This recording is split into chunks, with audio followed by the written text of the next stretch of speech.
Tantor Audio, a division of Recorded Books, presents Rescued by the Wolf by Sasha Summers. Narrated by Connor Brown. Chapter 1. Fuck! Mal growled as they slammed him against the stone wall, making every shredded muscle and broken bone throb with pain. His wolf paced, wanting to fight, to make Mal fight. But now in human form, he wouldn't be much of one. "You look like shit, Mal," Dickhead was laughing. "Yeah, get some sleep, man," Numbnuts added. "Can't. Got a date." He spit the blood from his mouth. "Date?" Dickhead glared. "You think you're funny?" Numbnuts asked, sighing. "Depends. Is it your sister or your mate that's bringing me dinner? Didn't notice it takes her a while." He smiled at Numbnuts. "Shut the fuck up." Numbnuts slammed his fist into his face. Mal shook his head, still smiling, ignoring the pop of cartilage. His nose was broken. Again. Not that it mattered. The blade buried in his shoulder was the problem. He needed to dig it out.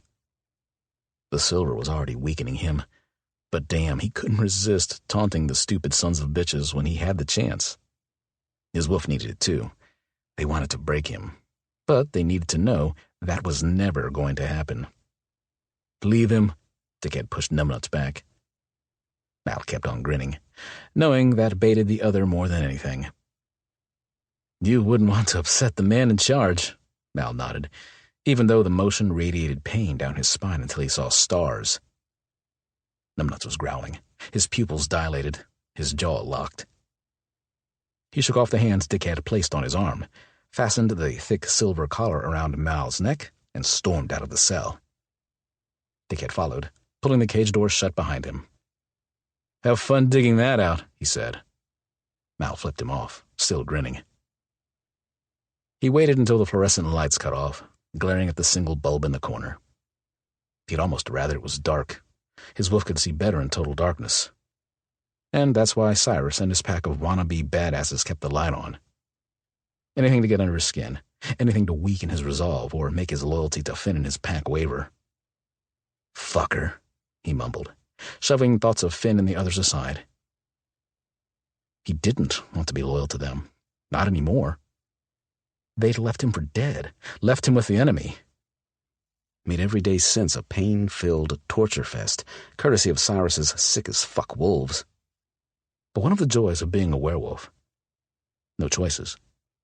A pack was a pack, and Finn was his alpha, even if Mal wanted to rip his throat out and challenge that right. The faint burn of the silver collar around his neck was nothing compared to the fire in his shoulder. The blade had to come out. Now. He probed the wound along the ball of the joint, sucked in a deep breath, gritted his jaw, and slid his forefinger and thumb into the severed muscle. The blade had slid deep before they'd broken it off. Now the jagged edge sliced through his fingertips, making it harder to grip the metal and almost impossible to hold. It helped to imagine sliding the blade into one of the others. It didn't matter which, but if he could pick, it'd be their motherfucking alpha. Cyrus. Not his chest. No way that asshole had a heart. Maybe his neck. Or his eye. His eyes were soulless. Evil. They haunted Mal when he was sleeping. His eye would be good. He dropped the blade on the floor and sagged against the stone wall, swallowing back the bile that choked him. The stairwell lights flipped on then, bright and relentless after Mal had lived in the gloom so long. He had no idea how long he'd been here, only that he had to get out or he'd lose his mind. Mal braced himself, trying not to react. He wouldn't give them the satisfaction. There had to be cameras here, somewhere. They'd be watching him. And now that the silver was out, they'd want to do something else to keep him weak. His gaze wandered around the small room. No sign of any wires or camera, just the damn light in the corner. One room, 2 large cages. He occupied one. The other had housed 4 different occupants so far, but none had stayed for long. He was the special one. When they killed him, and he knew they all wanted to, it wasn't going to be quick and easy. He'd wished he'd bled out hanging upside down in that damn tree. Wished the others had left him there to burn up. Instead, his pack, his brothers, had left him behind, with the enemy. "Stop kicking," a voice echoed. "Now, damn it!" Mal heard another voice, a woman's voice, garbled and desperate. He sighed, resting his head. Looks like he had a new roommate. Sucks to be them. The big guy, a wall of a man with a piss-poor attitude and a brick punch, appeared. A woman hung under his arm, kicking and flailing and trying her best to scream past the rag shoved in her mouth. The big guy kicked open the stall next to Mal, tossed the woman in, and slammed it shut. The woman lay there, no doubt stunned from the impact. She was human. He and his wolf could tell that much. A woman that smelled good. Clean. She tugged the rag from her mouth. "Jerk!" The big guy snorted and headed back up the stairs. Mal laughed then. Jerk? She had no idea what the hell was about to happen to her. Unlike the other three, one had been a plant, an attempt to stir some sort of inner hero complex. It had almost worked. He closed his eyes, shutting out everything else. Healing was all that mattered. The silver was out, but the goddamn collar would still slow things down. And he didn't know how much time he had until they came back for him. He had to get his shit together before then. The lights flipped off, the door shut, and there was silence. "Hello?" she asked. He didn't say a thing. "I saw you, so I know you're there." She sat up, hissing, and covering her leg with both hands. He glanced her way, the waver of her breath and unsteady beat of her heart too real to be a ploy. She was in pain, and scared. And not his problem. "No chance you're a doctor?" she asked. He was no doctor. He shut his eyes again, but his wolf refused to shut her out. Damn it. "My leg's bleeding." She tried to move and cried out, the sound echoing off the walls. "Bad." His wolf paced, wanting him to do something. He ignored the wolf and the girl, his only focus on healing his nose. Then the gouge in his shoulder. The muscles along his side had been pummeled repeatedly, bruising the tissue fibers and crushing the nerve endings. It would be easier if he could change. His wolf form would heal quickly, and come back stronger. But if he could shift, he wouldn't be here, stuck in a cage. It wasn't the cage or the chain holding him. It was the silver. If he could be silver-free, he could get out. His wolf was too strong to be held, and Cyrus knew as much. "Fine, okay, I'm bleeding, and I have no idea where I am." Her voice dropped, the words spilling out of her like a stream of consciousness. She slid into the light, her breathing accelerating. She sagged against the bars, sucking air deep into her lungs before lifting her hands off her leg. "This is bad." Panic edged her voice. "Too much blood." The wolf prodded him until he gave up. His eyes popped open, assessing the woman. The effect she had on his wolf was too potent. Maybe he'd been in the dark too long, away from women and life and soap. But her scent grabbed him and his wolf by the throat and shook his senses awake. It had been a long time since he'd felt something other than fury or pain.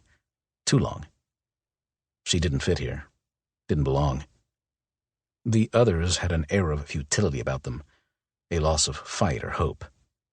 But she wasn't broken yet, even if she was bleeding out all over the floor. Even with a bruised face, she was something to look at. He sniffed, the scent of her blood flooding him. "Your thigh?" he asked. She jumped, sniffing, pressing her hand over her thigh, then hissing, "Yes." A tourniquet. She needed something to stop the bleeding. Soon. "Are you wearing a belt?" he asked. "What?" She blinked, trying to see him. He was glad of the shadows then. Naked, chained, and scarred to hell, he'd only upset her more. "A belt," he repeated. She shook her head. "No." His gaze traveled over her. Boots, jeans, a t-shirt, a cotton hoodie. "You need to stop the bleeding." She stilled, her gaze meeting his. She nodded slowly. Okay. But she didn't move. Clearly, she saw enough of him to react. The picture he presented was hardly reassuring. Her breathing grew thready. Her heart kicked into overdrive, which wouldn't help the bleeding problem. Now, he snapped, which pissed off his wolf. She jumped, lifting her hands from the wound. Her palms were wet with blood. Lose the shirt, he said. Tie it tight above the wound. She blinked, sitting forward to shrug out of her hoodie. She moved quickly, her gaze returning to him again and again. Are you okay? She asked. He ran a hand over his shaggy head. I'm fucking great, lady. She glared at him then, her posture going rigid and her eyes narrowing. She tugged her shirt over her head, seemingly oblivious to her now half-naked state. Mal, however, was not. Neither was his wolf. He went from disinterested to fully aware of every single damn breath she took and every freaking move she made. Her skin was creamy, the curve of her breasts spilling in abundance over her bra downright breathtaking. What he wouldn't give to lose himself, face between those gorgeous boobs, the rest of him buried deep inside. His wolf agreed, focusing so intently that Mal was unable to see or hear or think about anything but the woman in the cage. She twisted her t-shirt and wrapped it around her thigh, crying out as she tugged the fabric tight. She sobbed, falling to her side. The wolf growled, forgetting about the collar that trapped them. Mal felt it too, the urge to go to her, even if it didn't make one damn bit of sense. But the tourniquet wasn't tight enough. Her blood was still dripping. Tighter, he barked. She did as he said, her movements short and jerky. Put on your hoodie, he growled. She was pure temptation, even lying there gasping on the floor. He didn't want to think about Cyrus or the big guy looking at her. Hell, it was better for himself and his wolf if she covered up.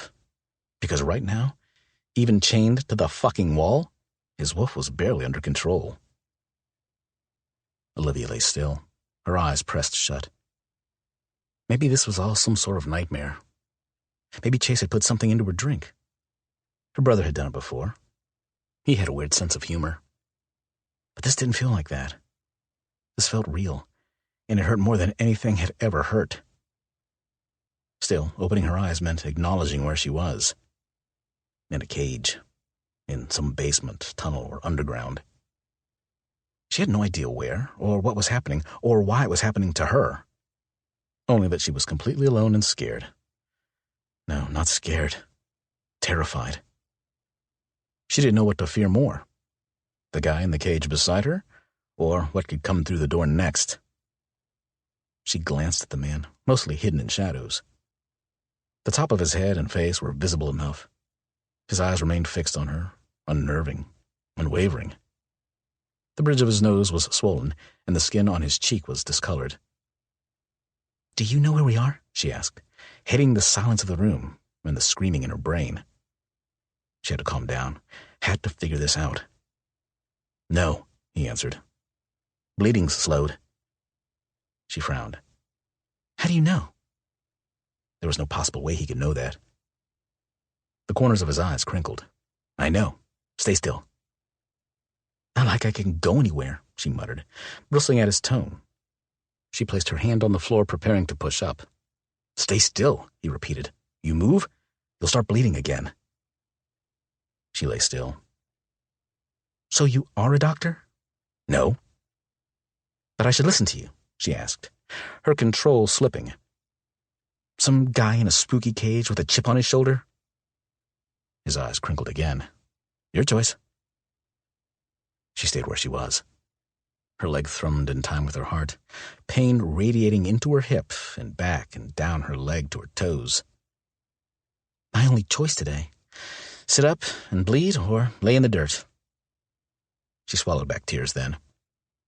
She didn't like feeling vulnerable or helpless, but that's exactly what she was. I have pain relievers in my purse, and a phone, and a taser. He didn't say anything. She didn't care.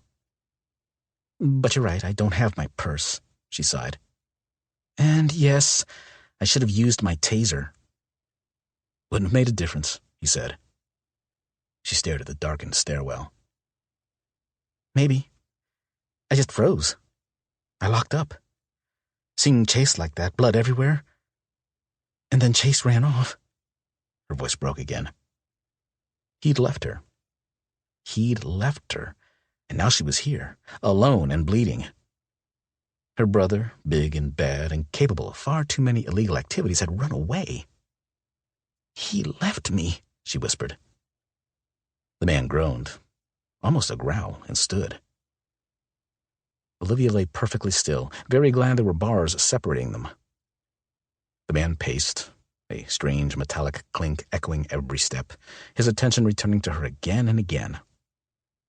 Now that she could see him, she missed the shadows.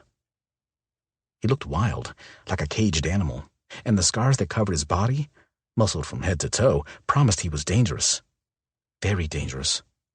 The look in his eyes, the predatory way he moved, the sheer restless energy that rolled off him, all sent a shiver of anticipation down her spine. Are you? She stared at him, blinking. Are you chained? One brow rose, but he didn't say a word. He was naked, unarmed, and vulnerable, and chained to a wall? Where was she? And what the hell was going on? She curled into herself, wincing at the pull in her leg. The ground beneath her thigh grew hot and wet. Will you stay fucking still? His impatience was obvious, his agitation startling her. Fine, she snapped back, pressing her eyes tightly shut. The lights came on then, and Olivia forgot about everything. She pushed off the floor and pressed herself into the back corner of the cage, as far away from the door as possible. She ignored his muffled string of expletives and tried not to cry as the massive man that drug her here descended the steps. He was holding a tray, as if bringing food to caged people in basements was a normal thing. He opened the cage, set the tray down, and crossed to her.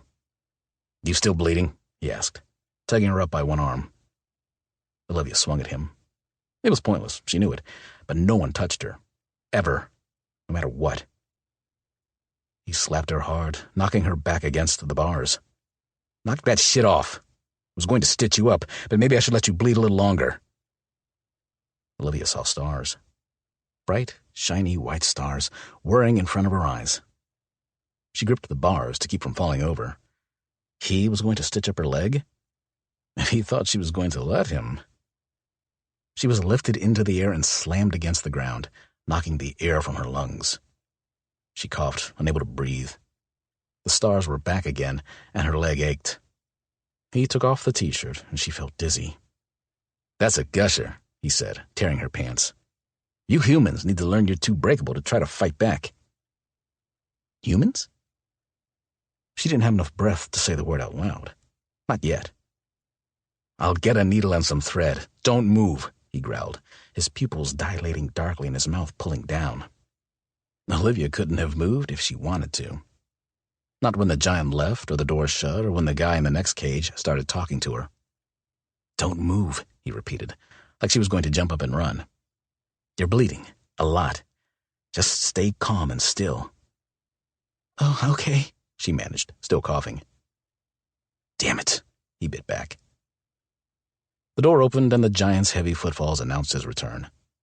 She lay there, her lungs still burning, when he bent over her, tying her wrists with a rope. You move, it'll hurt worse, the giant grumbled. Hold the light up, he snapped, offering the end of the rope to someone.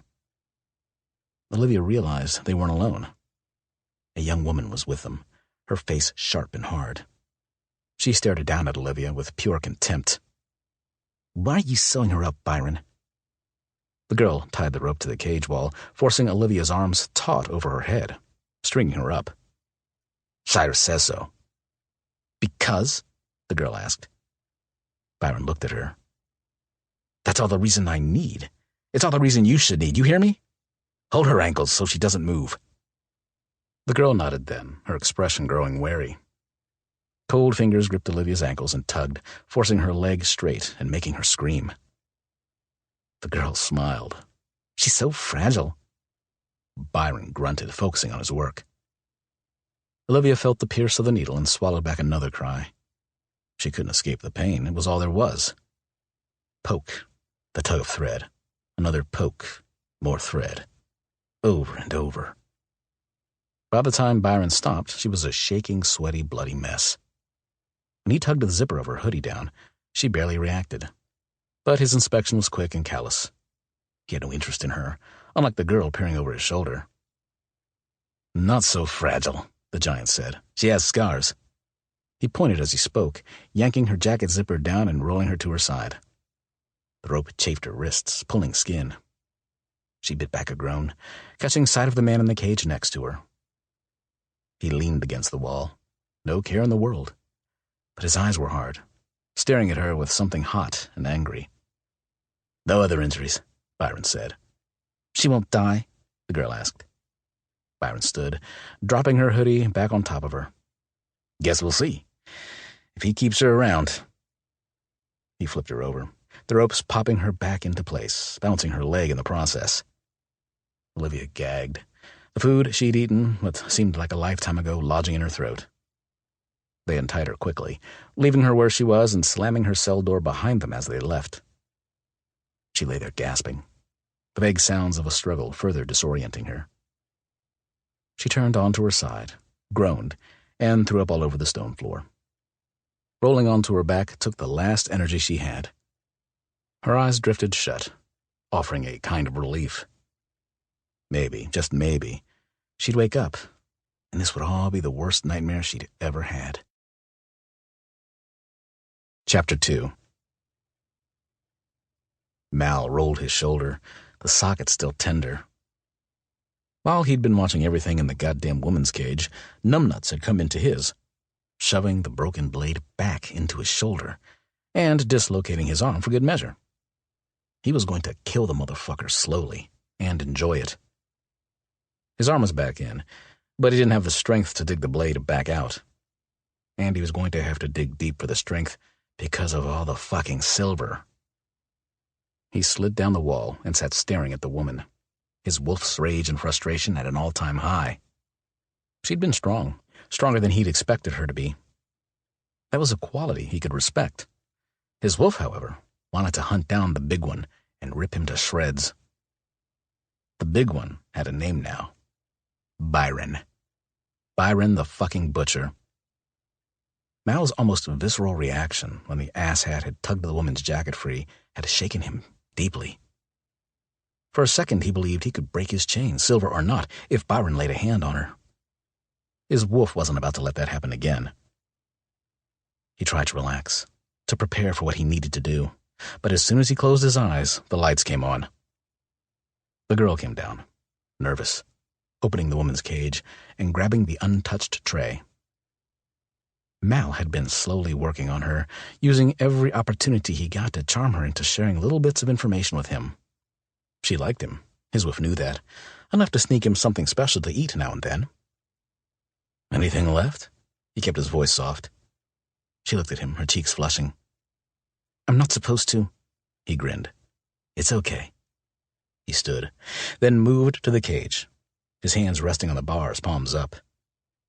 If he could get the tray close enough, he could get the metal fork. If he could get the fork, he could try to free the lock on the collar. And if he could open the damn collar... He sighed, forcing himself to relax. "How's your day?" She stepped closer, holding up the tray. "You've seen it." She nodded at the woman on the floor. All this fuss over a human woman, and her brother. Why? Not that it was any of his business, but his wolf, wanted to know. "I don't know." She shook her head. "Cyrus left hours ago," she whispered. "You'll be left alone for a while." She frowned, glancing at the stairs. Cyrus was gone? That would make things easier. "Or the other three will make sure I'm not around when Cyrus gets back." She stared at him in sympathy, stepped forward, offering the tray to him. "Byron's passed out drunk. Cyrus made the others go on an errand. I think they're supposed to bring back her brother." She glanced at the woman. "You can rest." He took the food, slipping the fork under the slice of bread, and smiled. Sleep would be nice, and food. He held up the slice of turkey and bread he'd swiped. "Thanks." I don't like how they treat you. Not that they care what I think. She smiled at him, biting her lower lip. You should know. Not all of us are threatened by your pack, you know. That killing your pack is the answer. Cyrus keeps saying he'll have answers soon, now that he has someone on the inside. She shrugged. Some of us hope there's a chance for peace. There's room for us to coexist, maybe even become allies. Mal paused then. Someone on the inside? With Finn in the pack?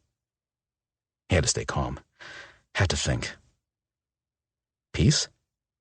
Was she kidding? As long as Cyrus lived, that would be impossible. And killing off a pack's alpha hardly fostered pack unity.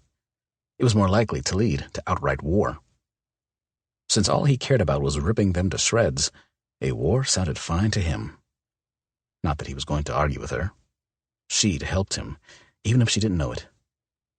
He nodded, keeping his opinion to himself. She smiled again and hurried up the stairs, flipping off the lights and closing the door. Mal counted to 5 and got to work. The fork bent and twisted, but the keyhole on the collar was too small. He cussed, focusing on the chain then, sculpting the metal fork until it jimmied the locking mechanism. Slow, silent, closing his eyes until he nudged the spring pen up and open. Once he'd pulled the bolt from his collar, he rolled his shoulders. He was wearing a silver collar and had a 4-inch silver blade in his shoulder, but he wasn't going to let that slow him down. There was no time to get the blade out now. He had to move. The cage door lock was old. It didn't take much effort to get it open. He stood, staring at the stairs, unable to move because of his wolf. It wasn't leaving without the woman. He growled, wishing there was a way to muzzle the damn thing. Now was not the time for the wolf to get territorial. She was just a woman, for fuck's sake, nothing more. He had enough slowing him down without taking her with him. He wasn't going to do it, but his wolf wouldn't go. Flashes of his own pack leaving him were all the reminder he needed. He yanked open her door, his fury giving him the strength he needed. He stooped, growling, "Wake up." She shook her head. "Now, damn it." She frowned, her eyes heavy-lidded and swollen. When she saw him, she slammed her eyes shut. "We're leaving," he said. "Can you walk?"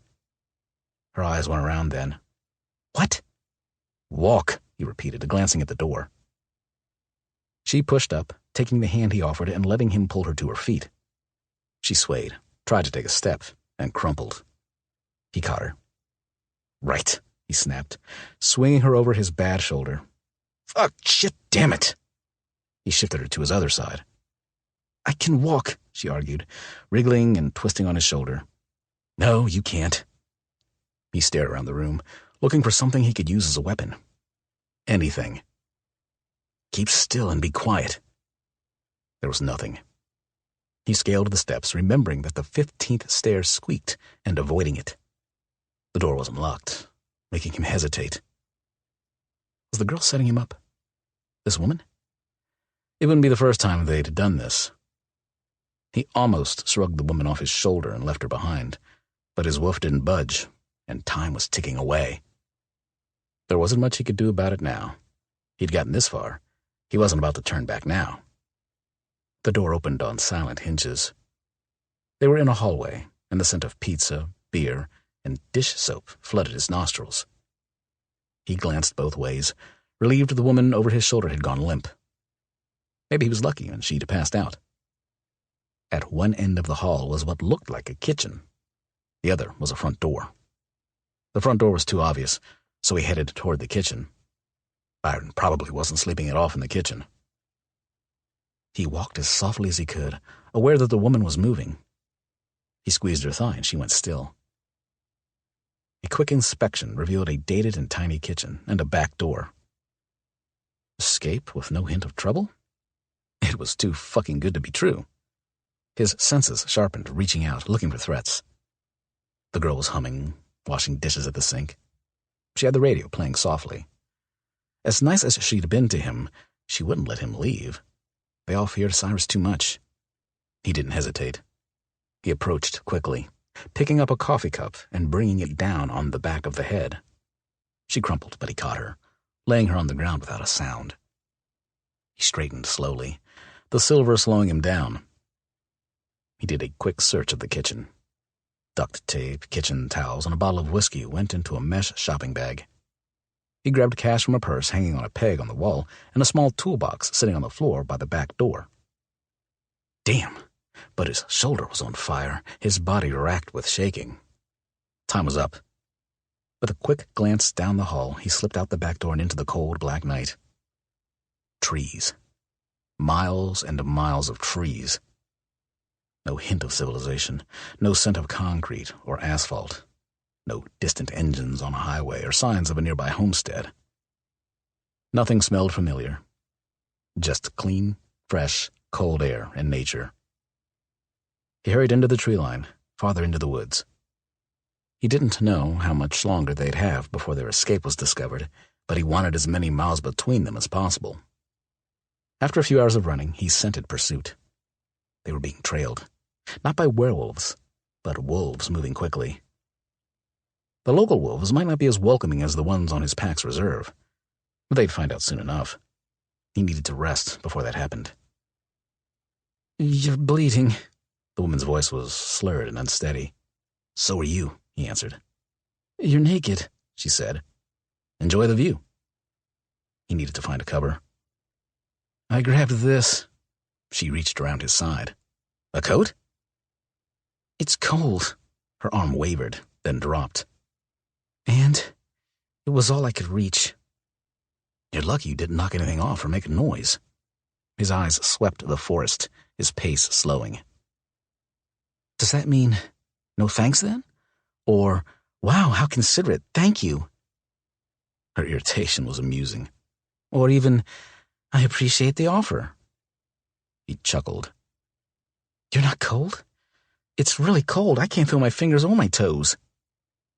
He thought she'd been shivering because of her injury. Adrenaline, I guess. That and the whole werewolf thing. "Guess I don't have any." She poked his side. "Not trying to be ungrateful for breaking me out, but any chance of a break, my head is going to burst." He didn't answer. She was hurting. He was hurting. He needed all his strength if the pack tracking them decided not to be friendly. He moved deeper into the woods, shifting her into his arms as he pushed into a patch of thorns and shrubs.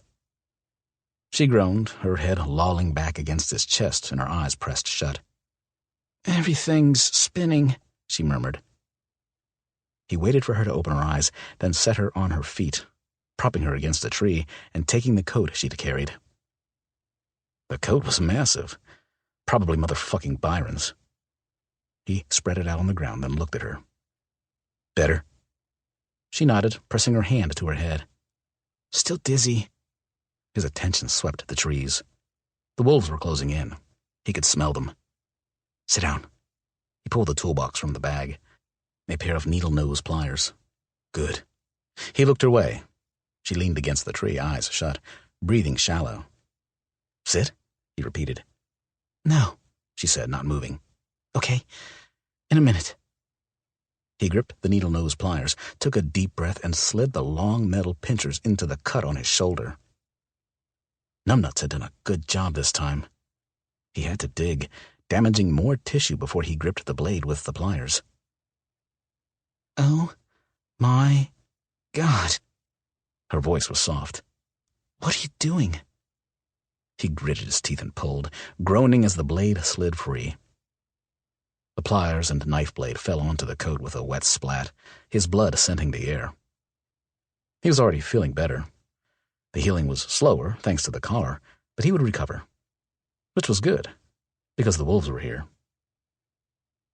Olivia clung to the tree. If she let go, she'd wind up face first on the ground. She was dizzy. Her leg was on fire. And now this. Watching this complete stranger dig in his shoulder with a pair of pliers. Blood poured over his back in thick ribbons, but he didn't pause. She saw him tense, then the clean, quick pull of his arm, and the horrific sight of a jagged blade emerging from the gash. He dropped the tool and deadly-looking weapon on the coat, sinking down, shaking. She hugged the tree tighter, sucking in long, slow breaths. Now was not the time to fall apart. So she didn't know what was going on, or who these people were, or what exactly they wanted with her. But the more immediate question was, what was happening? And this guy? He'd rescued her, but why had he been chained to his cage? Was he that bad? Or were their captors just perverts? Should she be freaking out? Because she was, even though she was too weak to run. And even if she could, where would she go? Home no longer seemed like a safe option. Come here. It wasn't a request. She shook her head, then stopped, the world tilting and swaying. He sighed, stood, and crossed to her. Her hold on the tree tightened, a fact he didn't miss. His brow arched. We're not alone. I need you with me. He tugged her arms free and swung her up in his arms. I can walk. She tried to wriggle free, his recent makeshift surgical procedure vivid in her mind. No, you can't, he argued, carrying her to the center of the coat. He set her down, tilting her head back and looking in her eyes. You're running a fever, he sighed, his gaze sweeping her face. How do you feel? Was he serious? She shook her head. Bad? He asked. She glanced at his shoulder, blinking. Worse than I thought. She stared harder. I thought... I'm delusional. There was a cut on his shoulder, but there was no way the blade she'd seen had been inside it. A snap in the trees made him spin to stand in front of her. It wasn't the first time she'd been face to face with his butt. Hanging upside down over his shoulder, she'd had nothing else to look at on their trek to freedom. It was impressive, but then so was the rest of him. His muscles were intimidating, the number of scars on his body assuring her they weren't purely for looks.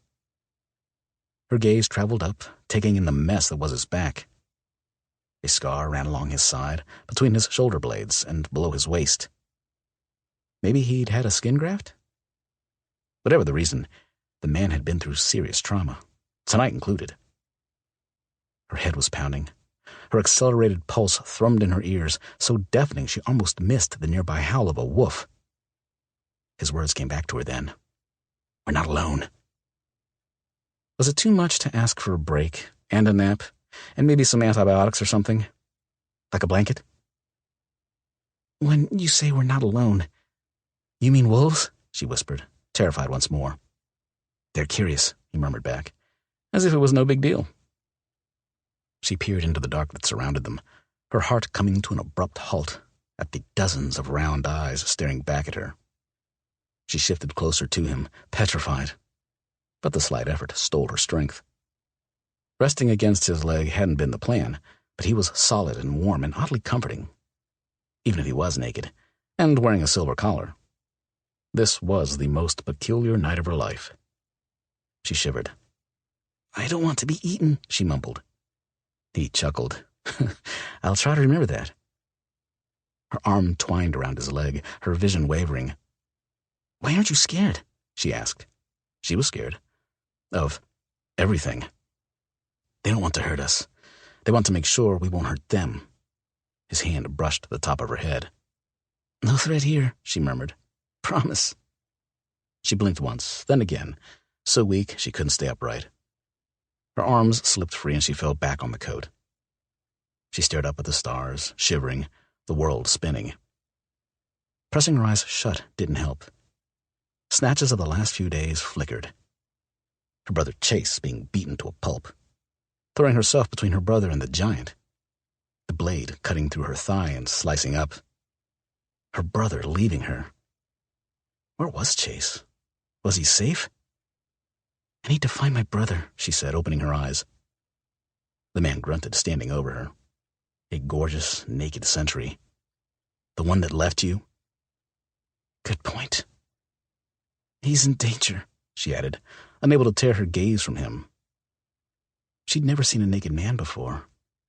Being a virgin these days was a rarity, but her love life was cursed, with a dead boyfriend and a dead fiancé to prove it. It didn't help that her brother was super protective. And you're not? He asked, glancing down to find her staring at him, his jaw clenched tightly. You just said they wouldn't hurt us, she whispered. Besides, I'm not sure any of this, or the last however long it's been, is real. She reached out, poking his leg before stroking along his muscled calf. His skin quivered beneath her touch, or was she imagining that too? She'd never been this imaginative before. You feel real. Are you dangerous? She thought about the chain and collar. You have no idea. He sounded dangerous. She closed her eyes. I can protect myself. I've been kickboxing for 6 years, so I can kick your butt. Normally. He snorted. You're a pain in my ass. Then why not leave me in the cage? You didn't have to carry me out here. It was so cold. He made an odd growling in the back of his throat, forcing her eyes open again. He was staring at her, unguarded and slightly terrifying. Brought me out here to feed me to the wolves? She asked. Then I would have left you. His words were hard. She was shivering, her teeth clacking together. She wrapped her arms around herself but couldn't curl up. Moving her leg wasn't an option. It hurt too much. If she had a choice, she'd avoid experiencing more pain tonight. His gaze left hers, searching the utter darkness that surrounded them. He seemed to ease somewhat before looking back at her. Fucking nightmare, he muttered, laying down at her side. I thought so, she agreed. None of this is happening. It was a relief. None of it was real. But she could enjoy the good parts. She moaned with pure delight as his arms came around her. He pulled her back against the wall of his chest, enveloping her in blissful warmth. She moaned again, snuggling closer. How could his imaginary touch make her feel better? She didn't know. She didn't care. She wanted more. Her hands covered his arm, pressing his hands against her stomach and holding on to him. She wriggled closer, pressing herself flush against him. Stop, he growled, his arms tightening around her. You're warm. She looked back at him, his expression mesmerizing. He was fierce and angry, and so handsome. You're soft. His harsh whisper rolled over her, and helpless. Good thing you're here to protect me, she said, her eyes growing heavy-lidded. In his arms, with the solid beat of his heart lulling her to sleep, she had no care in the world. He chuckled. Who's protecting you from me? She forced her eyes open, staring at the man more shadow than flesh. What are you going to do to me? He groaned, his eyes shutting. He pressed the hard length of his arousal against the curve of her hips. Don't tempt me. Really? She asked, curious. She was oddly lightheaded. Not dizzy or disoriented. More euphoric. Even after the whole breaking free, running for hours, and cutting open your shoulder?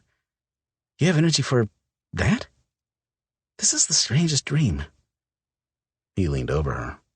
I always have energy for that. You keep wriggling your ass, I'm not going to turn down your offer. I'm not offering anything, she frowned. I'm freezing. He brushed the hair from her forehead, pressing his palm against her skin. His touch felt cool on her face, so she turned into it. Shit. The word was a growl. He shifted, the cold air slicing through her in his absence. Drink this. He pressed a bottle to her lips. It'll warm you up. Might take the edge off the pain. She swallowed, the alcohol burning all the way down. Again, he said, pressing the bottle to her lips. She drank deeply, and a hot, heavy warmth filled her. Her brain was so foggy and thick, but his strong arms were back, his touch warming her through and easing the aches and pains crippling her moments ago. The alcohol probably helped too. Try not to move, he rasped. Okay. Her tongue felt thick. She didn't want to move. She was deliciously warm. Better. She touched his cheek, her fingers tracing his mouth. His hand grabbed her wrist, holding her hand away from him. It's a dream. Maybe I should offer. He shook his head. You need sleep. But she heard the rasp in his voice. Could he want her? It was her dream, so the odds were in her favor. No, not at all. It was the alcohol. She blinked, wishing there was more moonlight so she could see him. She drew in a deep breath and whispered, I don't think I'm going to survive this, and I'd really like to have sex at least once before I die. Chapter 3. Mal stared down at the woman in his arms. Running with dead weight wasn't easy, especially when he had to make sure he wasn't jostling her wound. He didn't need a medical degree to know she was getting worse. Sweat streaked her forehead and made her hoodie damp. In the center of her blood, infection raged. His wolf was on edge, worrying over her. Not that he was offering up any advice on how to make this situation suck less, or that there was a damn thing they could do to help her. If Hollis had been here, he'd have her patched up and on her feet in no time. But Hollis and Finn and the rest of his pack were God knows how far away. Thinking of Hollis reminded him of what the girl told him. Motherfucking Cyrus. The alpha of the motherfucking others had planted someone in Finn's pack. How was that possible? How did Finn not know, not sense that there was danger? He didn't want to worry about them. They'd left his ass. They could fend for themselves. But there was a part of him, his wolf, that refused to desert them. If they were in danger, he needed to tell them. Ice cream, she mumbled, her voice high and petulant. The mumbling was nothing new, but she hadn't mentioned ice cream yet. It's hot. He sighed, holding her still, glancing at the snowflakes that had begun to fall. They took shelter under some trees, long enough to pry the collar off. She started thrashing around, so he'd had no choice but to pin her down. She tried to pull away, so his grip tightened. All the tossing and turning had stressed her wound, making it ooze, announcing their presence to the whole fucking planet. Chase, her voice broke. Where are you? Hush, he said. Her hands gripped his shoulders. Please don't leave me. He frowned. That's exactly what he should do. Leave her. But his wolf wouldn't let that happen. The more worked up she got, the more protective it became. He didn't like the effect she had on his inner beast. Rage, aggression, hunt, kill. These were things he and his wolf could see eye to eye on. Worry, apprehension, fear. No way in hell. Not over some nameless chick who probably wasn't going to make it another 24 hours. His chest grew heavy at the thought. Please, she repeated, desperate and fragile. It's fine. I'm here. He ground out the words. The wolf wanting him to say something else, something calming and soothing. He pressed his lips together. It didn't matter. She wouldn't remember. If she even heard him now, which was unlikely. She crumpled against him, from rigid and clinging to limp and pliant. It was so quick he panicked a little. Was she dead? Damn it. He rolled her onto her back and pressed his ear to her chest, trying to shut out the sweet scent of her skin and the hint of flowers from her silky hair. Her heart beat, rapidly, uneven, unconscious. He rested his head, slumping in relief and wishing Hollis were here. Not that he was especially fond of the uptight son of a bitch, but Hollis was a doctor. He wouldn't lay here holding her and worrying, letting her bleed. It was all pointless. Her fingers slid into his hair, startling him. You're so warm. Not unconscious. Her voice washed over him, and the wolf. He closed his eyes, allowing himself a moment's weakness. He couldn't remember the last time someone had touched him with a gentle hand. Thank you, she murmured, for getting me out of that place. I don't know who they were or what they were going to do to me, but I know it was bad. That sounded almost coherent. He looked up at her. You're awake? Doubtful. If I was awake, there wouldn't be a naked guy on top of me. Her fingers kept stroking his hair. And I wouldn't be lying in the woods. She paused. Or in so much pain. He grinned. He couldn't help it. So you're dreaming? She nodded. Her fingers slid along his neck. Well, she seemed to think about this. Why am I wearing clothes when you're not? It's cold, he said. It'd be better if he could shift. He could keep them both warmer that way. Your being naked makes even less sense then, she argued. Besides, I'm not cold. He pressed his palm to her forehead. She was still burning up.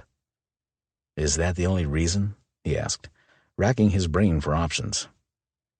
If he'd learned one thing in the last few months, it was finding motivation to fight. She needed big motivation. Chase. What happened to him? She shivered. I'd rather this was a good dream. Chase is bad? He pushed. She made an angry little sound at the back of her throat. No. Sometimes. I love my brother, but I'm so mad at him. Mal grunted. He knew how that was. Not that he loved Finn or the rest of his pack. Being part of a pack was more binding, more permanent, more complicated, and irritating as shit. But he did know all about being mad. Pissed as hell was more like it. He did something. I jumped in between him and that mountain of a man and got stabbed. He left me. Her voice grew soft and thready. He left me. Alone. Those words did something dangerous to his wolf.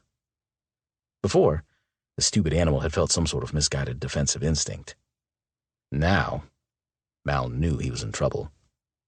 The wolf wanted blood, specifically Chase's. The surge of fury that raged through his blood was welcome, but the cause was not. He didn't give a shit about Chase. He was a dick for leaving his sister, but Mal had enough to deal with without developing some sort of guardian complex for this girl. The wolf had other ideas, though. He wanted to make Chase suffer.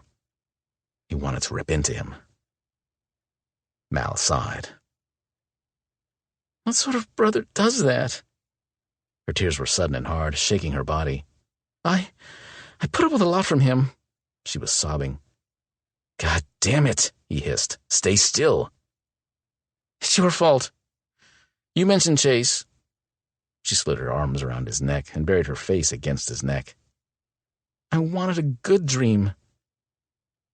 He held her close, one hand at the base of her spine, the other pressed firmly between her shoulder blades. Somewhere deep inside, he ached for her. They had this betrayal in common, too.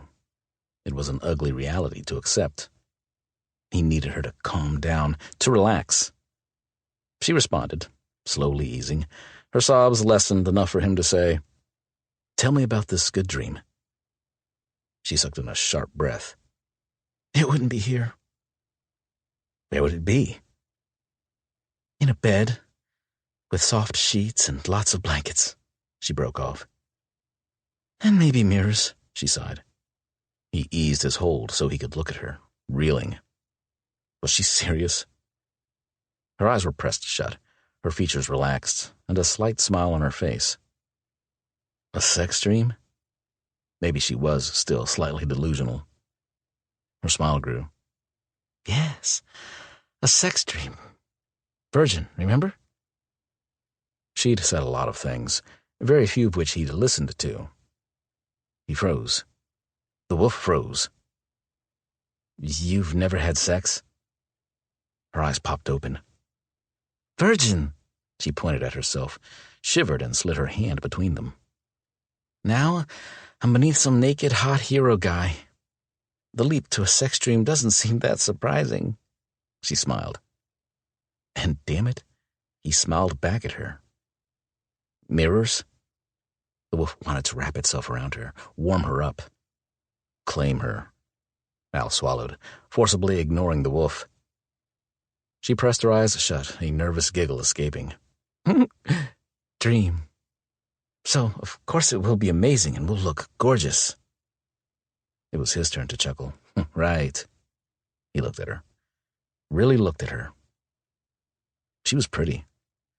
Her body, pressed against him, was tempting, even when feverish and delusional. Men would have wanted her. Plenty of men. The wolf growled. I feel weird. She pressed a hand to the side of his face. Really weird. Her hand trembled. Am I going to wake up? She was asking him? How the hell was he supposed to know? What was he supposed to do or say? He cleared his throat, wrapping his fingers around her wrist. Her pulse was erratic. If he could leave her, he might be able to determine where they were, how close help was. As much as he hated to admit it, she needed help he couldn't give. You need to be strong. It was all he could do now. I am strong. I don't feel very strong, she murmured. Her body was weakening, but her mind was sharp. She'd need it to fight.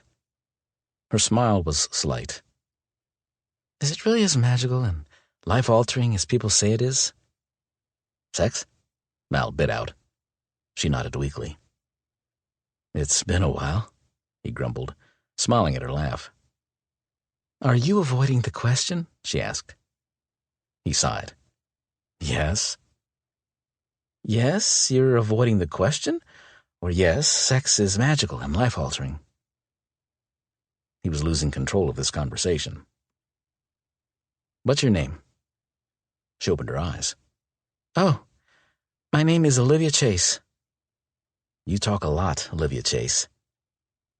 Her eyes were huge and fathomless. She grinned. You have a name? Mal, he murmured, appreciating the slight dimple in her left cheek. He was wrong. She was more than pretty. She was vital, somehow. Real and human. And dying.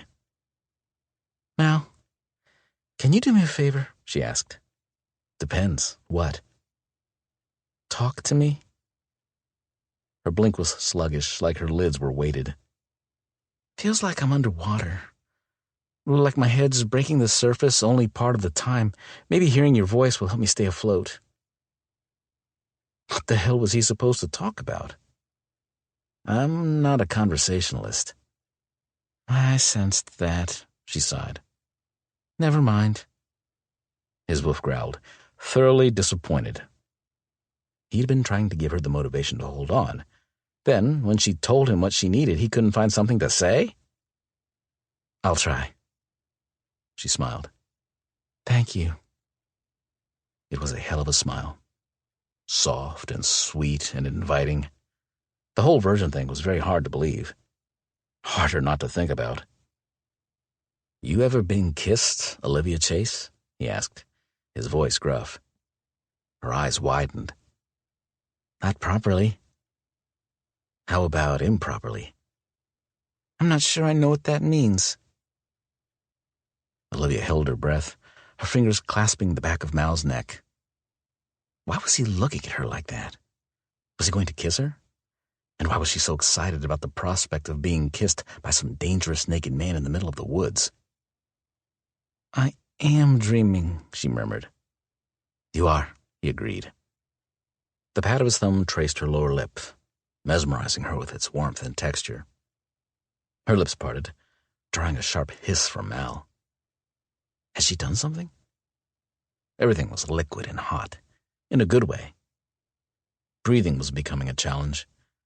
But the way he was looking at her, the flare in his dark eyes made her forget about the shooting pain in her leg. Mirrors are overrated, he said. Her heart thumped. Are they? He nodded. But since you're dreaming, I'm going to kiss you. Properly or improperly? Her voice shook. The corner of his mouth curled up. I only do improperly. Oh, good. Her fingers slid back into his hair and tugged him down.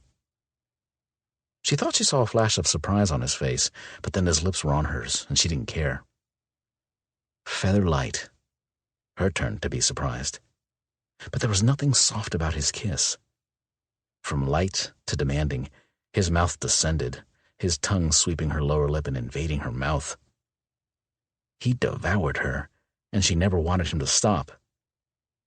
Breathing wasn't necessary, but holding on to Mal was. Not to push him away, but to draw him closer. She liked the feel of his arms cradling her, the slide of his hands under her shirt and along her back. She wanted to arch into him, to be closer. It wasn't enough. His teeth nipped her lower lip before he sucked it into his mouth. He pressed kisses up the side of her neck, along her throat, then latched onto her earlobe. She moaned at the feel of him, of her skin, engulfed in his warm, wet mouth. "Damn it," he bit out. Seconds later, the world was cold and painful again. "What happened?" she asked, her hand searching for him. "Stop," he growled. "You need to stay still. You're bleeding again." "I am?" she asked, still dizzy from the effects of his mouth and hands and everything. "You are." He sounded angry and breathless. "We need to move again." "You're mad?" She was all tingly and euphoric, and he was angry and ready to hit the road? That was disappointing. "I am." "Oh," she murmured. He sat with his back to her, illuminated by the moon. The moon was enormous. It was missing a slight sliver, just the edge, but out here it was like a second sun. Of course, the light of 1,000 stars helped. She blinked. And it was snowing? Why wasn't she cold? Right, she was dreaming.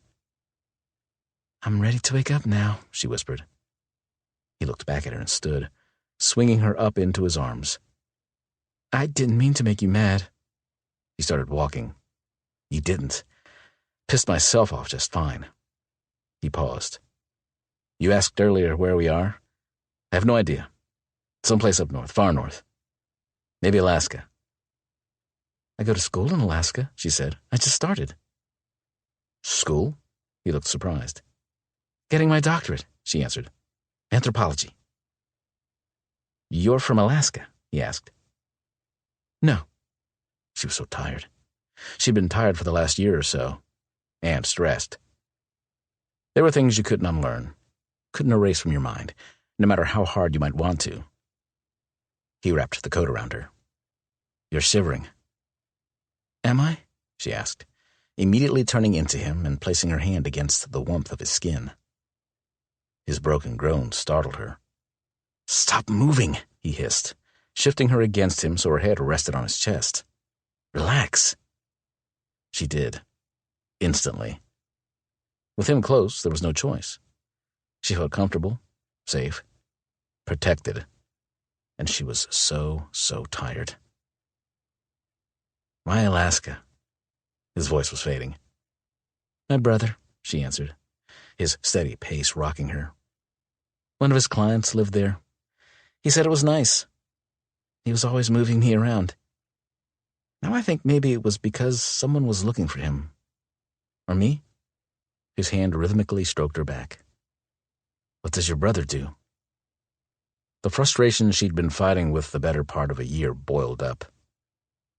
"A year ago, I'd say he sold foreign and luxury items. He took over my father's company when Dad died. Suddenly he was going by Chase, not Eddie, his real name. It's like he's a rock star or gangster or something. He's making new friends and keeping odd hours and more protective than ever. Chase decided to change things up. I don't know exactly what he's doing. I'm not sure I want to know. Last time I was home, something was wrong. Late night calls, people coming and going at all hours, Chase always stressed. And now shady guys with big knives are involved." She paused. "I'm not sure that answered your question." Mal's grunt was the only answer.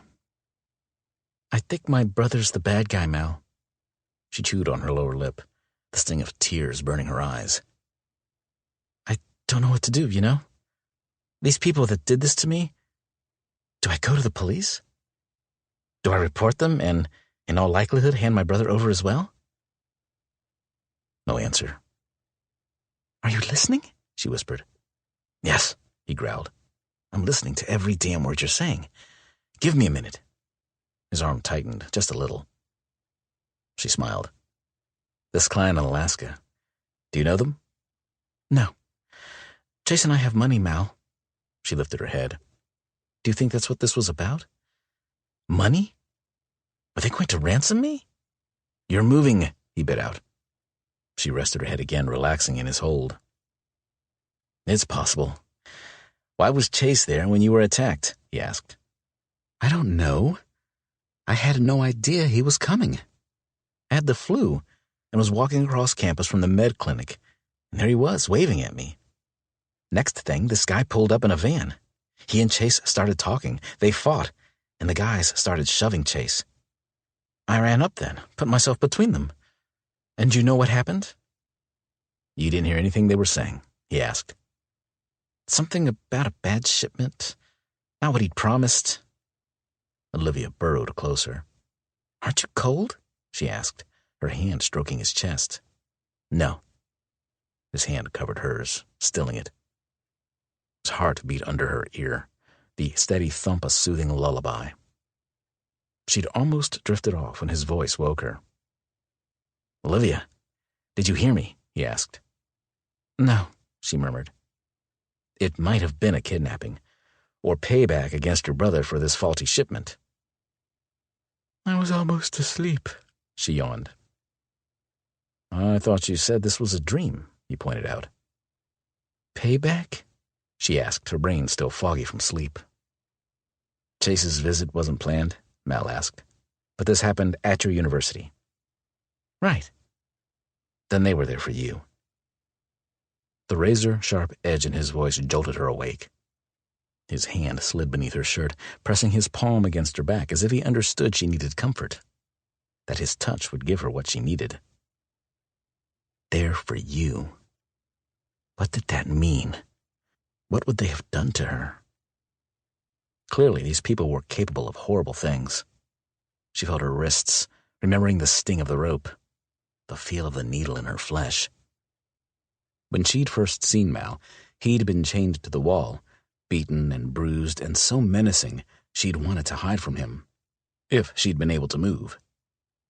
They'd done that to him, and yet he'd rescued her. Why did you save me? She asked, holding her breath. I almost didn't, he said. She smiled. But you did. With a knife in your shoulder and no clothes, not knowing a thing about me. He stayed silent. Mal? She pushed. I had to, he whispered. Chapter 4. He bolted awake. Something was off. How long had he been asleep? Not long, surely. It was cold, damn cold, even for him. A sound? Animal. A predator. Big. Screaming. Mal sat up, his senses sharpening instantly. He glanced at Olivia. Olivia. The place beside him was empty. She was gone. His heart stopped, the world grinding to a complete stop. Fuck no. Where was she? He jumped, scanning the site, ears reaching, nose seeking. They trough in the overnight snow. She'd been pulled away? Some blood, her blood, leading away into the trees. It was her screaming. He could hear her. Olivia. God damn it. The sound gave the wolf permission to take control. Mal welcomed the wolf, embracing the burn of stretching muscles and snap of rearranging bone. The wolf would find her, bring her back, and make sure whatever had her would regret taking her from him. He was running before the shift was complete, his claws still splitting through the new fur of his paws as he covered the ground. The scent was animal, not human. Whatever had Olivia, it wasn't the others. Sharp, musky, pungent. Bear. The wolf ran faster. He and the rest of Finn's pack were bigger than the average timber wolf. Bigger teeth, bigger ears, bigger everything. And strong. Dangerously lethal. It made him a merciless killing machine. One most animals feared. Maybe that's why the bear had been dragging Olivia away. It had sensed that Mal was a threat. He charged through the trees, following the tracks. Too much blood. Until he saw her. Olivia, crying, her arms flailing over her head, her hands tearing at small saplings, seeking some sort of hold. It wouldn't make a difference. A grizzly bear lugged her behind. Without him, Olivia didn't stand a chance. He didn't hesitate. His howl split the air, adrenaline and power coursing through him. The bear turned, dropping Olivia's leg, and reared up. It was big, posturing, baring its teeth and roaring. Challenge accepted. Mal glanced at Olivia, her blood turning the white snow a brilliant, horrible red. She was crying, trying to crawl into the trees. He wanted to yell at her to stay still. She was bleeding too much. And then the grizzly's frying-pan-sized paw sent him a good 15 feet into the air and back, its claws leaving gouges deep in his muscles. Mal jumped up, circling until he could spring onto the bear's back. He sank his teeth into its shoulder, unable to reach its neck, and was rewarded by the hot tang of blood in his mouth. The bear tried to shake him loose, but Mal leaped free, taking a hunk of the bear with him. All the rage he'd been suppressing took over. The urge to kill, the spurt of blood, and the weakening of his foe was all that mattered. Rational thought vanished in a haze of blinding red fury. It wasn't a quick fight. The bear was big, but Mal was determined.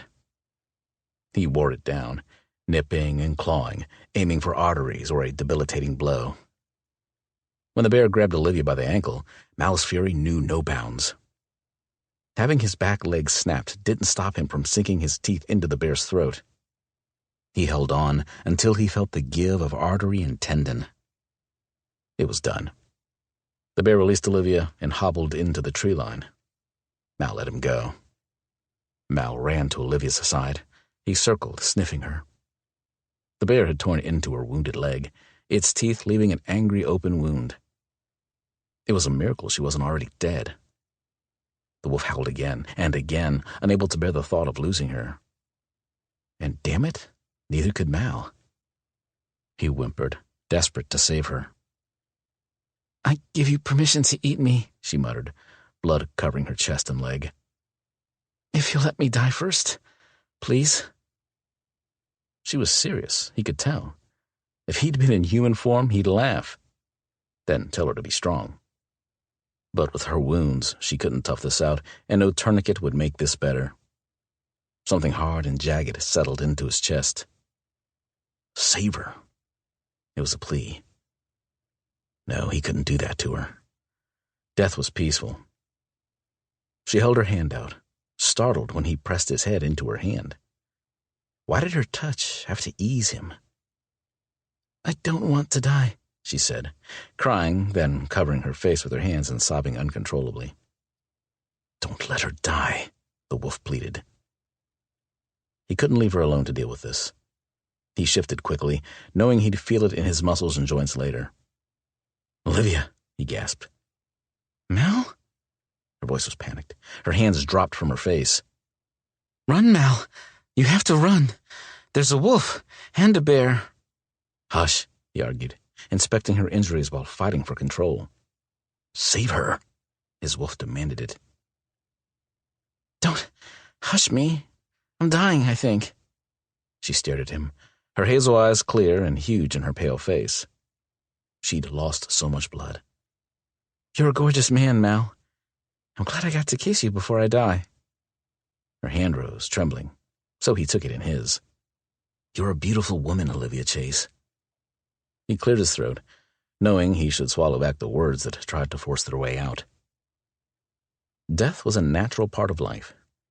People died all the time, sometimes naturally, sometimes not. Olivia Chase was a sweet girl, someone who'd had something horrible happen to her. But that didn't mean he was supposed to step in and change her fate. He'd promised his pack. He knew how fucked up this life was, but the words came out anyway. He couldn't stop them. Maybe he didn't want to. "Let me save you," he whispered.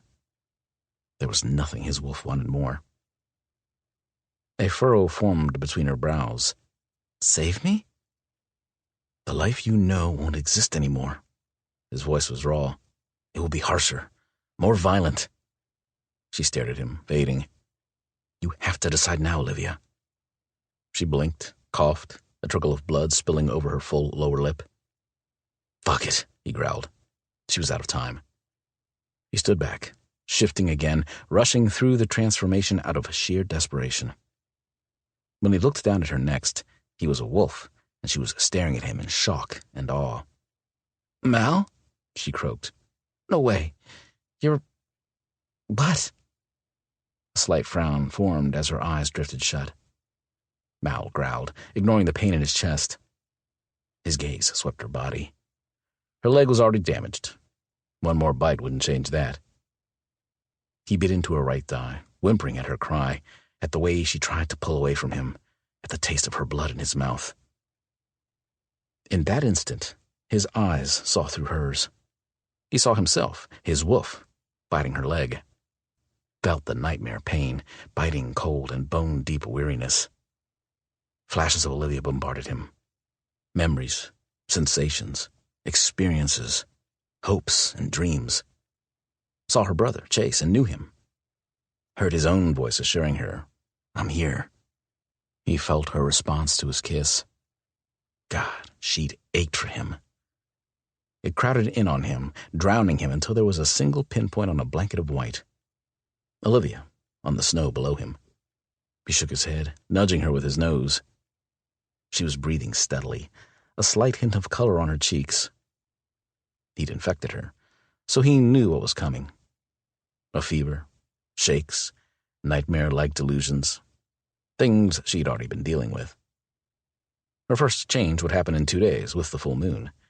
After that, she'd be able to change at will, if she learned to control her wolf. His wolf snorted. They had an understanding. Mal might not always agree with his wolf, but he didn't hold him back either. The animal had instincts that had never led him astray. Turning Olivia didn't make much sense, but it had been necessary. In that moment, there had been no choice. Now he was a pack of 2. He had a responsibility to Olivia, and, oddly, that didn't bother him. But finding safety before the others found them did. Olivia was walking in the snow. Her toes were blue, no longer capable of feeling the cold. What little clothing she wore was shredded and covered in blood. She was looking for something, desperately. She tried to call out again, but couldn't make a sound. The bear lay dead, eyes rolled back in its head, mouth hanging open. Odd. It was twitching? The massive torso, shoulders jerking where it lay. The head of a white wolf popped up. Red covered its nose, strands of blood and drool connecting the wolf to the carcass it feasted on. Pale eyes speared hers, sharp and mesmerizing, and soulless, flooding her with terror and holding her hostage. Instinct told her to run, to get away from the wolf. But it, the wolf, wouldn't let her. It leapt atop the bear, peering at her, its tail swishing in agitation. The wolf sniffed the air, then tilted his head back and howled. The air seemed to shiver around her, freeing her from whatever spell held her.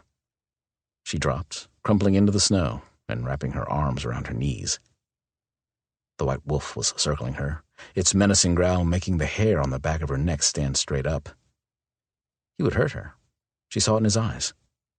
And he, the wolf, was excited, baring his fangs at her when she dared to look him in the eye. It pissed her off. Rage, an unfamiliar emotion, consumed her, fueled by every hurt or insult she'd ever buried deep inside. Her parents, her sweet fiancé John, her sweet boyfriend Mike. Chase for dragging her all over the place and leaving her at the mercy of that man. The bear for attacking her. Splinter images of every injustice from elementary school to adulthood filled her with a living, breathing fury. She could fight this wolf. Don't. Mal's voice was at her ear. Stay calm. The white wolf howled again, tempting her to go against Mal's advice until her body was racked by blinding agony. Pain. That was all there was. Olivia, Mal whispered. I'm sorry. She couldn't focus on Mal or his words, or the wolf, or anything. If she was dying, she'd like it to be over. Now. Why did it hurt so much? Stop fighting, Olivia. It will be over soon, he pleaded. That was good news, but it didn't stop her from crying, mostly from the pain. But there was a small part of her that understood her life was almost over. She curled in on herself, hoping to find a position that hurt less, if there was one. "I'm here," Mal's voice. She wasn't alone. "Mal?" She thought she was screaming. It was a whisper. "Listen to me." Rough and deep, rich and soothing. "It's the infection. What you are seeing, it's not real. We're in a cabin. There's a hole in the roof. Snow's coming in." She turned toward his voice, calming at the feel of his skin against her cheek and nose. His arms were around her. She could smell him, feel him, but she couldn't see him. Her eyes were open. She was blinking, but it was pitch black. "Bear's dead," he murmured, which was good news. "Should be safe for now," he added. "Time to get your strength back." His fingers stroked along her neck and shoulder. It was amazing. She arched into his touch. "You're healing," he whispered, his fingers running down her arm, pausing to rub here and there. "Scratches are almost gone." Scratches? Wasn't she bleeding to death? Somehow scratches didn't matter. Neither did bleeding to death. She wasn't hurting because of his touch. Why had he stopped? Fucking others. Fucking bear. Fucking moon, he growled, his fingers tracing the length of her thigh. "Fuck," he whispered. She didn't know what he was talking about. He was massaging her thigh with strong, deep strokes. It was heaven. Of course, there was a very real possibility she was in heaven. Did that mean Mal was dead too? He'd died, saving her from the bear? He couldn't be. She whimpered. "Rest, Olivia," he added, his tone sharp, his breath brushing her forehead. She relaxed against him. Her fingers and hands tingled. She flexed, breathing easier. Arms, too. Heavier than normal, but mobile. Resting held no appeal. Now that she wasn't feeling so disembodied, she realized Mal was holding her in his lap. She pressed her nose to his collarbone, placed one hand on his chest, and blew out a shaky breath. He tugged her closer. This is going to be a problem. Her dying? Yes, it was, because even though she hated pain and fear and being chased and attacked, she really didn't want to leave Mal. "I won't be a problem," she whispered, her throat raw and hoarse. He chuckled. "You already are." But he didn't sound upset about it. Chapter 5. Mal's wolf was driving him batshit crazy. He got that Olivia was theirs. He understood that keeping her safe was important. They were a pack. That's the way it went. So why wouldn't it shut up about her? And why had she taken precedence over revenge? The only thing that kept him from losing his mind in that godforsaken cell was imagining vengeance. In detail. Regularly. Every time a silver needle was embedded beneath a fingernail or claw, every bone they'd broken, high decibel sound they'd blasted him with, and a knife they'd used on his fur, he could hardly wait to return the favor. By the time Mal became immune to one torture, they'd find something new. They knew how far they could push him without killing him. They'd told him to beg, and they'd stop. Spilling his guts about Finn and his pack wasn't an option. No matter how pissed he was at them for leaving him behind, he'd never give them up to Cyrus and the others. Never betray them the way they'd betrayed him. He was stubborn. His wolf was more so. No fucking way he'd beg. Ever. They'd never know they'd broken him, even if they managed it. After they'd pummeled him senseless and left him bleeding, chained to that wall, he'd plan how he'd take them down one by one. Killing Cyrus wasn't enough. The motherfucker would know what it was like to be skinned, how it felt to heal, only to endure injury again and again. It would be his turn to wake up drenched in sweat and vomit, remembering the slide of that thin blade against his shoulder blades and along his spine. It would be Mal's turn to look into Cyrus's eyes and smile. But now the fight had gone out of the wolf. All it wanted to do was be close to Olivia. If she was out of sight, the wolf grew angry and restless. The only time the damn animal seemed happy was when he was touching her. Like sitting around all day was an option. He didn't know how long they had before the others caught up to them, but there was no doubt they would. They'd taken him, hoping to get information about Finn's pack. When it became clear that wasn't going to happen, their motivation changed. Getting information was secondary to hurting him. That's when things had turned personal. When Olivia had passed out after he'd bitten her, he'd convinced his wolf to leave her, probably because the beast knew it was for her safety.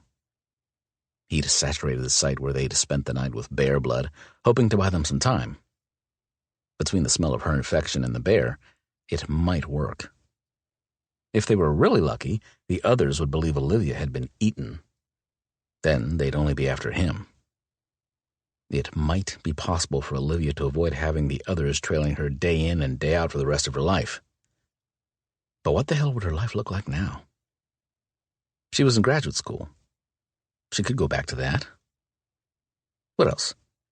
Her brother? No loss there. As far as Mal was concerned, the son of a bitch could believe she was dead. He'd brought this down on her. Maybe not the werewolf thing, but the attack and kidnapping. But why? What the hell were the others doing with someone like Chase? He'd only seen flashes of him in Olivia's mind, but he hadn't struck Mal as a criminal mastermind. He'd seemed desperate. What sort of business could Chase have with the others? It might be worth digging into, for his pack's survival. Whether his pack meant him and Olivia, or the rest of Finn's pack, he wasn't ready to address. Not yet. For now, he was still tied to Finn. They needed to know Cyrus had a spy, that they were in danger. Finn wanted the others off their backs as much as Mal did. They both had something to lose. Finn had his wife and pups, and he had Olivia. He stared at the sleeping woman, that strange yearning ache tightening his chest. His wolf growled at him, irritated that he insisted on sitting across the cabin from her. He sat 6, maybe 7 feet away, and the wolf was pissed as hell. It wanted him to curl up around her, to ease her, and him. Mal didn't like it. He'd be damned if his wolf told him what to do. They might be one, but he was in charge, and getting attached to her any more than he was already was a bad idea. There was still a chance she'd leave. Yes, he'd first have to teach her how to shift, how to work with her wolf, how to control her instincts. But then, there was no reason for her not to have a somewhat normal life. His wolf growled again, so agitated, Mal felt on edge. "Chill the fuck out," he hissed. But the wolf was ignoring him. He'd planned on carrying her out of here this morning. The more distance between them and the others, the better. But she'd been so feverish she couldn't do it. She had periods of wakefulness, or so he'd thought. He'd learned quickly she was delusional, and the best thing to do was keep his distance. His wolf had approved of the way she'd clung to him, pleading with him to hold her close. And he'd tried, but she'd been too soft, too sweet. When her fingers slid into his hair, her silky lips latching onto his neck, Mal had wavered. Her touch reminded him of a time before he'd been turned, when things like peace and happiness were still possible. Too bad he hadn't met her then. She was tossing on the makeshift mattress before the fire, soft cries and whimpers ratcheting up his wolf's anxiety. Mal sighed, stood, and crossed to her. He crouched at her side, hesitating briefly before placing a hand on her shoulder. She shuddered and stilled. His wolf was satisfied, the smug bastard. "I didn't say I didn't want to be close to her," he whispered, arguing with his wolf. "I'm saying it would be better for her if we weren't." But as soon as the words were out of his mouth, he was lying at her side, tugging her against him and easing into a deep sleep. Olivia was warm. She burrowed under the blanket, her fingers stretching in the thick fur that covered her. Each silky hair was distinguishable from the next, had its own texture and weight. She sighed, moaning softly. "How do you feel?" asked a voice she didn't immediately recognize. It must be Frank, one of her roommate's boyfriends. He was always on their couch eating their food. He was nice, just a freeloader. "Shh, Frank, I'm sleeping," she said. "Whatever flu meds they gave me, wow, talk about a trip." Frank chuckled. "Really?" "But I'm feeling better," she said. "Just let me sleep." "We need to move," Frank said. "Closer now. If you're up for it." Her dream guy's voice. The dream guy's scent. Mal. Oh, his scent. She stiffened. "Am I up for it?" she asked, opening one eye. Mal was sitting beside her, smiling. No one had a right to smell better than fresh-baked chocolate chip cookies. But he did, and she noted with disappointment he was wearing clothes. Overalls, flannel shirt, and boots. He was the sexiest lumberjack in the world. Other scents reached her. Cedar, smoke, leather, dust. She wasn't used to being so scent-sensitive, but she was recovering from the flu. They were in a small cabin. Rustic was a generous description, but there was a fire going, and she was comfy on the cot, beneath a pile of what looked like animal pelts. Animals. She felt dizzy, disoriented, and closed her eyes. How much of what I dreamed was real? She peered at him, her nerves stretching thin and tight. We can talk about that later. His eyes were surprisingly light brown, almost caramel. It had been hard to tell what color they were in the dark. In the light of day, God, he was absolutely gorgeous. "Let's go." "No," she jumped up. Did she want to go? Not really, but apparently he did. She froze then, looking down at her leg. Holy crap! Her jeans were shredded and crusted with dried blood. Her hoodie was stained, too. She bent over, pulling the denim aside, remembering. An oblong cut. The knife. Some crisscross scratches and a few deep gouges. The bear. And 2 perfect punctures. She reached round the back of her thigh. 2 more. A bite? This was real? All faint scars healed and white. She swallowed, staring at Mal. The wounds were real? The air seemed to thin. He'd bitten her. He, as a large black wolf. A large black wolf that had saved her life. None of that was real. It can't be. Her voice was soft, unsteady. We'll talk later, he said softly, watching her. Put on the overalls and coat. He nodded at the 2 big jean overalls and the coat she'd taken the night they'd escaped. It's not safe. She nodded, using the length of rope he offered as a belt to keep the pants around her waist, and then slipping into the coat. Her mind was in overdrive. For one thing, there were far too many questions in her mind. Who was Finn? And the others? There was more. She was loved in a way she'd never thought possible. Was that real? It felt real. Maybe she was still a tad delusional after all. And what was this voice in her head? She couldn't quite make it out, but something was talking to her, like a subconscious thought. Her conscience? The most obvious question, though, should she be afraid? She knew the answer. No. She didn't fear Mal. If anything, she wanted to be near him, to trust him. Whether or not that was the wisest choice seemed irrelevant, which was concerning. She was normally a cautious, methodical type. She didn't rush into things or act rashly. Trusting some guy who was comfortable running around naked in the middle of the woods was out of character. But if her choices were going with Mal, or returning to the creepy cave to suffer who knows what, she'd go with Mal. For now. She'd been sick, delusional. None of that had happened. It was impossible. Especially now in the light of day. But her fingers fell to her thigh, tracing the scars beneath the rough denim fabric. Mal stuffed a few items into a weathered backpack, then shrugged it on to one of his incredibly broad shoulders. He was bigger in the daylight. Whether that was a concern or a comfort remained to be seen. "Where are we?" she asked, needing to focus on something. He shrugged. "A hunting cabin. Gave us some shelter, clothes, and some useful supplies." That was all she got. Apparently, breaking and entering wasn't a big deal to him. Maybe his days always included being stranded in the middle of nowhere, saving girls from bears as a giant wolf, all while hiding from someone who wanted to do very bad things to him. Oh my God.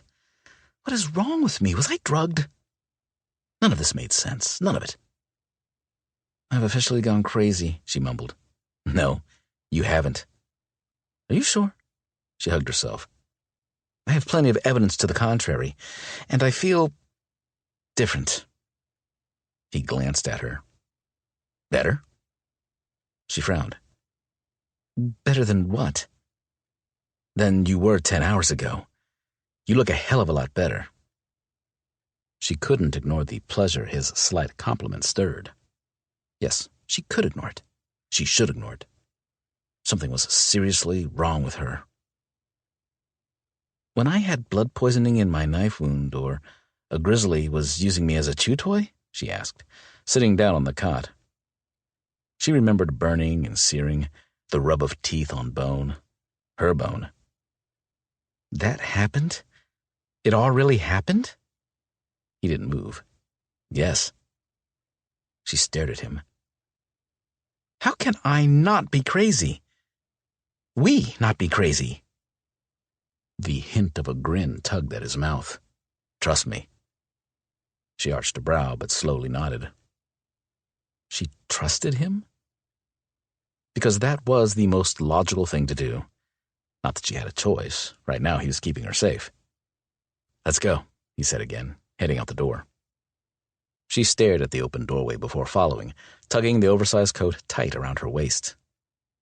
The sun was blinding, bouncing off the white snow and hurting her eyes. She held her arm up, shielding her eyes and taking in their surroundings.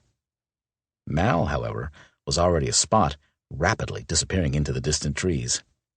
She jogged to keep up, able to do so without growing winded. A new development. So was the fact that she could see the buds on the tree branches and hear the flutter of the birds in the boughs high overhead. And smells. There were all sorts of smells in the woods, some far less pleasant than others. After 20 minutes of silent walking, she asked, "Where are we going?" Mal glanced at her. "I know you're not used to talking, I get that. But it would make things a little easier on me to know I'm not in this alone. I'm scared. Freaking out. Right now. Even though you've tried to tell me otherwise. I'm pretty sure I've been drugged, or I'm having an out-of-body experience, or I'm in a coma in a hospital somewhere, and this is all in my subconscious. Whatever the reason, you're here. Proof that it wasn't all in my head.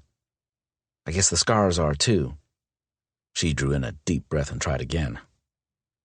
"I know once we're safe, you're going to dump me off at the nearest bus station, and I'll have to figure things out from there. But until then..." He stopped, his irritation obvious. "I'm not dumping you anywhere." He looked hurt. He wasn't going to ditch her? Why not? It was obvious he didn't like her. Not that she wasn't thankful for all he'd done. "I didn't mean..." "We have a lot of ground to cover today." He started walking again. She followed, trying to calm the torrent of images, conversations, emotions, and flashes swirling in her brain. Snippets of conversations she'd never had. Smiling faces of men, people she'd never seen. Sex. She stopped walking. She'd never had sex, but she felt the rough scrape of nails on her sides. She blew out a deep breath, looking around her. All she saw was Mal's retreating back.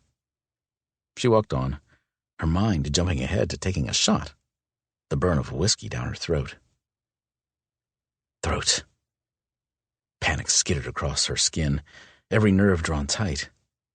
Having her throat cut. No. Torn out by a wolf. Quick, bring her to her knees. Pain blinded her. A big white wolf. She grabbed her throat, the image so real and intense, and leaned against a tree for support. "Olivia." Mal was there, his hands gripping her shoulders. That voice was back in her head. It said Mal's name. She pressed her hands over her ears. "What is it?" he asked. "What hurts?" "Nothing hurts. There's a voice talking in my head." She glanced at him. His eyes narrowed. "Saying?" She frowned. I can't tell. It's muffled or far away." She broke off, then blew out a deep breath. He let go of her, stepping back. "Wait. I tell you I hear a voice, and you ask me what it's saying? No worry over the fact that I'm hearing a voice." She stepped forward, her patience snapping. "Please tell me what's going on."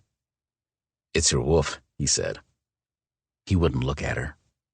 She wished she were still leaning against the tree. "My wolf?" she whispered. He nodded. "What does that mean?" she asked. "My wolf? I don't have a wolf." "You?" She shook her head. "And the rest of it?" "The rest of it?" "The man with the red hair? And the white wolf? Why am I seeing things that didn't happen to me?" "It's me," he said, "from the bite. That's how I know what Chase looks like. You had a cat named Fudge, ate Brussels sprouts, and loved your mother more than anyone else. And when I kissed you, you didn't want me to stop." A low growl edged into his last words, making her toes curl and her heart thump. "Keep moving." His words set her in motion, without thought. He was in her head? Because he bit her. She frowned. It was all too much. If they'd stopped walking long enough for him to clue her in on everything, then she wouldn't keep slowing them down. Mal had his throat torn out? There was more, waiting at the edges of her subconscious. Might be best not to let it all in at once, not yet. It might be better to come to terms with the fact that she'd been bitten by a werewolf before she started digging into Mal's psyche. Worrying about what was happening to her was no good. Did she have every reason in the world to freak out? Yes, she did. But it wouldn't change anything. It wouldn't make this easier. Panic hovered, ready to take over, if she let it. She sucked in a deep breath, clearing her mind of all the images and sensations she couldn't wrap her mind around. Not yet. All she needed to know right now was Mal had saved her, and now he was taking care of her. She heard the voice in her head then, her wolf, and paused. He would always take care of her because, according to her wolf, he was important. Chapter 6. Mal glanced back over his shoulder again. Olivia was still following him. Quiet. Too quiet. She was frowning, a deep crease between her brows, and it worried him. He vaguely remembered how it had felt, being newly turned. It was confusing, disorienting. He'd wanted to save her, not change her. He wasn't alpha material. That was all on Finn. No one should lean on him, follow his orders, or look to him for leadership. But now she did, even if she didn't know it yet. And there was no way to undo it.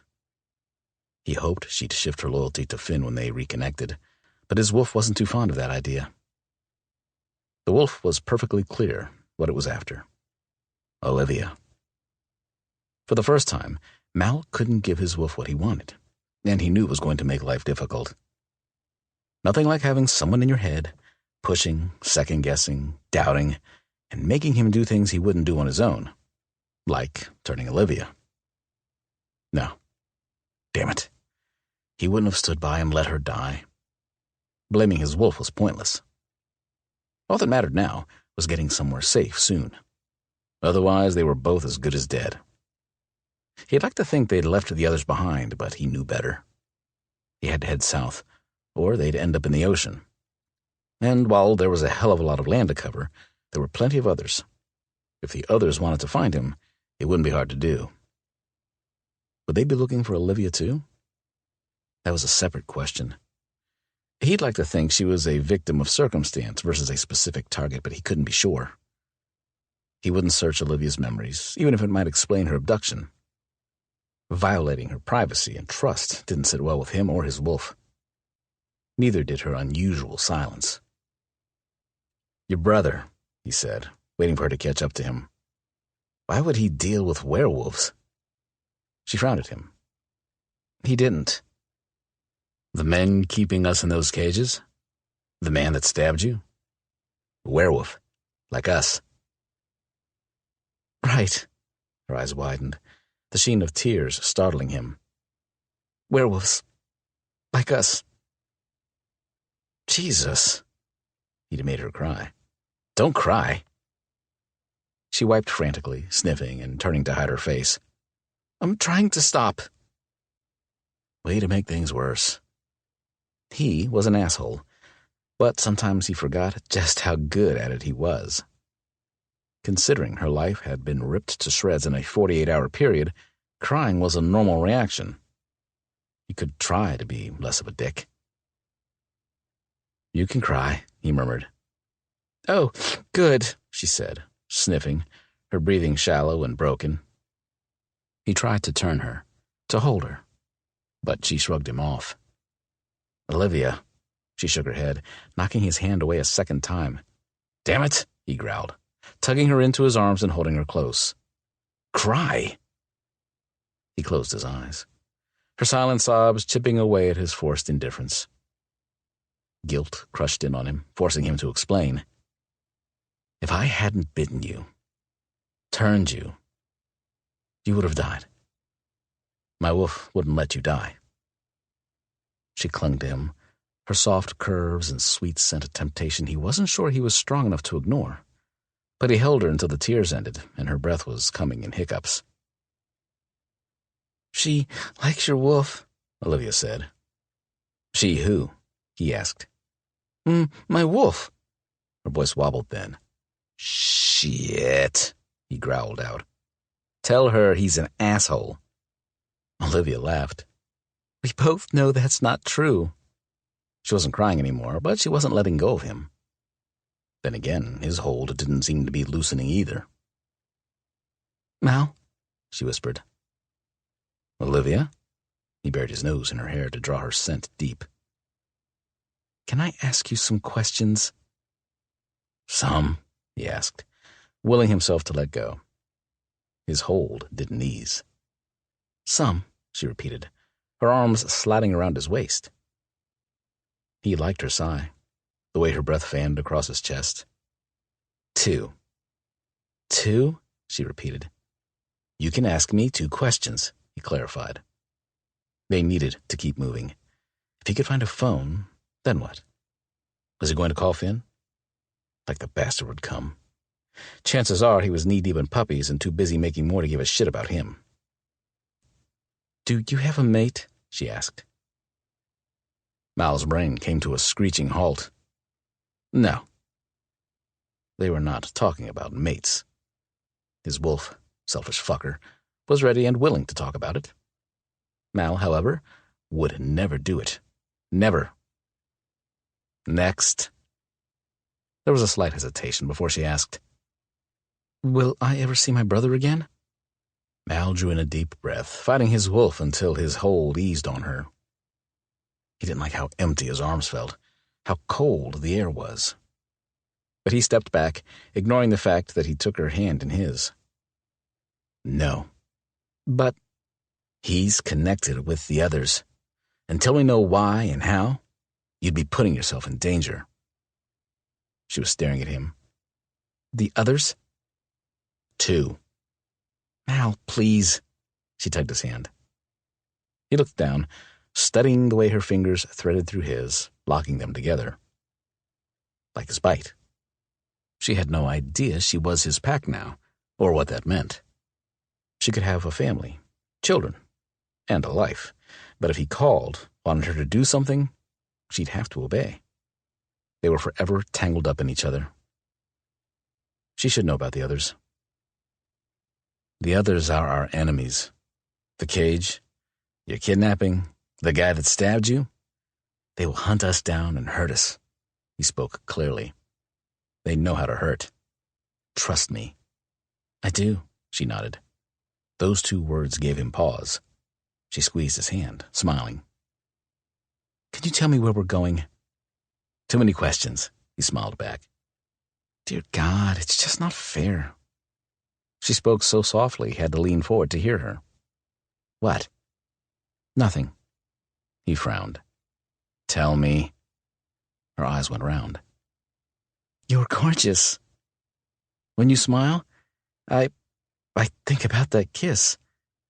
I want you to touch me. She tugged her hand free, her hands fisted at her side. He stared at her, then her mouth. Her words had an immediate impact, making him hard and throbbing. We need to keep going, he ground out. His wolf didn't want to move. His wolf wanted to do exactly what she'd said. To touch her. Fine. He'd appease them both. He stepped closer, taking her hand in his, touching her.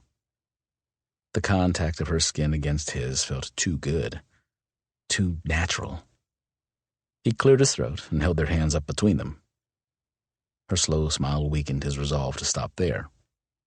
She nodded, squeezing his hand. You ready now? He asked. They walked for a good 10 minutes before she asked, Now? He grinned. Olivia? Do you think my brother knows they're werewolves? She asked. I'm not sure he did. Sort of hard to believe this is real. Maybe, he agreed. The others use intimidation as incentive. I guess it depends on how in he is with them, what sort of goods he's supplying them. I'd think showing him what they are and what they're capable of would keep him in line. He glanced at her. Any way to find out what he was getting them? I'd need a name to start with, she said, looking at him. The others tarnished everything. Just telling her his name felt wrong. Cyrus. Mal spat out the word. Olivia paused. Cyrus White? She asked. Creepy guy with pale eyes and light blonde hair and a problem respecting personal space? Chase called him the Norwegian Giant. The hair on Mal's arms went up. You've seen him? Olivia shot him a perplexed look. We ran into him when I was touring Northwestern. Had dinner with him. She grew quiet, thoughtful. What are you thinking? He asked. Chase was scared of him. She moved closer to Mal. Too scared to turn down his dinner invitation. He wanted me to pretend I was sick to get out of it. Then he changed his mind and wouldn't let me go to the bathroom by myself or even leave his side. It was a long night. Mal hated Chase a little less. The guy was still in serious trouble when they met, but he'd tried to keep her safe from Cyrus. Initially. Was it a long time ago? 6 months, she said. We'd stopped by a bar to have some drinks and listen to some local music before dinner. Anyway, he was there. At the bar? She nodded. Chase totally freaked out, spilled his beer. They made small talk, and Cyrus offered to take us to dinner. She stopped. Chase monopolized the conversation, I remember that. Stepping on my toes when I was going to talk. Cyrus gave me his card and told me if I ever needed work or help with school to call him. Mal's gut churned. She'd been in the same room with the man that had skinned him, beaten him, and ripped his throat out. She'd been having dinner with a monster, defenseless. What did you do? Chase told me Northwestern wasn't the place for me, and we left that night instead of the next day. I sort of wrote the thing off and assumed Mr. White was just some weird, eccentric guy. She shrugged. They never brought up business. She stared off at the horizon. The only thing I remember was something about Russian dolls. She stopped, smiling. That's it. I remember now. That's why I thought he was super creepy. He's a doll dealer or something, buys and sells dolls from all over the world. The better condition, the more money.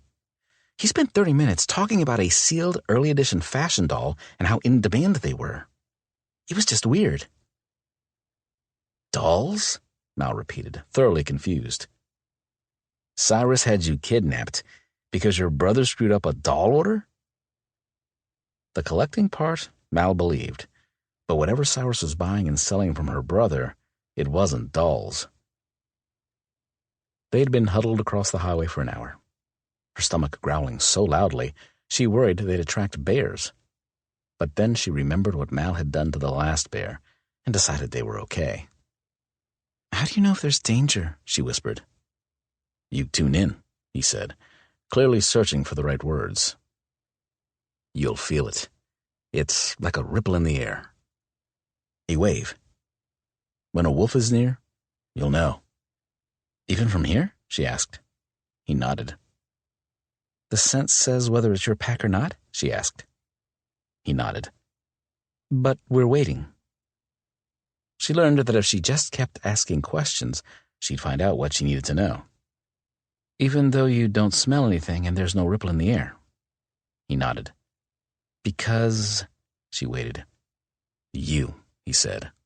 "They don't know you made it, that you're a wolf." She sat back against the rock. At this point, she didn't want to acknowledge that last part. He could be the wolf. The bad guys could be wolves. But she wasn't. She was starving, and she could have eaten an hour ago. There was more to it. Something else was preventing him from going to that diner. But what? Whatever it was, maybe he needed to do it alone. "I'll wait here. That's easy," she smiled. He frowned. "What?" He shook his head. "If I'm here, then you don't have to." "Then you're unprotected," he argued. She stared at him, flushing from head to toe. With all the sensory changes taking place in her body, it was a relief to know attraction and affection hadn't changed. Well, it had, but in a good way. It was amplified, and right now the fact that he worried about her filled her with pure joy. "I'll be fine," he growled, staring back at the truck stop. "Tell me this is weird for you too, please," she said. "What?" he asked, not turning to look at her. She wasn't sure how to put it into words. There was a connection between the two of them now. Her wolf told her part of it was the bite. So it was nothing really, but it was totally something. "Me and you," she managed. "Yes," he agreed. She giggled. He looked at her then, smiling, and taking her breath away. She could almost feel his lips against hers, almost remember the way he tasted. Her breath hitched as she stared at his mouth, the ache in her stomach startling her. She shook her head. He groaned. "You're thinking about what you said earlier?" She kept shaking her head. Yes, that was exactly what she was thinking, but she didn't want to admit it. "No, I'm thinking about something else." "You are?" he asked. She stopped shaking her head. "No." It was a whisper. "You can't lie to me a little?" "I can't. Lying is the worst possible thing a person can do." She managed a nervous laugh. "You want me to lie to you?" He shook his head. "No." His dark eyes drew her to him. She liked being close to him, even if the air was thinner somehow. She tore her gaze from his, fighting for breath. "I won't lie to you," she whispered, glancing his way. He was staring at her. "Any change? Ripple? Wave thingy?" He shook his head. "All clear." "Then let's get food. If we don't eat soon, I might just attack you." Mal grabbed her wrist and led her to the highway. By the time they were inside the diner, his posture was ramrod stiff, his "don't mess with me" expression giving the waitress pause to even seat them. When she finally did, he asked for a booth in the back corner. "Stop glaring at people," she whispered, hugging the long coat tight. "No wolves, no worries." She hoped that was the case. They'd been walking all day. Her need for a cheeseburger, french fries, and a milkshake was out of control. Besides, the way you're acting will only draw more attention. He glanced at her then, cocking an eyebrow. She smiled. Tension rolled off him. Should she be worried too? Her wolf was quiet. Oddly so. "Thanks for feeding me." He shook his head, but he rolled his head and blew out a long, slow breath. They placed their orders and sat in silence. The longer the silence stretched, the faster his tension returned. "What do you do?" she asked him, "when you're not saving me?" He shook his head. "This and that." "If you give actual answers, I won't have to ask you millions of questions." "You've definitely exceeded 2. He accepted the water the waitress placed on the table with a nod. Olivia stared at the massive burger with pure delight. She took a bite and groaned at the delicious flavors tickling her taste buds. He sat back, watching her with an odd look on his face. "What's wrong?" She dabbed her mouth with a napkin and swallowed. "If you're not going to eat, you could talk." He ate a French fry. If he wasn't in the mood to talk, she'd eat. "I'm starving. I don't think I've ever been this hungry in my entire life." She shrugged and took another large bite of her burger. He grinned. "You're getting ready for tomorrow night." She swallowed, taking a long pull off her chocolate milkshake. "Yum. What's tomorrow night?" "Oh, the moon." She ate a French fry. Her enthusiasm dampened. As much as she was enjoying what was happening between the two of them, there was that whole other thing. Being a werewolf. Being a monster. That was her life now. "It's going to hurt, isn't it?" He gave a vague nod shake of his head. "Nothing you can't handle." "Are you saying I'm tough?" She ate 2 fries and picked up her burger. Even his compliments didn't ease the knot of apprehension in her gut. "Yes." She smiled slightly, her mind spinning again. Upset or not, it wasn't affecting her appetite. Her plate was empty and she accepted the offer of apple pie and ice cream without batting an eye. Mal opted for coffee. Black, his gaze bouncing around the room. He was agitated. From the images she'd glimpsed in his memories, there was an obvious cause. His pack. Their betrayal. That he might need them now would be hard to accept. She was having a hard time with it, and she didn't even know them, not personally. "There's a payphone. Are we calling them?" she asked. He focused on his coffee cup. "They're your pack," she whispered. "I feel it. They think I'm dead."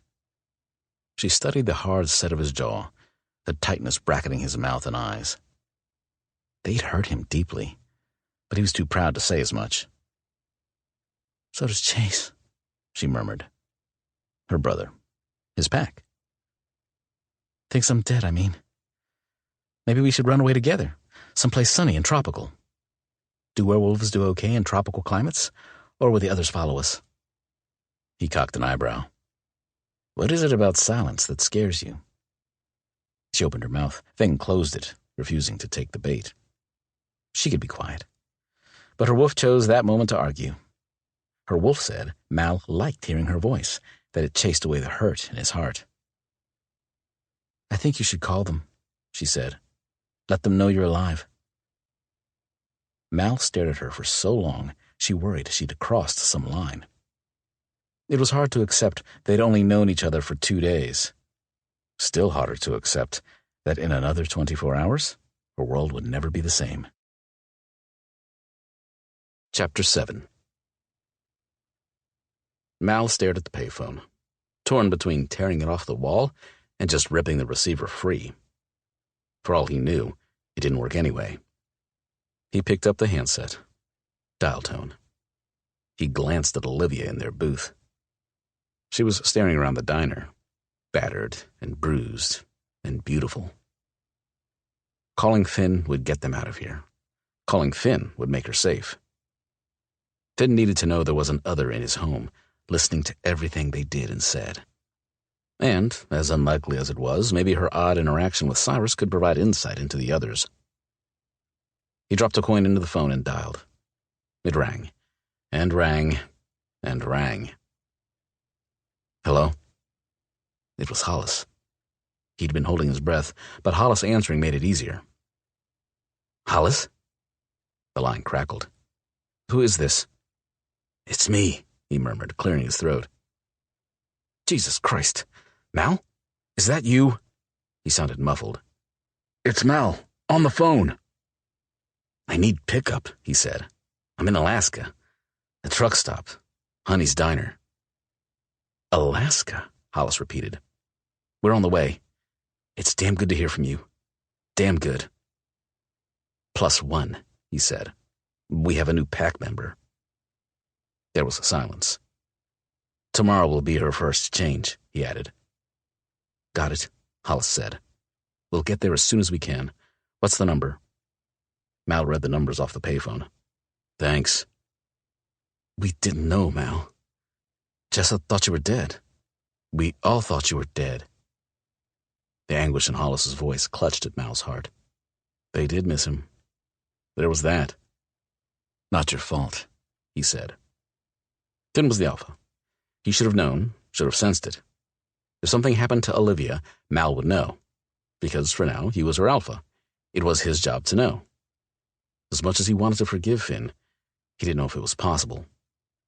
The betrayal was so deep, he wasn't sure he could truly be a part of them anymore. Guess he'd find out soon enough. Any threat in the area? Hollis asked, clearly relaying from several voices in the background. 34 hours ago. Left them unconscious in a house in the middle of nowhere, miles from here. Good, Hollis said. He hesitated briefly before adding, Cyrus said he had someone there, with you on the inside, Hollis. Any ideas? There was a long silence. No. Maybe he was just trying to get in your head. The motherfucker had definitely got in his head. Maybe Hollis was right. He sure as hell hoped so. Maybe. We'll call when we're 15 minutes out. See you soon. Soon, he said, hanging up the phone. He felt it then. The pack. That internal leash tying him to them. Irritated or angry, betrayed or furious, it didn't matter. They were still a part of him.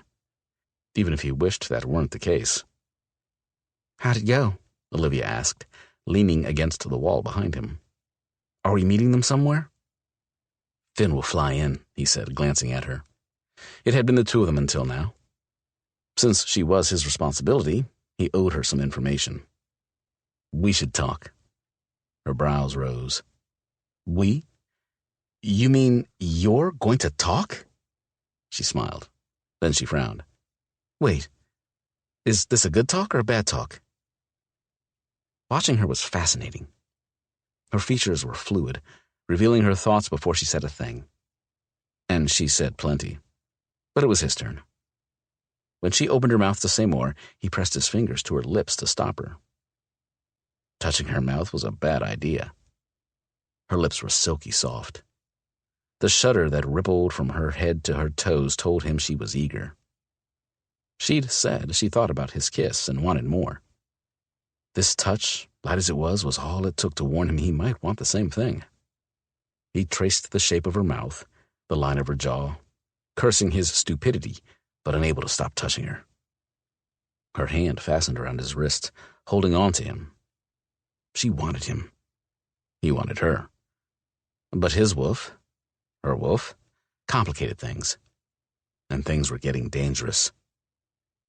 We're not doing this, he hissed, pressing her back against the wall. You hear me? She nodded, but her gaze was fixed on his mouth. He gripped her shoulders. Olivia? The desperate hunger in her gaze had his wolf howling and him reeling. She shouldn't look at him like that. She didn't understand that she was playing with fire. The air crackled between them, wrapping them together in a way that made him forget anything else existed. His wolf wanted him to give in. Damn it, he wanted to give in. Mal, she whispered, this isn't the ripple, wavy thing, is it? This is just more of the me and you thing? His nod was stiff. If he were smart, he'd drag her back to their table and wait for Finn's phone call. He'd put space between them, stop touching her. But he'd relied on his instincts for so long. He tilted his head, running his nose along her temple and across the bridge of her nose. Her lips were soft beneath his, but her hands gripped his shirt front fiercely.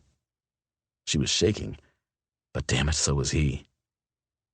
His lips lingered, absorbing the flavor of her, the feel of her. When his fingers slid into her hair, he didn't know. The silken threads caressed his fingers. In a hard world, Olivia was the embodiment of soft, one he wanted to protect, one he wanted to claim. He stiffened slightly, his wolf's demand echoing in his ears. Olivia would never be his mate. His grip tightened on her hair, but it was Olivia that wrapped her arms around his neck and pulled him to her. It was her lips that clung to his, urging them apart so her tongue could trace the length of his and almost bring him to his knees. She was the aggressor, her fingers tugging his hair, her moans greedy and frantic. Her lips fastened on his neck, her tongue and teeth nipping and sucking until his earlobe was bathed in the heat of her mouth. "Fuck," he bit out, grinding his granite erection against her. "God damn it." She hooked one leg around his waist, her mouth seeking his. He lifted her, her legs wrapping snug around his waist as he gripped her hips. She had a firm ass, one he'd love to feel without her denim overalls between them. Hell, he wanted to touch all of her, naked and warm on a bed, with mirrors if she wanted them. His wolf was ready, damn near whimpering. Mal froze, burying his face against her throat. "No more." The words were hard and cold. She was gasping for breath in his arms, her legs still tangled around him, her nails biting into his scalp. He disentangled her, holding her by the shoulders until her gaze cleared and her cheeks were bright with embarrassment. It wasn't her fault. He wanted her so bad it hurt to let her go. His wolf craved her more than anything.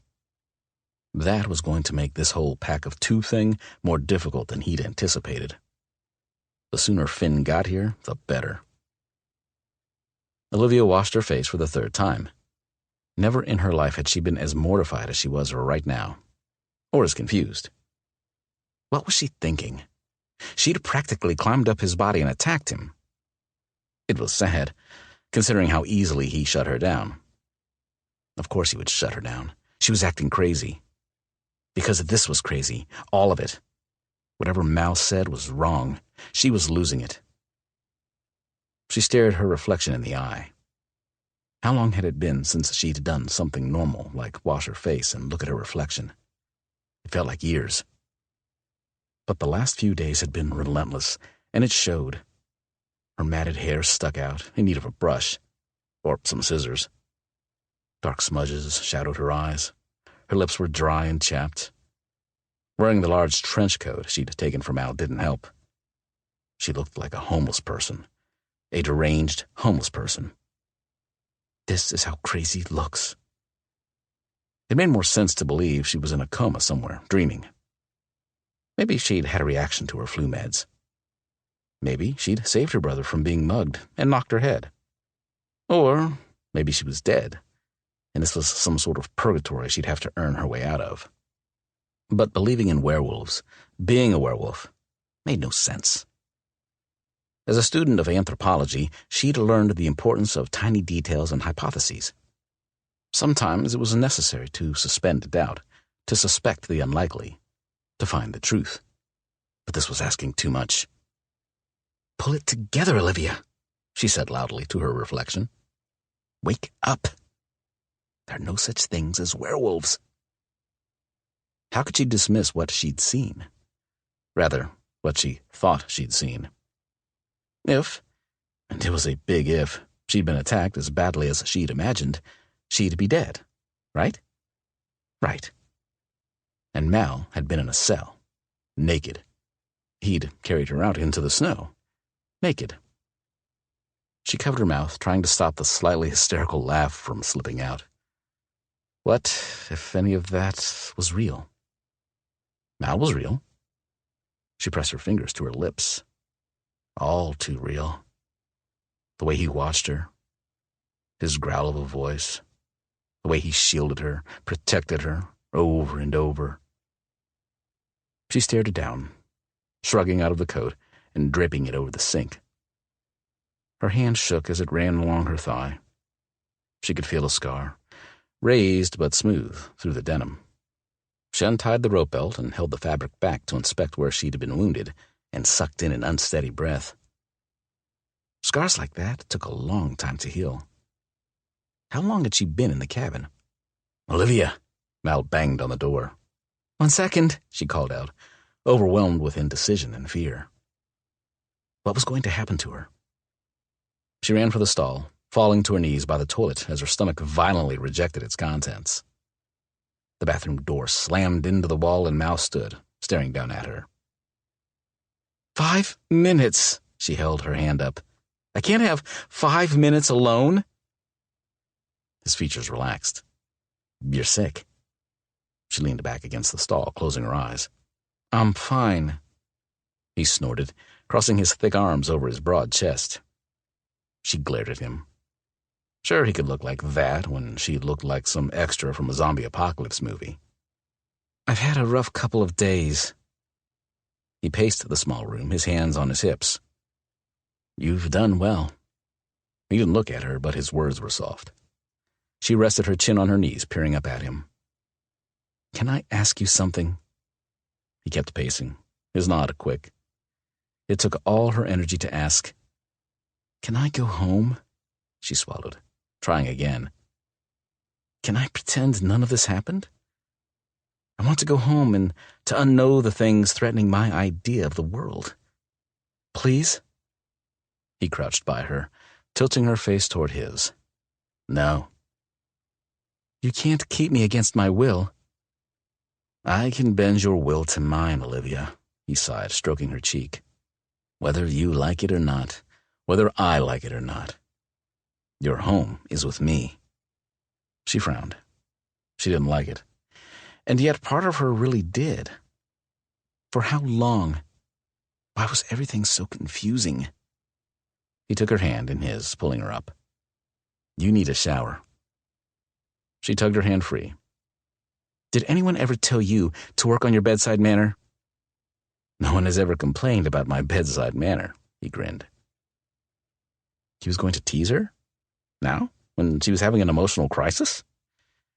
He had no idea how close she was to running. She could always make a scene. Surely some truckers would come to her defense if she said he'd taken her against her will. Then she could leave. Stop it. Why did the voice in her head have to be so damn bossy? Shower? He asked. Now you have magical werewolf shower powers? She asked. He stared at her in shock before laughing. It was her turn to stare. If his smile was mesmerizing, his laugh was dangerous. His dark eyes swept her face. Here. He shoved a bag at her, still chuckling. She peered inside. Clothes? He nodded. After your shower, he murmured. Apparently, there were showers in the truck stop, sort of like a drive-through car wash, but for people. It resembled a closet with soap and shampoo dispensers mounted to the wall. Take your time, Mal's voice. I'll stand watch. Knock when you're dressed. She stared at the door, lost. She was listening to him, trusting him, looking to him to take care of her. And even though the voice in her head was telling her that was the right thing to do, she knew it couldn't be. She kicked off her boots and stripped, all too happy to be rid of her dirty clothing. The water was hot, and the soap, all musky and bracing, left her skin refreshed and tingling. She scrubbed her hair until it was thickly lathered, then let the water rinse it all down the drain. She stood under the dryer, wiping away as much of the residual water as she could. Her new wardrobe hung in a plastic bag on the back of the door. No bra or panties, but he had done his shopping in a truck stop. She slid into navy sweatpants, a white t-shirt that read, Truckers do it on the road, and thick socks before tugging on her beaten boots. She shoved the bright pink hoodie back into the bag for later. She knocked and opened the door. Mal came in then, shutting and locking the door behind him. I need 5 minutes, he said, tugging off his clothes before she had time to think. Words like stop or wait or let me give you some privacy never made it out of her mouth. Instead, she stared at his naked back, stunned. I can leave. Her voice shook.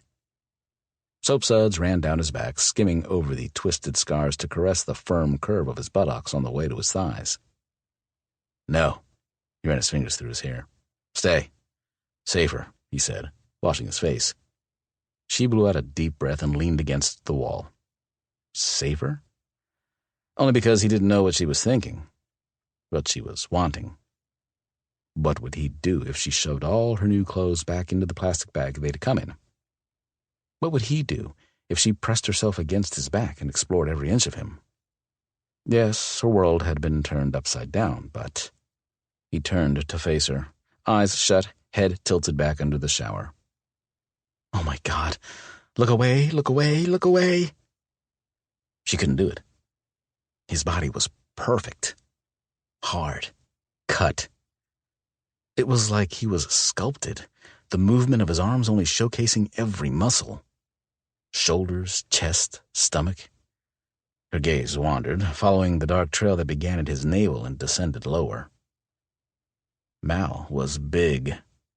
All she could do was stand and stare and concentrate on breathing. Her hands pressed flat against the wall.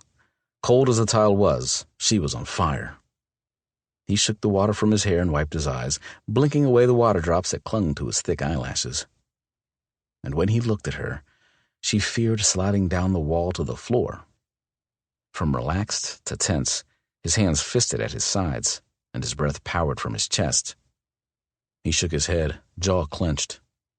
She forced her gaze up at the ceiling of the small stall, but it didn't help. He wasn't standing under the water anymore. He was inches away. Chapter 8. Her t-shirt was wet. With no bra, he could see the hard peaks of her nipples jutting against the thin cotton. And every gasping breath she took made them sway in invitation. It was an invitation every fucking cell ached to accept. The small sampling he'd had of Olivia left him craving more. It would be easy to finish what they started, to tug her pants off and wrap those silky thighs around him. Skin on skin, his hands gripping that firm ass as he showed her just what she'd been missing. Her out-of-control want for him was the only foreplay he needed. Not that he'd act on it. Fuck no.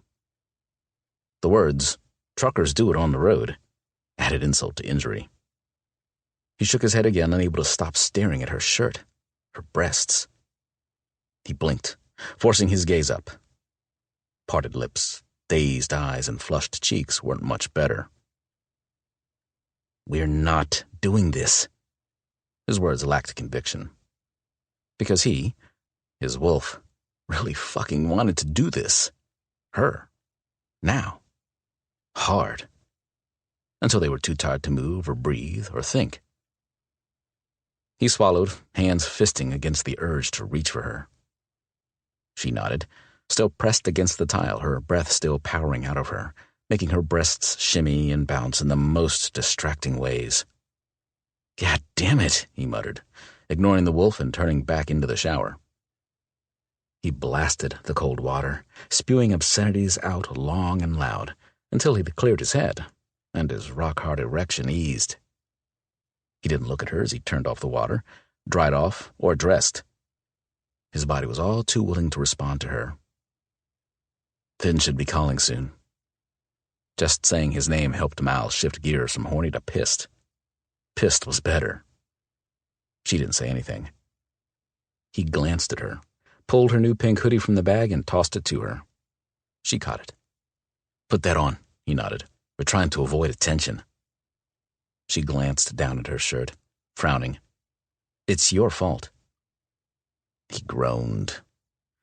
She was in the state she was in because she wanted him, and he was fucking walking away. His wolf was having a fit.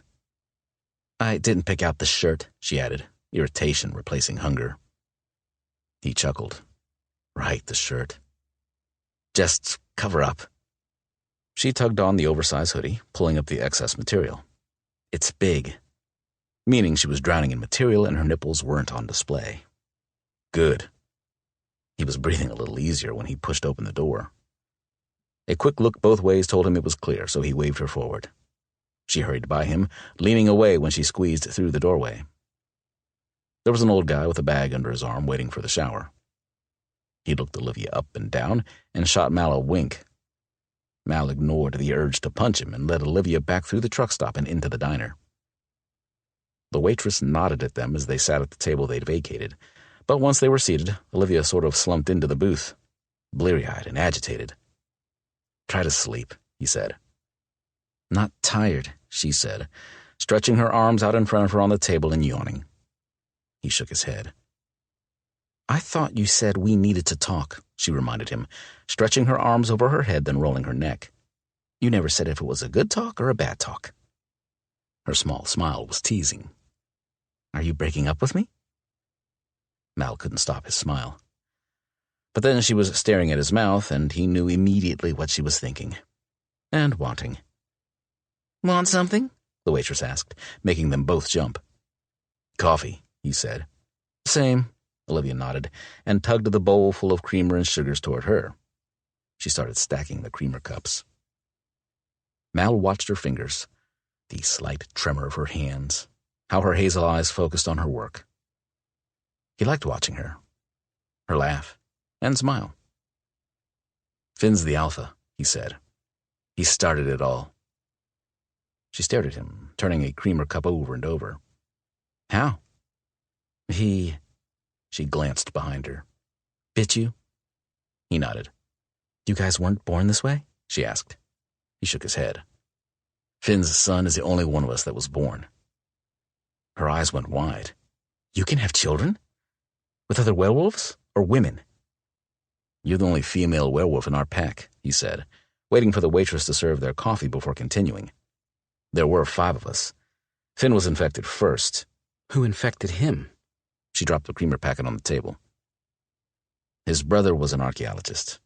There was an accident. Finn got stuck by a bone," he shrugged. "It infected him, and he infected us." She frowned. "Why would he do that to you?" "You sort of lose your head with the first change," he explained. "I'll be on, like, a killing spree?" The question was whispered. He leaned forward. "You'll be fine, Olivia. I'll make sure of that." He hadn't meant to take her hand again, but her fingers threaded with his. "We'll be safe at the reserve." "Where is the reserve?" she echoed, still nervous. "He has a few. Big one in Minnesota, smaller one in Montana, another in Wyoming. Finn's loaded. He bought half of Minnesota and started a wolf refuge, a place where Hollis could search for a cure without drawing attention." "Makes sense." She looked at their hands twined together. "The reserve isn't a reserve. It's a cover?" He shook his head. "There are wolves there." "Tell me about the pack. There were 5? Finn, the alpha. Me. Hollis, he's sort of the resident doctor and wolf expert. Dante and Anders." "And Finn's son?" she asked, releasing his hand to sweeten her coffee. "Oscar," Mal nodded. "He was a baby. Finn's mate was expecting." He'd known Finn's mate a few days before she'd been kidnapped by the others. In that time, he'd felt the bond between Jessa and Finn. It had been amazing and terrifying. "So they've been together for a while?" she asked. "That's nice." He shook his head. "Oscar had a different mom. The others killed her. Jessa was helping Finn take care of the baby when they became mates." Olivia arched a brow. "I'm assuming that's different than your average human relationship." "Wolves made for life." He muttered the words, sat back, and drank his coffee. "She's a wolf?" she asked. He shook his head. "Just his mate." "I'm confused." "Join the club," he answered. He didn't turn her. At least he hadn't when I saw her last. "They are the good guys. The others are bad. Cyrus, their alpha, is a twisted son of a bitch I can't wait to rip to pieces." He looked at her, eyes narrowed. Except now, ripping Cyrus to pieces was no longer his top priority. "Since being turned, life's revolved around staying alive and protecting my pack. Which is you." She smiled. "And Finn and the rest of them?" "We'll see," he said, not ready to let them back in yet. "How long have you been gone?" she asked softly. He shrugged. It could have been weeks or months. "Too fucking long." She She took his hand again. They must have been missing you. He stared at their hands, watching her fingers stroke his, the way they smoothed across his knuckles and the length of his thumb. He grabbed her hand, holding it securely in his. If someone had you, I'd go after you, he said. My wolf wouldn't let me give you up, not without a fight. His words were thick. They never came. Olivia slid around the booth bench, pressing herself against his side. They thought you were dead. That's bullshit. An easy answer, he grumbled. You'll understand once you shift. Your wolf, my wolf, there's a sort of sharing of thoughts and emotions. He broke off. He wasn't sure how it would be between them, or if he was ready to be vulnerable with her. She was smiling at him.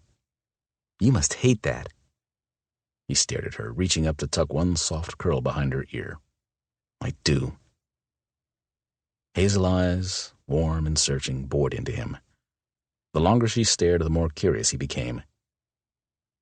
What are you thinking? He asked softly. Are you sure you want to know? Her answer was equally soft. He arched a brow. You're not thinking about sex again. I wasn't. Her cheeks flushed. But thanks for taking me there again. What were you thinking? He asked, refusing to lose himself to thoughts of Olivia and sex. She cleared her throat. Part of me wants to run screaming from the diner, far away from all of this. She swallowed. I want my life back, without wolves, rules, bad guys chaining people in cells, being mauled by bears. And you? No matter how calm and sane you appear, there's nothing sane about any of what you're telling me. She sucked in a deep breath. I miss home. Television and take-out Chinese food, fuzzy slippers and naps and lousy roommates and unreliable brothers. I want boredom, security, and safety. The known. None of this. His wolf whimpered. And the other part? Wants to take away the hurt and anger in your heart? She shrugged. I want this bizarre connection between us to be real, which is ridiculous. I've known you for, what, a few days? I'm still confusing simple human emotions, like lust for love. Even I know it's not possible to fall in love over the span of a few days, so this you and me thing is all wolf. But it's so intense. She stopped. Honestly, I still keep expecting to wake up. He wished she were dreaming. Then none of this would be real. He didn't want to be here any more than she did. He didn't want to be responsible for her, for any of this. And he sure as hell didn't want to hear her say things like, love. Not to him. You're awake, he mumbled. So pick one. I didn't think there was a choice, she said, cradling her cup with both hands. He looked at her. If there was, what would you pick? She spun the cup slowly in her hands before meeting his gaze. The air grew heavy again, weighted by the magnetism of their connection. He was rooted there, waiting for her answer, terrified and hopeful. The phone rang. Olivia glanced at Mal. Whatever was being said on the telephone, he didn't look happy. But to be honest, he rarely looked happy. He was a master of the blank expression, with the occasional don't talk to me or I'll hurt you glare thrown in. There was also the look of confusion she brought out in him, and the other look. The one that made the pit of her stomach warm and liquid, and her toes curl and her lungs empty. She shook her head, mulling over his question, which hadn't been a real question. If this was real, all of it, of course she couldn't leave. And improbable as it was, she was beginning to believe that might be the case. She took a bracing sip of hot coffee. An odd shiver shot up her spine, from her tailbone to the base of her skull, a flash of heat, a warning. The air around her seemed to ripple. A ripple. Something she'd never felt before, something that made her feel nauseated and uneasy. She stood, knocking the table and spilling her coffee onto the speckled laminate. Her gaze swept the room as she tugged her hood up. No one else was there. Not yet. Her gaze fixed on Mal as she made her way to him in the phone booth. His expression made the hair on the back of her neck stand straight up. Tension rolled off of him, his posture ramrod stiff. "They're here," he said into the phone, pausing briefly. "Now." "Mal?" A whisper was all she could manage. He pulled her against his side, easing her at once. "We'll be there. Get her out of here, no matter what." He hung up the phone, his gaze sweeping the room. "In the truck stop." Grabbing her hand, he headed down the hall to the bathroom. He locked the door behind them, eyes narrowing as they inspected the window placed high in the wall. "Can you fit?" he asked. She nodded, accepting his help as he gave her a boost. "Mal, I'm right behind you," he said, shoving her up. "Go." She didn't want to, but somehow she was pushing the window wider and crawling out into the snow outside. The air was cold and clean, the ripple less pronounced. Breathing was easier, but there was nowhere to hide, and her gut told her to hide. The fluorescent exterior lighting seemed too bright, almost as if its sole purpose was to announce her presence. The urge to run grew, so that the sudden touch of Mal's hand on her back made her jump. "Stay calm, Olivia." Mal grabbed her hand and tugged her behind him. She was struck by how silently he moved. While she was shuffling along, tripping over her own feet, every footfall echoing, he crept between the semis on soundless feet, alert and ready for... She wasn't sure. She wanted to know. He stopped occasionally, forcing her to brace herself or teeter on tiptoe to avoid plowing into his back. And every time Mal reached back to steady her. By the time they reached the edge of the parking lot, her nerves were shot. She didn't like feeling clumsy. She wasn't clumsy. She did yoga and took her kickboxing classes regularly, but doing yoga in studio or kickboxing in the gym hadn't prepared her for running for her life. And the voice in her head, the one she was beginning to recognize as her wolf, was certain that was the case. She did her best to follow Mal's example. She moved when he did, breathed when he did, and tried not to act like she was on the verge of a panic attack. When they reached the cover of the woods, he stopped. "Your heart's racing," he whispered. "I'm sorry," she squeaked.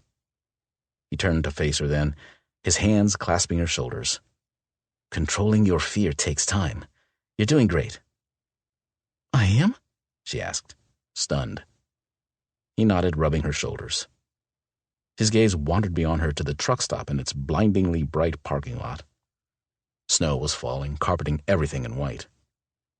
"Are we safe?" His grin was tight and his voice was low. "That's always the question." She stepped into him. "Mal? Are we?" He glanced at her. "Close your eyes." "What?" "Close them," he repeated. She did, instantly. "Concentrate. Tell me if what you felt is gone." His voice was low and deep, lulling her into submission. "Are we safe? Or are they still here?" Olivia stood still, but her mind was racing. "Focus. Take slow, deep breaths and concentrate." His breath stirred the hair by her ear. His heat was at her back, one hand resting on her stomach. "Don't overthink this. Just listen." Focus on Mal. His warmth, his touch, the even brush of his breath at her temple. But getting lost in him wasn't what he was after. And even though she appreciated the comfort he offered, she'd never had much luck relying on people. Focus. She heard the snow falling, the gears of a truck shifting. A bell? The truck stop door opening. People talking, inside. Not just people. Something else. Something different. The newcomer's heartbeat was a little faster, a little stronger than the others. A wolf.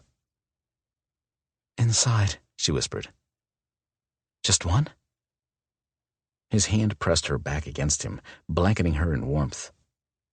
Little things like scent, pulse, and breathing are important. Sweat is more potent, sour with stress. Pulse is strong and rapid when hunting. When breathing is shallow and rapid, chances are they're hunting a scent. Olivia listened again. Shallow breathing. He's still looking, he said. Let's keep moving. She opened her eyes, her senses processing. It felt like having an all-over rug burn, prickly and sensitive. All the newness prodding, all overwhelming.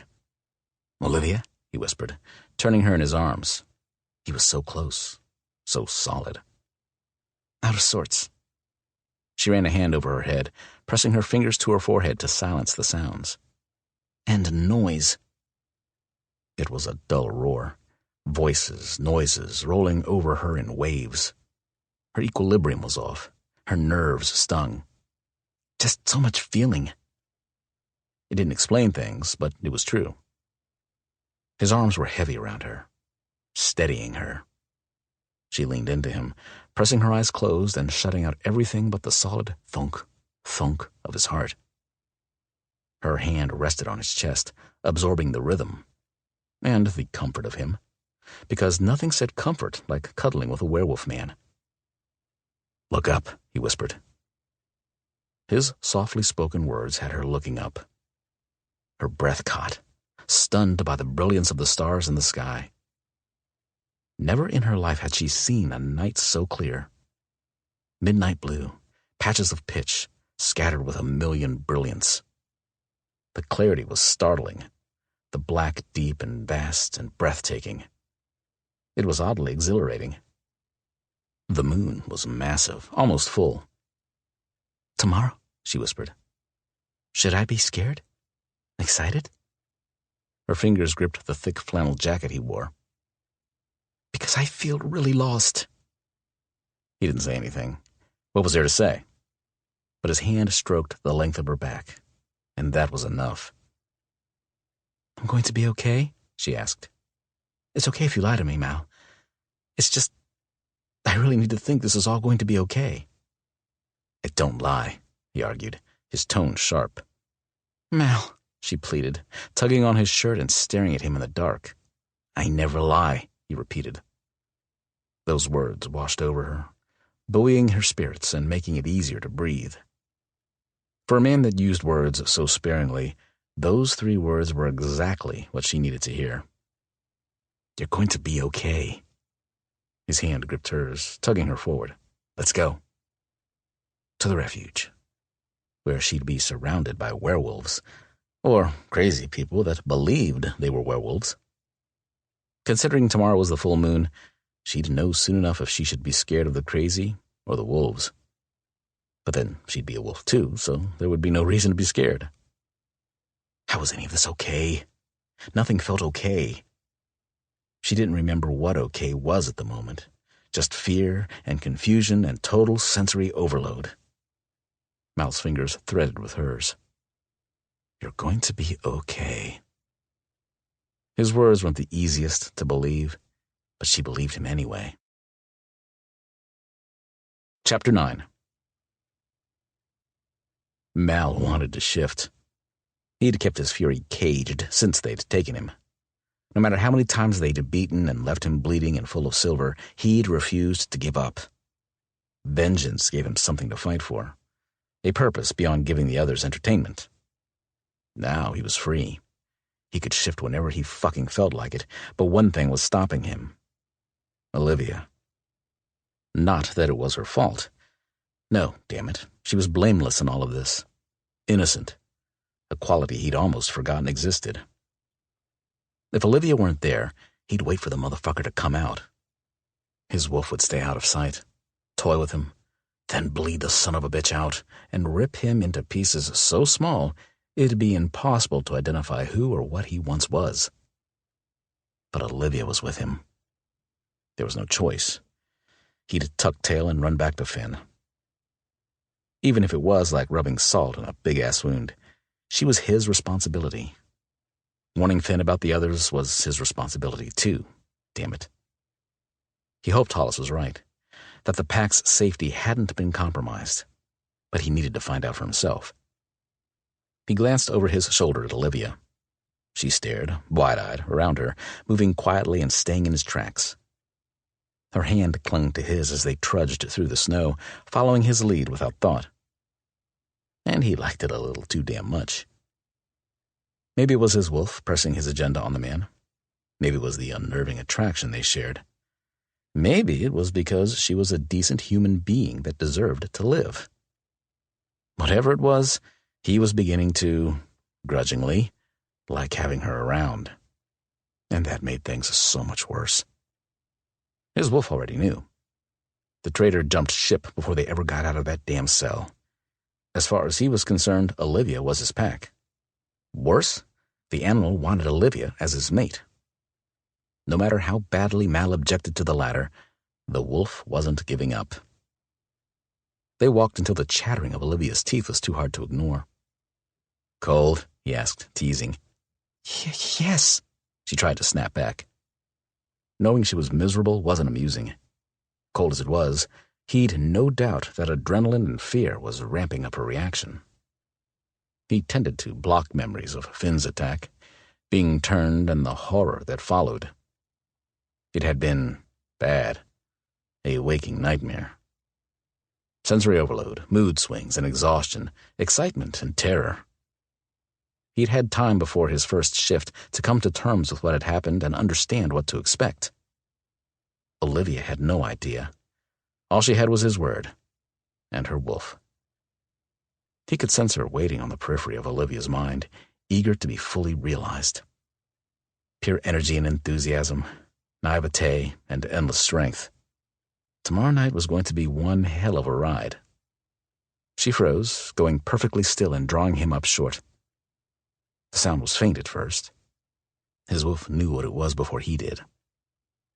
"Is that a helicopter?" she whispered, pressing herself against his side. He was impressed. She'd heard it before he had. "Finn." She relaxed against him. They might be about to get rescued, but they weren't out of danger. Not yet. And relaxation was the last thing on his mind. The louder the helicopter grew, the more agitated he became. The pack was coming for them, so why wasn't he happy? Why couldn't he forget the hurt and anger their desertion caused? It was a splinter festering deep, one he couldn't ignore. Not yet. Maybe it was a good thing. His anger had given him the fight to survive the shitstorm of captivity. The future was still uncertain. Just because they were excited about his homecoming didn't mean they'd welcome Olivia with open arms. Maybe calling Finn had been a bad idea. He'd been taking care of them just fine on his own, and Olivia was smart. Her instincts were kicking in. They'd be a good team, he could tell. Except that wasn't fair to her. Keeping her to himself, living on the road, on the run. She deserved better. Once she'd settled in with the pack, with Finn, Mal could do whatever the fuck he wanted, on his own. His wolf whined, then growled. Leaving Olivia didn't sit well with his inner beast. The chatter of her teeth pulled him from his internal argument. He glanced down at her, frowning. She was watching him, her face too shadowed to reveal what she was thinking, which could be a good thing. "What's wrong?" She shook her head. "Tell me," he urged. The helicopter was in view now, a spotlight sweeping the newly fallen snow. "You're worried," she managed. "About me? Where I fit? What to do with me?" He sighed. "Because you're not sure you still belong with this pack? Or because of the you and me thing?" He shook his head. "Because I don't know what's best for you." "So making me a werewolf suddenly renders me incapable of making my own decisions?" she asked, the hint of anger creeping into her tone. He growled. "Can we do this later?" She let go of him, wrapping her arms around her waist. He waited, but she stayed silent. In the grand scheme of things, her bad mood didn't matter. Hell, being pissed was more effective than being scared. Not that he was going to let anything happen to her. He shook his head, tugging her into the clearing behind him and shielding his eyes from the beam of light. A ripple. A warning.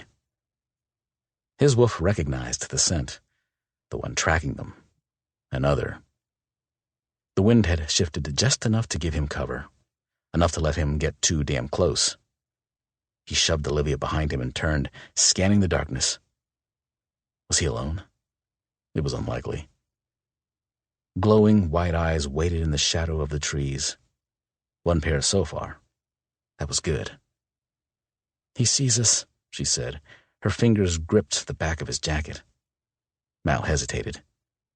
He couldn't let the wolf go. The others were uncertain how many were in Finn's pack, and that's the way they wanted to keep it. That might have changed since he'd left, but he wasn't going to risk it. Add Olivia's presence, healthy and alive, and they'd know he'd turned her. Mal, she whispered. Stay here, he said, knowing the helicopter was overhead. Dante is here. Sad eyes, floppy hair. Go with him. No, Mal. Go with him, he snapped. She didn't understand. Not really. Not yet. But she would. The bastard couldn't get away. She released him. He shrugged off his coat, the shift already running over his flesh and stretching his muscles. It wasn't easy. He was agitated, worrying about Olivia, worrying about not getting the wolf before it ran. He fell forward, grunting against the snap of bone, the shift of vertebrae and joints. Claws tore through knuckles, flesh gave way to fur.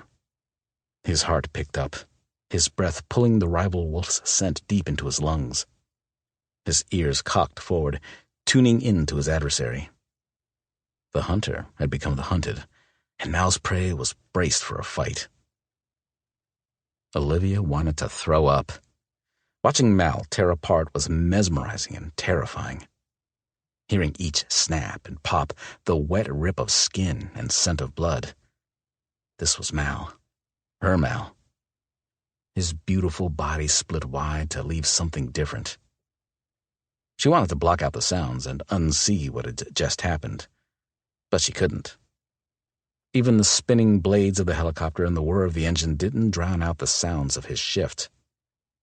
Mal was gone, and breathing, thinking, moving was impossible.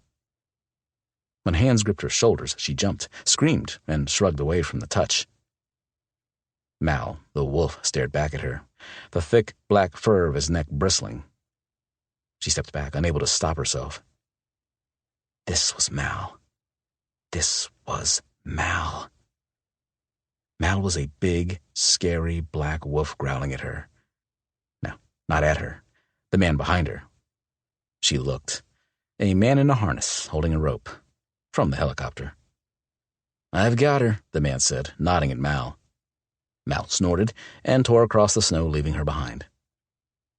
Dante, he said, extending his hand.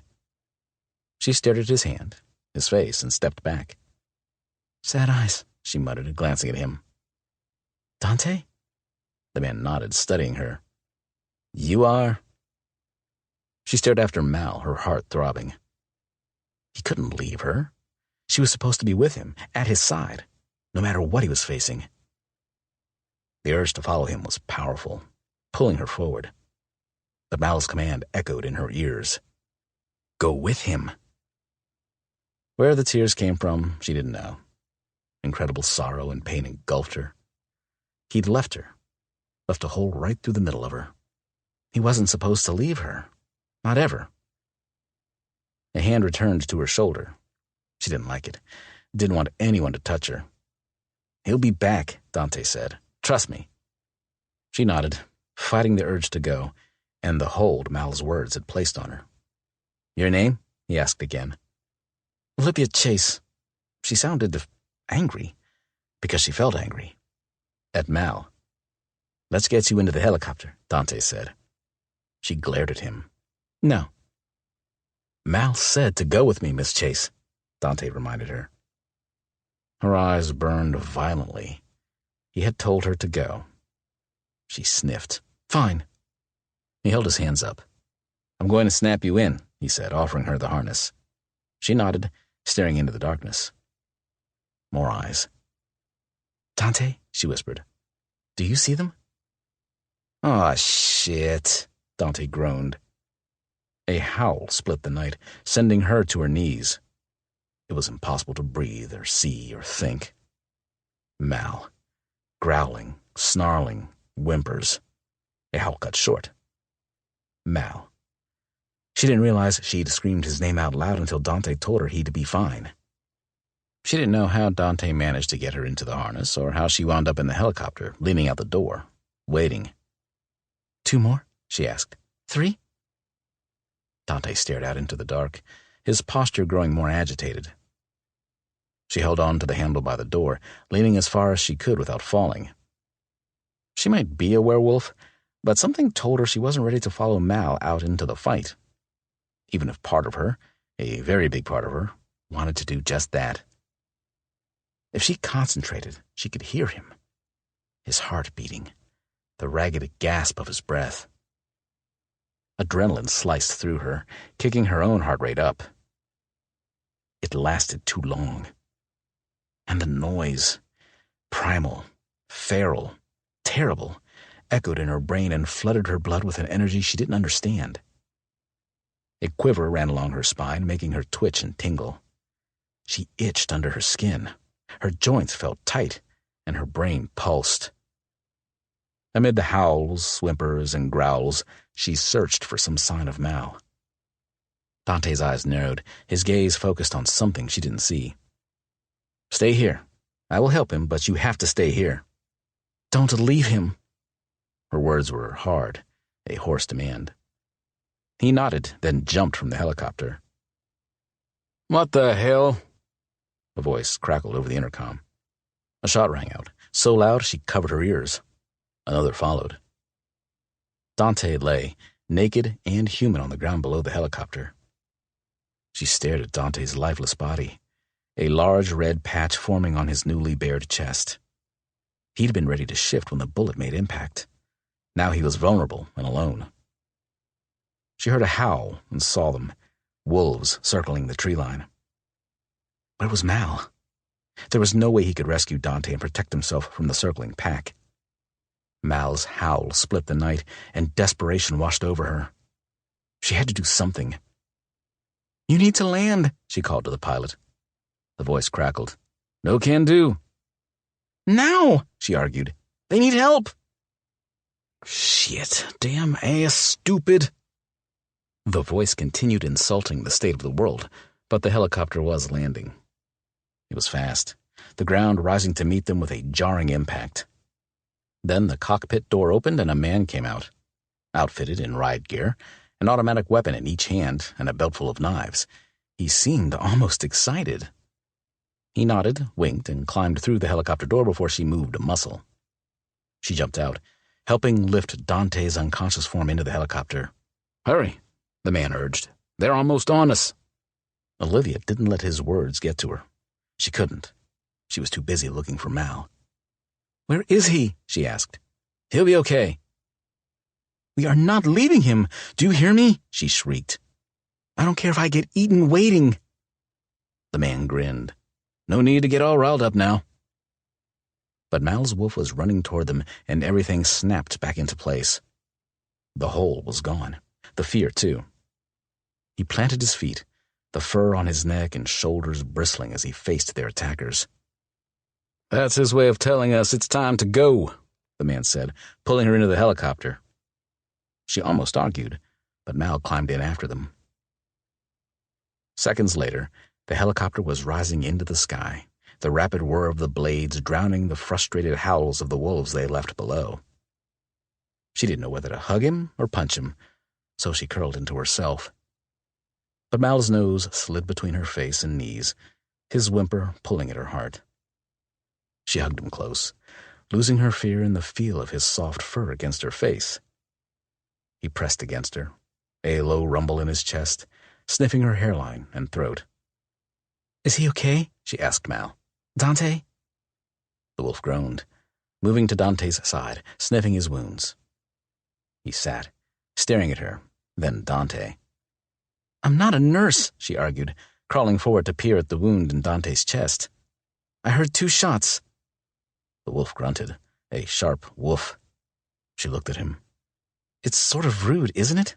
To shoot at each other instead of fighting it out as wolves? Sort of underhanded." Mal's wolf grinned. He did. That's the only word for it. "What?" she asked, turning back to Dante. She pressed her ear to his chest. "His heart sounds good," she hesitated, remembering what Mal had told her. "He's calm. Even his breathing is normal." "Takes a lot to kill a wolf," the voice crackled. "I'm Gentry, by the way." "Are you a wolf?" she asked. No, he laughed. But I sure love running with the crazy-ass motherfuckers. She sat back on her heels, sighing. It's fucking good to see you, Mal, Gentry added.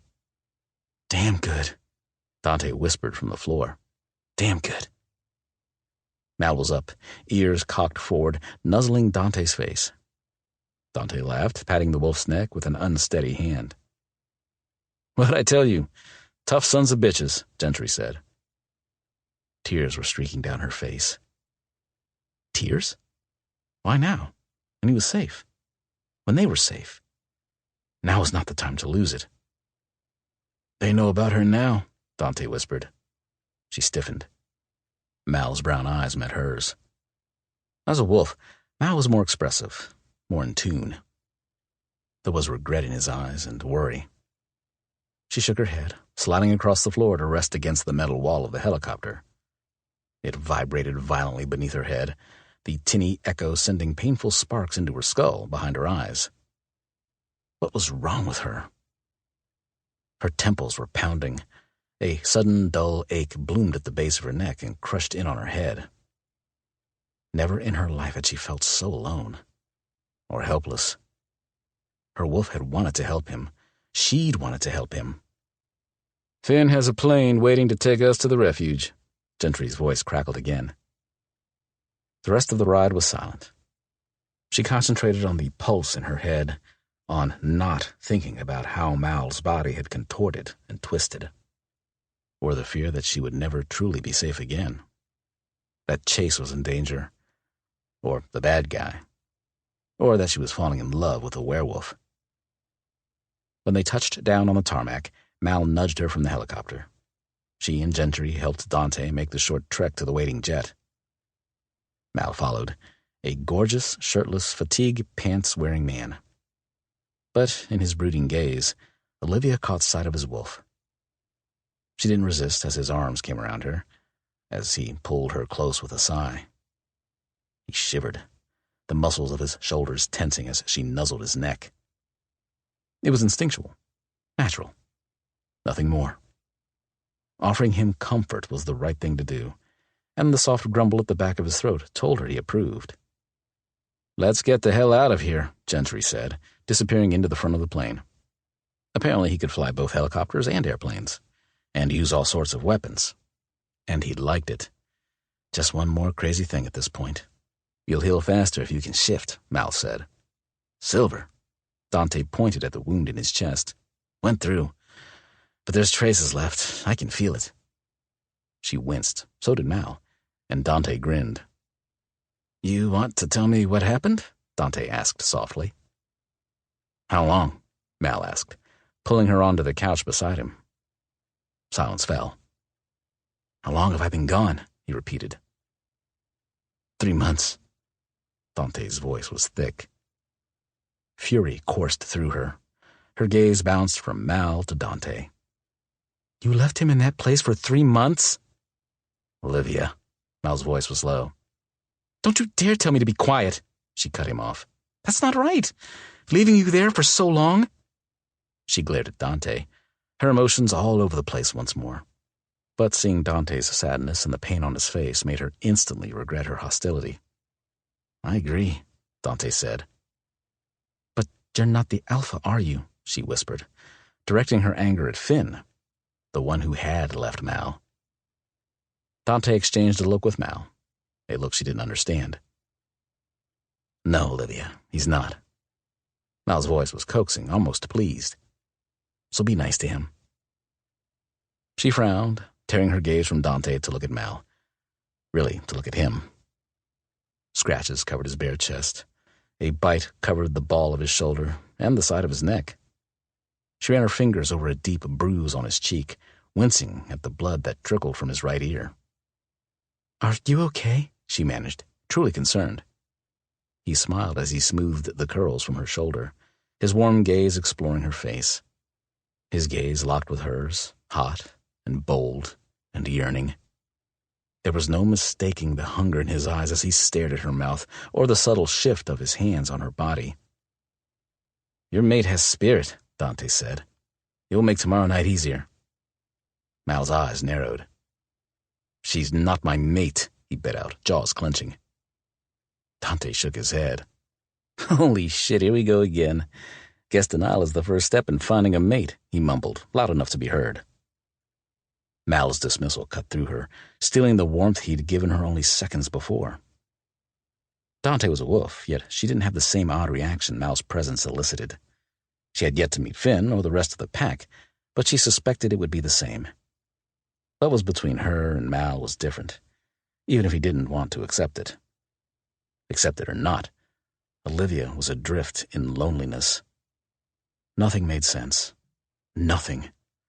But letting her fear take over wasn't productive. Fear wasn't going to rule her. She was stronger than that. Chapter 10. Mal's grip tightened on her, without thought. She was trying to put distance between them, probably pissed again. Distance was good.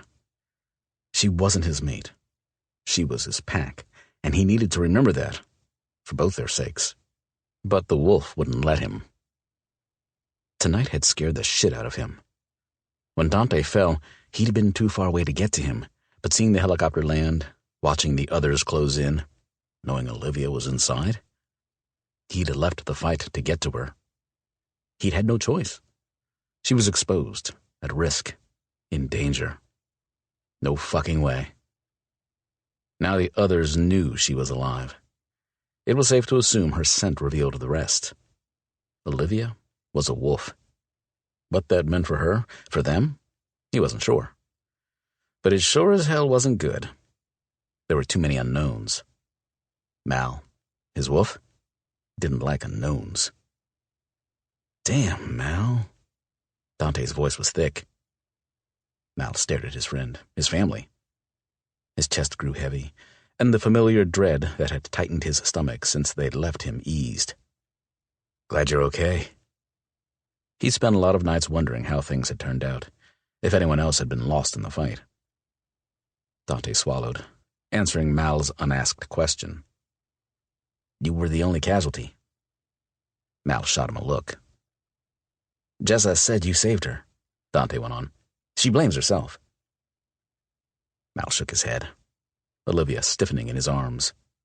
He ran his hand down her back, offering comfort, taking it in return. Jessa wasn't the one that left him swinging from that tree. Logically, Mal understood. Finn would pick Jessa, his mate, over him. But it wasn't always easy to think logically when you're chained to a wall, getting your ass kicked by two sadistic werewolves. Ellen said you were dead, Dante said. Ellen? Mal growled, his hand stilling on Olivia's back. She was, one of the others. I don't fucking know where exactly she fits, Dante paused. But she's helping Jessa through her pregnancy. Mal stared at Dante. He'd never considered they'd welcome an other into the pack. And we're trusting her? Cyrus's plant was in plain sight? Not all of us, Dante frowned. It's an uneasy truce. Unfucking believable, he mumbled. Finn gets a mate and loses all judgment? Another reason to steer clear of the whole mate mess. His wolf growled. Olivia slid from his lap.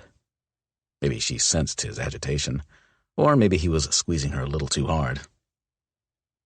Seeing you, your throat torn out? Dante broke off, shaking his head. No one should have survived that. I did. He rested his head against the seat, breathing through the pain and anger Dante's words stirred. Maybe he was right. Maybe he shouldn't have survived. There had been times he wished he'd died.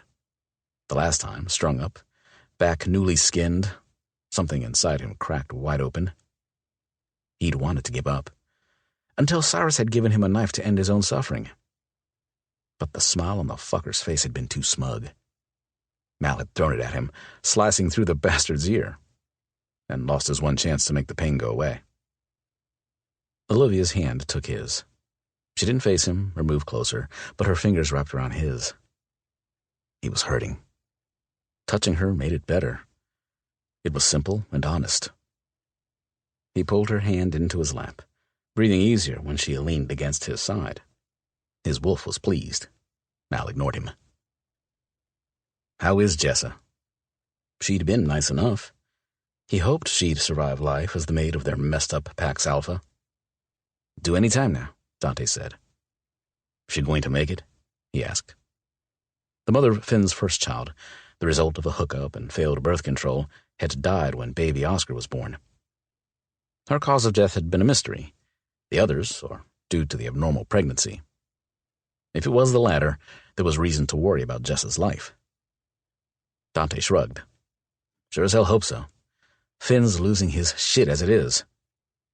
Olivia yawned, drawing his attention. She was worn out. She had every right to be. She was facing the biggest change of her life. Throw in new scents, new sensations, new threats. Her nerves had to be shot. Him, acting like a moody asshole, wasn't helping. If he were the sort of guy that apologized for being a dick, this would be the time. "You look tired." Dante led them to the waiting plane. "It takes a couple of hours to get to the Montana refuge. You can sleep." The plane's interior was chrome and leather, soft lighting, every modern convenience. The exact opposite of where he'd spent the last 3 months.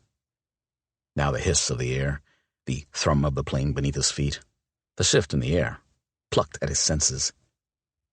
He'd rather shift, trek through the woods and let his neglected senses take over for a while. He gritted his teeth, the space closing in on him. Olivia's presence grounded him. She looked as dazed and lost as he felt, but the slight smile she shot him, soft and trembling, made him wonder why he was fighting this. Not just her, but his wolf. When they landed, he'd run until his wolf collapsed. Olivia sat on the edge of a long sofa. Her fingers plucked the edge of the cushion, tracing the seam of the buttery leather fabric. It smelled clean. Not clean like the fresh night air or the towering pines, but sterilized. As the door of the cabin closed, the air seemed to thicken, weighing her down, making her clammy. "There's a bedroom," Dante offered, "or a bathroom if you want a shower." A shower. On a plane? Because Finn was rich. And apparently rich people had showers on their airplanes. She glanced at Mal, her mind flooded with images of him naked, covered in soap suds, and glorious. Clear her head. That's what she needed to do. Focus on drowning out the white noise so she could sift through the emotional minefield in her head. After being alone with Mal for so long, the confined space and extra bodies pressed in on her until she almost missed the snow, the dilapidated cabin, and the endless trees she'd found comfort in. She should focus on that, the quiet black night of the forest, not the mad beat of her pulse reverberating through her spine and neck, making her head throb. She blinked, pressing a hand to her temple. She was vaguely aware of Dante and Mal talking, of Gentry's southern drawl over the intercom, but to her, it was white noise, a deafening, whirring buzz that challenged her focus. "Here." Mal's offer of a glass of water startled her, but she took the glass and nodded her thanks. He sat by her, his hand wrapping around hers and soothing the fight rising within. "Olivia," his voice was low, "look at me." She blinked and frowned and stared at the ceiling, but eventually she had to look at him. He was too beautiful. Light brown eyes burned into hers, his jaw locked, lips pressed flat, as if he was holding something back.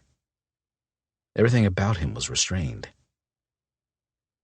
"We'll talk when we get there," he said to Dante, pulling her to her feet. "Right now, might be best if we got some sleep."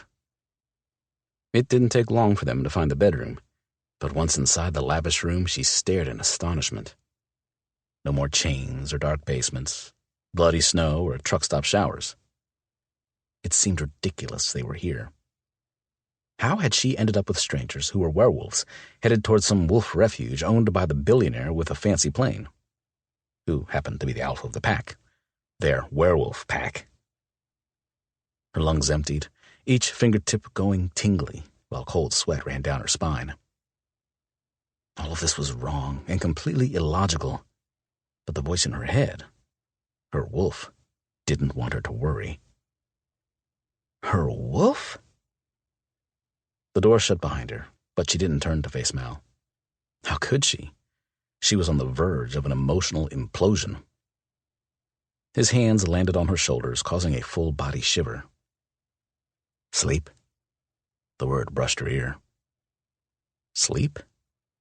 She shook her head, too worked up to think about sleep. Her brain was too busy short-circuiting to sleep. She'd rather fight, argue, anything to let out some of her unexplained aggression. Stop trying to control me, Mal. Olivia. He turned her, tilted her head back. His gaze searched her face, a furrow forming between his thick brows. I frustrate you. I know. I'm a nuisance. I'm spiraling out of control, and you don't know what to do with me, she whispered, watching the play of emotions on his face. Honestly, I don't know what to do with me either. You amaze me, he finished. His hand cupped her cheek. There was warmth in his gaze, a heavy, delicious warmth that erased the jagged edges from her hurt and temper. Her heart thumped. He cared about her. She knew it. Her wolf, vague and unfocused as the voice was, knew it too. Things seemed to click into place. But you're going to leave me with him? With Finn, aren't you? She asked. That was why she was afraid. That was what was wrong. She couldn't do this without him. He frowned. I'm going to do what's best for you. His hands slid down her shoulders and released her. She shivered. That's not an answer, she whispered, her gaze falling to his lips. It was the only answer she was going to get. He steered her to the bed. We'll talk later. Now, sleep. He yawned and kicked off his boots. She watched him stretch, immediately distracted by the angles and edges of his torso. Was it normal to have so many abs, or was that a werewolf thing? He dropped his pants and sat, naked, to pat the bed beside him. She stared. He was naked. He was totally naked. And this was the first time they'd been alone without the fear of being ambushed or mauled. She could stare at him, set aside her frustration, for the few hours they had together before landing. This was their time. A time to get acquainted without the rest of the world pressing in on them. Looking at him was easy, but the looking turned to wanting and difficulty breathing and hot, aching hunger. Olivia. There was a hint of warning in his voice. A hint. Sleep. Like actual sleep? She sounded like a disappointed child. But you're naked, she mumbled. He grinned. It's how I sleep. Fine. Then that's how I sleep too. His eyes narrowed, the muscle in his jaw clenching tight. He wasn't stopping her. Hands trembling, she tugged her hoodie over her head and dropped it on the floor. She kicked off her boots, avoiding his gaze when one of them stuck, almost tripping her. The sweatpants were loose. Tugging the knot free made shimmying out of them easy. The white truckers do it on the road t-shirt was long enough to cover her, but they both knew she wasn't wearing anything underneath. His hands fisted in the comforter. She had reached for the hem when his hands tugged her close between his legs. The heat of his muscular thighs against her bare skin was glorious. She closed her eyes, hands braced on his shoulders. You're going to make me do something I'll regret.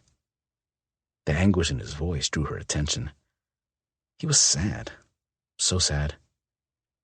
Mal, she cupped his face, resting her forehead against his. No regrets. It was hard to say the words out loud, but she had no choice. Distract me. Make me feel good, alive. Please. My body is hungry for you. He moved swiftly, his big hand tangling in her hair and pulling her down to him. His lips were brutal and desperate as they sealed with hers, and she loved it. Her mouth parted, and she was stunned by the shock of lust that wrapped around her. His tongue against hers, his other hand sliding up, stroking behind her knees, lightly caressing up her thighs. He growled, rolling them and tugging her beneath him. Breathe. Her lungs ached. Never in her life had she been so consumed with sensation, and it was oh so good.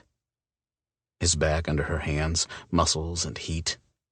His lips devoured hers, moving on to her neck, soft, hungry, relentless. Mal's scent was the ultimate aphrodisiac. Breathing him in made her body throb and ache in the best way possible. His chest pressed against hers. Her shirt was in the way. She wanted his skin against her, wanted no space between them. He must have been thinking the same thing. Her shirt was across the floor in seconds. Mal sat back, staring down at her, wild-eyed and breathless. He groaned, his hands running down her sides, along her hips and back up her stomach. One hand cupped her breast, stroking over the skin, plucking the tip gently as his gaze locked with hers. She arched into his touch, unable to sever the hold he had on her. In his eyes was truth. He wanted her as much as she wanted him. She thought he said, "mirrors," before rolling away from her. He didn't go far. The exquisite stroke of his tongue against her knee had her moaning in earnest. His hands parted her legs as he kissed and licked the bend in her knees and up the soft skin of her inner thighs. Her hands fisted in the blanket, waiting, hoping, uncertain. But then his fingers brushed through the fine thatch of hair between her legs, parting her sensitive flesh to stroke the most intimate part of her body. She was throbbing, aching, and his touch was divine. He growled, his fingers stroking against the tight nub again and again. Her body bowed, responding without thought to his caress. When his finger slid inside her, she moaned again. This was Mal, joined with her physically, even in such a small way. On the inside, in her heart and mind, she'd accepted he was a part of her, an essential part, one she would fight to hold on to, no matter how hard he resisted. Chapter 11. Watching Olivia writhe beneath him was hot as hell. Her nipples jutted up, begging for his mouth. He gave her what she wanted, what he wanted. He ran his nose along the swell of her full breast, his tongue teasing the puckered tips until she was gasping. She was so beautiful, so abandoned. Her lips parted, her ragged breath filling the room as he sucked her nipple into his mouth. She tasted so damn good. He took his time, learning what made her whimper, what pleased her most. All the while his finger was buried inside of her, where he belonged. His wolf was pacing, crazed with the need to claim her. She wanted this, the wolf insisted. She wanted to be his mate. Mal kissed his way down her side, sucking hard enough to leave a mark on her creamy skin. His wolf would have to be satisfied with marking her skin. He went lower, tracing the arch of her hip bone, nuzzling the juncture of hip and thigh, and easing her legs wide. Seeing Olivia so hungry for him, so exposed, almost shook his resistance. He wouldn't bury himself inside her, wouldn't please the wolf, no matter how much he ached for it. Instead, he slid another finger inside of her. She clenched around him, the breath powering out her chest and leaving him trembling. His dick so hard he knew he'd be hurting if he didn't find some release. His mouth latched onto her upper thigh, his teeth grazing the skin. When she reached down, her hands tangling in his hair, he smiled. She might not know what she was asking for, but he did. His tongue skimmed over the tight bundle of nerves, driving her crazy. So good. Like honey, pure honey. He wanted more. Every time he sank his fingers into her, his dick throbbed. She was tight and wet and ready for him. He couldn't stop, couldn't leave her. Touching her was all that mattered. She is ours. He tried to shut the wolf out, to lose himself in the taste and feel of Olivia. But the knowledge that no one else had touched her this way was powerful. A surge of possessiveness gripped him, shaking him to the core. No one but him. Ever. Not yet. He'd promised himself she would never be their mate. He couldn't allow it. She deserved better. Her fingers tightened in his hair, pulling his head closer. He worshipped her, frantic to claim her in some small way. His tongue worked her over, pulling moans from the back of her throat. His fingers tightly enveloped within her, stroked deep, drawing little gasps of pleasure.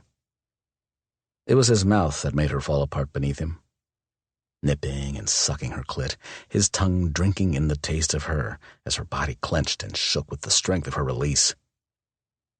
She grew soft and limp, her hands sliding from his hair.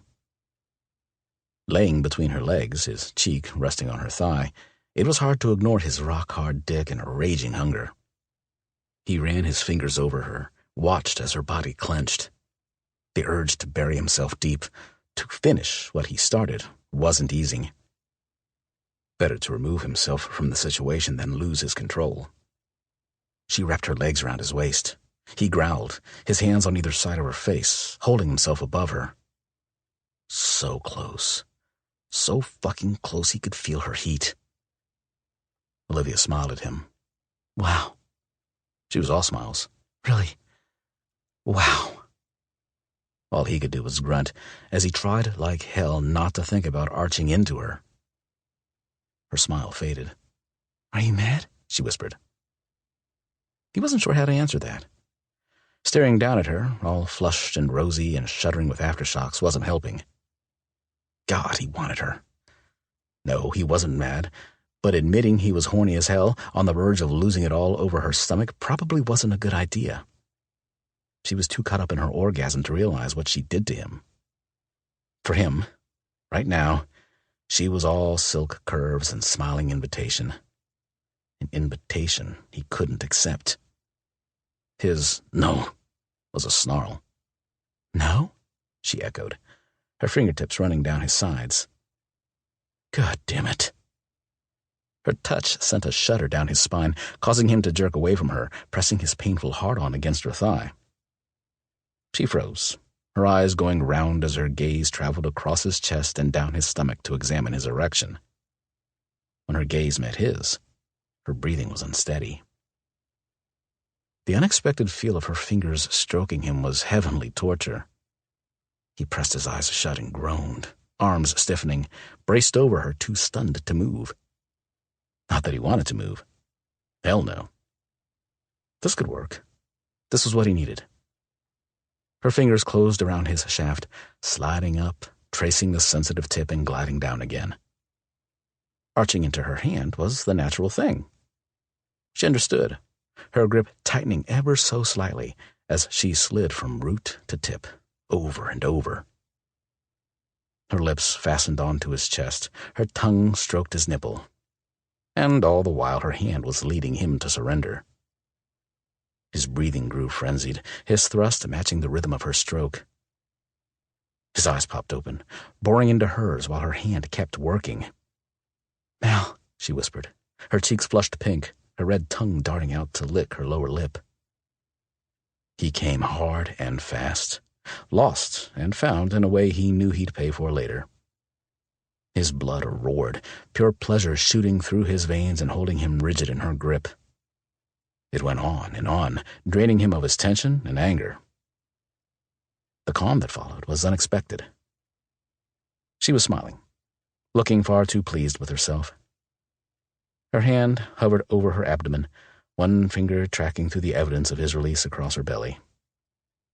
All he could do was stare, his erection returning with a vengeance. She was incredible, sexy, eager, generous. His. I'd do this to you? She asked. He nodded once. You don't like it? She asked, her brows arching high. He nodded again, smoothing a curl from her forehead. Like wasn't the right word. Terrified worked. She frowned. Is it a normal human thing, or is the craving a wolf thing? I don't know. He was still a little breathless, but her question made him panic. Her nose wrinkled. Oh. Relief washed over him and his wolf, because he was a stupid ass. I'll be back, he grumbled, pushing off the bed and crossing to the bathroom. He found a washcloth and ran it under warm water, then returned. She lay in the middle of the bed, eyes closed, arms stretched over her head, legs parted.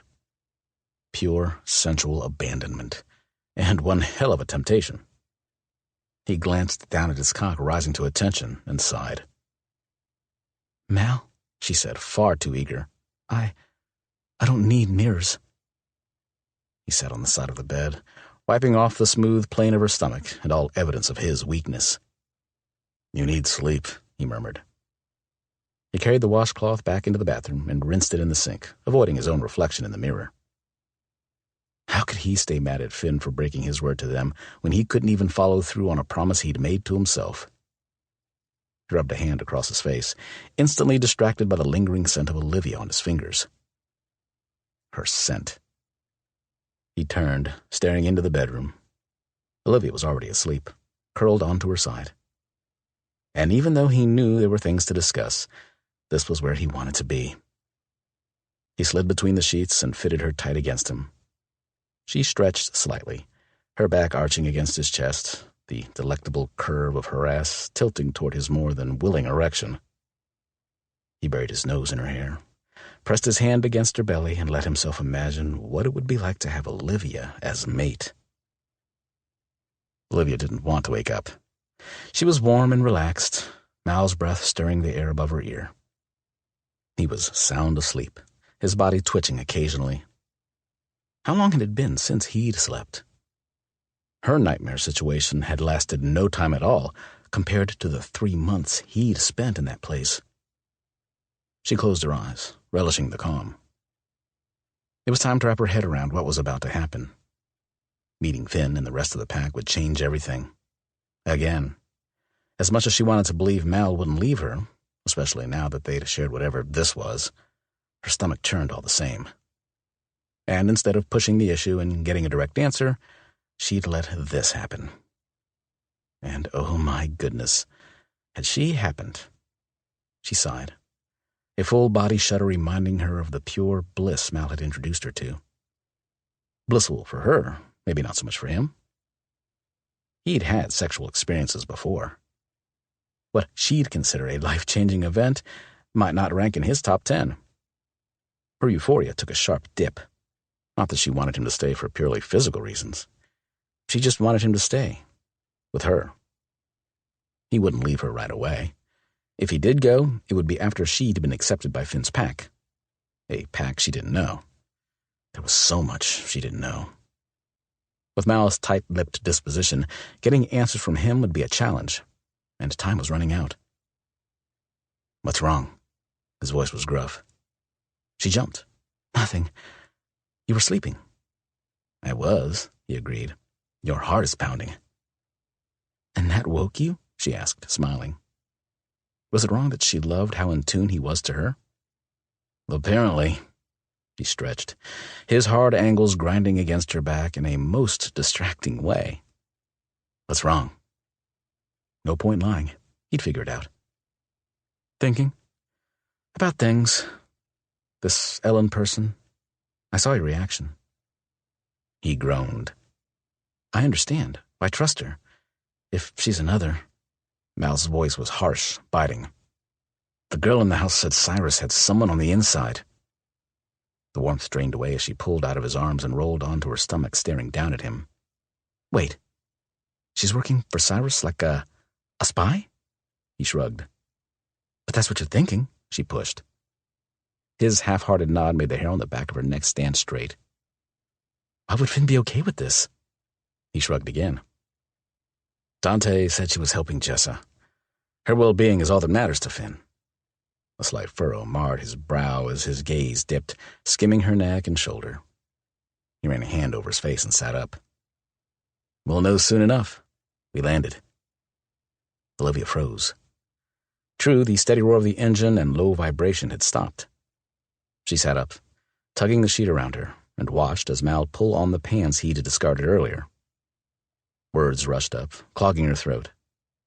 In a few minutes, he'd walk out, and she might never have the chance to say all the things she wanted to. He tied his boots and stood, his dark gaze meeting hers. "What?" She shook her head. His eyes narrowed. "Nervous?" She nodded. "Don't be." His tone was soothing. "Everything I've ever known is gone. I'm going to a strange place full of strangers, possibly a bad guy, or girl, to be left." She tossed off the sheet, stooping to collect her clothing. "Oh, and don't forget about the full moon skin-tearing wolf monster thing I get to experience." She tugged on her white trucker t-shirt. "You're right. No reason to be nervous. None whatsoever." Mal sighed. "I didn't mean—" "You're going to sigh at me?" She jerked the sweatpants tight. Mal's hands covered hers, working the knot free and tying it more comfortably at her waist. His fingers grazed her stomach, leaving her tingling. "I'm not leaving you." "Not right away," she interrupted, suddenly breathless. His hands settled at her waist. "Let's take this one step at a time." She looked up at him, the heat in his gaze stealing some of her anger. "Step 1? Meeting Finn in his pack." One of his hands slid under her shirt to stroke the skin of her stomach. She shivered, her body tightening with instant yearning. One touch, and she was lost, swaying into him. As distractions went, it worked well. When his hand slid up to cradle her breast, she was gasping. The light flick of his thumb against the erect tip had her holding on to him. A broken groan slipped from his mouth, inflaming her even more. "This isn't normal male-female wolf interaction, is it?" she asked. He stiffened. "Did Dante?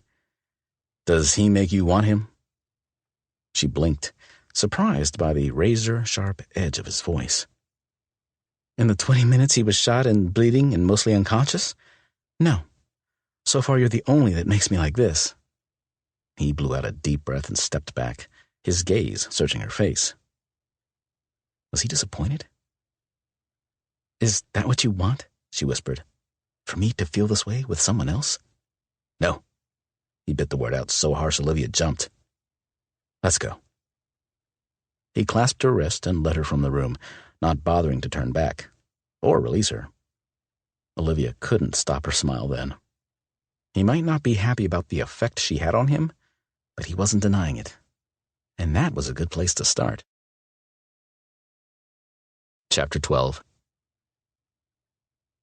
Gentry drove, so Mal sat on the front passenger seat, his attention seeking out Olivia in the visor mirror again and again. She was squished against her seat, making as much room for Dante as possible. He wasn't doing so hot, the silver in his body making him weak and green. If he thought it sucked now, he was going to have a hell of a time when they dug the metal out. It had to be done so Dante could shift and heal.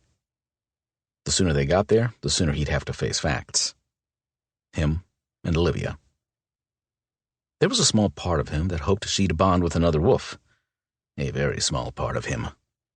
Which would likely result in his wolf trying to kill whoever it was. She'd been worried about Dante, but not overly so. As big an asshole as that made him, Mal was relieved. "Is that what you want? For me to feel this way with someone else?" She hadn't been prepared for his response. Hell, he hadn't been prepared for his response. But as soon as the words were out, he knew the answer. Not just no, but fuck no. Having this much space between them with another wolf present was driving him crazy. A weakness he was doing his best not to reveal to Gentry or Dante. He alternated watching the road and checking on Olivia. She seemed to shrink into herself in the morning sun, staring out the window with wide eyes, her brain in overdrive. Her wolf could sense what was coming, and wasn't making it easy on her. Once the shift was over, both Olivia and her wolf should be more at ease with their new status. For her sake, he hoped that was the case. There had been some improvement since he was last at the refuge. The fencing was higher, threaded through with razor wire and some high-tech cameras and sensors, but the ivy-covered cinder-block walls were just as tall and thick as they'd been 3 months before. Only now they didn't offer the same sense of protection. "New security?" Mal asked as they approached the refuge entrance. Brown went on an upgrade rampage after we got his daughter back. Gentry glanced at him, steering Finn's state-of-the-art, bulletproof SUV through the massive reinforced metal gates of the refuge. She's pretty messed up. Who is Brown? Olivia's question was hesitant. Mal's tone was soft. Brown is Finn's head of security. Good man with an axe to grind. 8 years ago, the others killed his wife and took his daughter.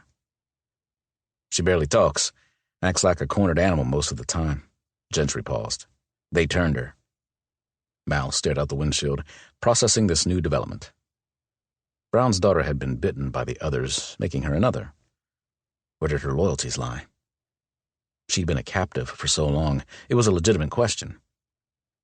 Could being liberated from her abductors allow her alliance to move from one pack to the next? The unknowns were piling up again. She's a wolf? Olivia asked. Gentry nodded. Just like you, Missy, he said, all southern charm. Al glared at him. But the only wolves in Finn's pack are you, Olivia pointed at Mal. Dante, Anders, Hollis, and Finn? And Oscar, Dante added, his voice hoarse. Gentry chuckled. Cute little thing, too. Oscar is Finn's son, Mal reminded her. The only natural-born wolf among us. Olivia nodded, her hand absent-mindedly rubbing her leg. And Jessa is expecting a baby wolf? Mal nodded. One more thing that needed defending. What the hell was Finn thinking? It was bad enough when he'd knocked up some hookup in the first place. She'd died because of it, leaving a son to be raised by their pack. Adding a maid and kids to the mix was asking a hell of a lot from all of them. His actions dragged all their wolves into his emotional freefall, taking one more choice from them. He flexed his hand, the familiar prickle of anger skimming across his skin. How are you involved, Gentry? Olivia asked. You're not a wolf. Never been invited to join the pack, he winked. But hell, as long as I get to blow things up and shoot my big guns now and then, I'm happy. You want to be turned? Olivia's curiosity made Mal smile. He liked that about her, the way her mind worked, even if all the questions got irritating. If he was ready to face facts, and he wasn't sure he was, there wasn't much he didn't like about Olivia. Are you kidding me? Gentry asked. Who wouldn't want to let out their inner beast now and then, raise a little hell, kick a little ass? You make it almost sound good, Dante murmured. Almost. Mal glanced at Olivia in the mirror. She was smiling, her brows arched high in astonishment. The SUV stopped, parking in a freestanding garage. Gentry climbed out, opening Dante's door. Lend a guy a hand? Gentry asked. Now that they were here, Mal was torn. The need to fight and run versus the pull of the pack. It had been so long he'd almost forgotten the feeling. But now, with Dante hurting and vulnerable, he couldn't shut it out. Mal gritted his teeth and came around the vehicle, hooking Dante's other arm over his shoulder. He stared at Olivia. Stay close. He knew he sounded like an overbearing dick, and didn't care. She's safe, Dante rasped. Try to relax. Mal kept his thoughts to himself, relieved that Olivia took his other hand and stayed close by his side. She was safe because he was with her, but he knew someone inside was a traitor. He knew to be careful. He was the pack hothead, the reactionary one. He could walk in and start hurling accusations, stir up a shitstorm of suspicion. It's what he wanted to do, but he wasn't willing to place Jessa, the baby, Oscar, and Olivia in immediate danger. For now he was the outsider, something he could use to get the lay of the land. Until he knew who Cyrus's go-to was, what they were after, he'd stay alert, and close to Olivia. They'd made it to halfway across the yard when Hollis opened the front door. He sprinted out to meet them. What happened? He asked, focusing first on the patient. He was hardwired that way. Motherfuckers opened fire. Gentry shook his head. Never done that before. Some shifted, some didn't. Ones that didn't opened fire. Some sort of silver-coated bullets, Mal offered. Sticks in the wound. Hollis's sharp green eyes met his smile unexpectedly sincere. Good to see you, Mal. His awkward one-armed hug was abrupt. He took Dante's other arm from Mal. Let's stick it out. Do I have a choice? Dante groaned. Hollis chuckled. Not if you want to heal. Or shift, Mal added. Hollis nodded. Finn's coming out to greet you.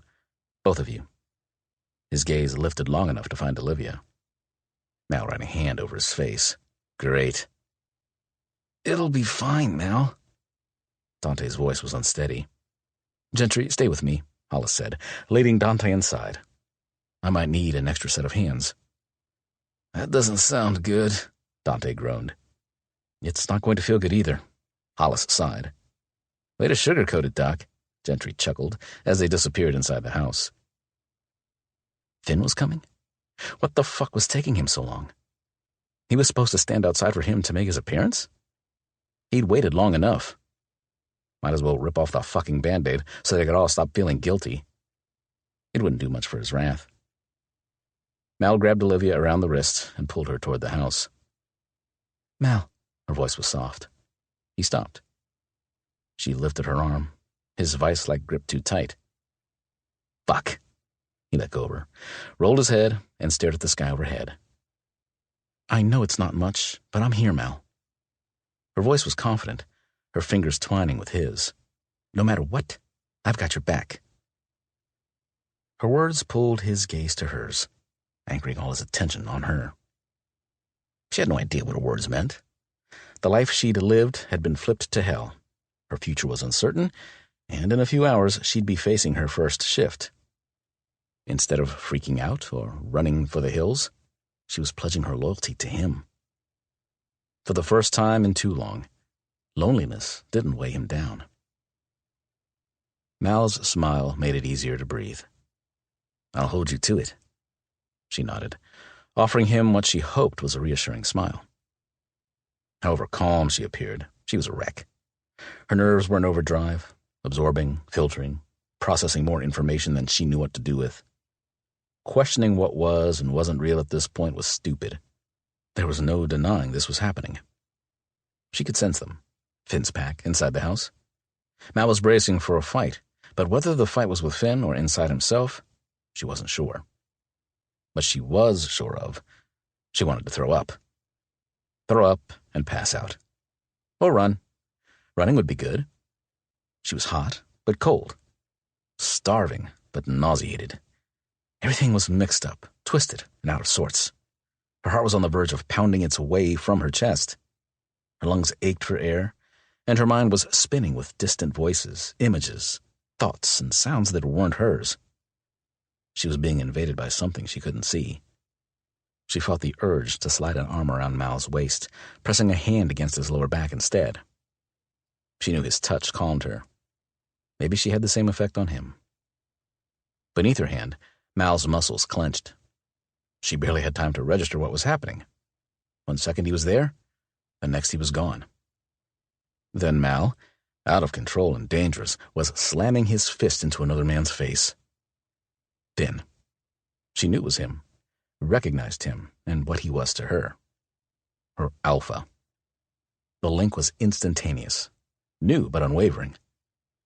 The growl that ripped from Mal clutched at her heart. It wasn't just anger. It was heartbreak. Finn stood, stunned, but made no effort to protect himself. Mal didn't hesitate.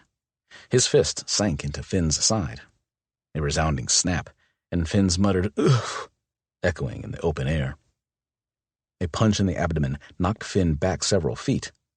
Mal crushed Finn's nose, blood spurting all over the man's face and shirt. She'd been furious with Finn on Mal's behalf. But this wasn't right. Mal would hate himself if he didn't stop, but there was no one to stop him. Except her. Mal kept pummeling him over and over until Olivia worried he might beat him to death. When Finn fell flat, Olivia moved. She ran across the yard, putting herself between them. Mal! She placed a hand on his chest, searching his crazed brown eyes for some sign of her man. She hurt for him, ached for the wounds deep inside that hadn't healed. Mal, please. She stepped forward, wrapping her arms around his waist and pressing her face against his chest. He was panting hard, thundering hard, barely controlled. She closed her eyes, her hands stroking over his back again and again. If she concentrated on slowing her heart, on calming the agitation and fear in her mind, Mal might do the same. Slowly his arms drooped at his sides and his posture eased. Olivia let go of him, stepping back as he crumpled to his knees in the dirt.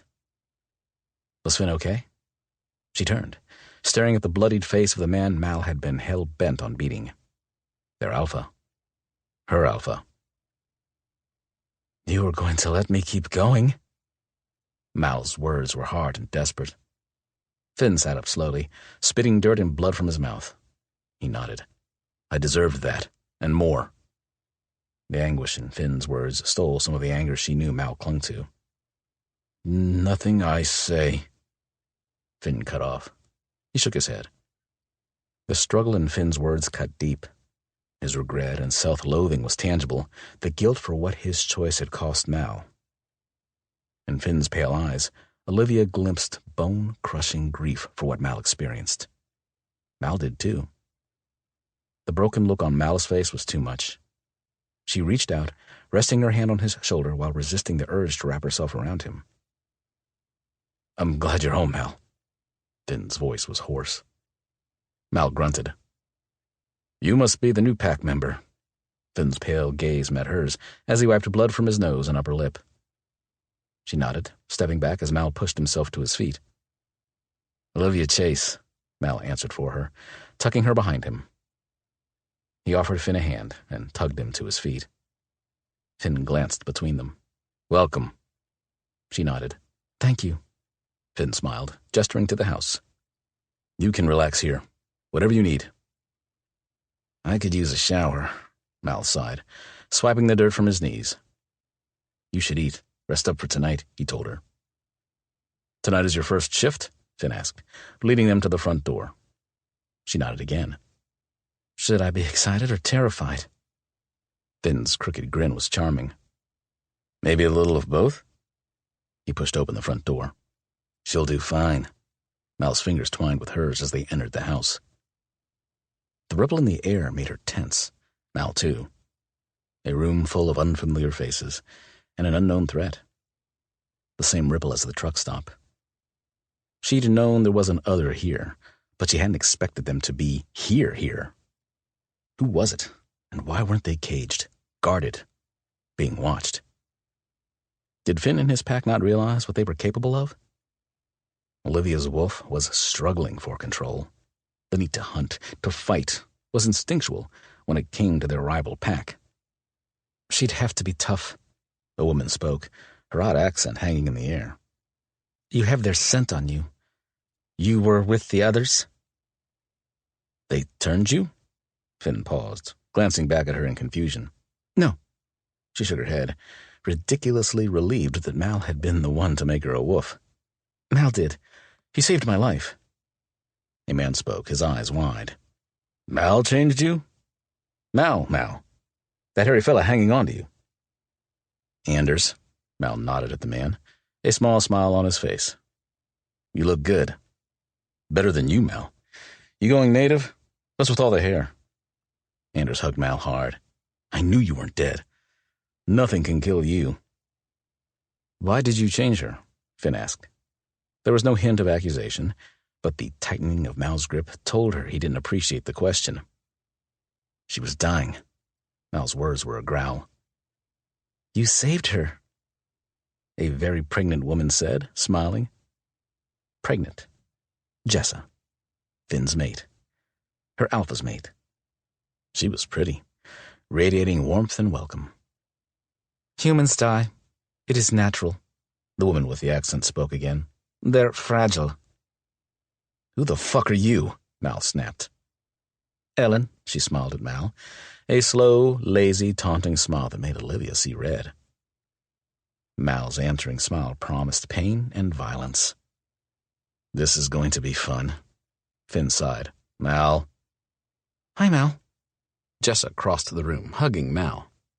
Olivia, I'm Jessa. It's so nice to meet you. You as well, Olivia said, appreciating the woman's attempt to diffuse the tension.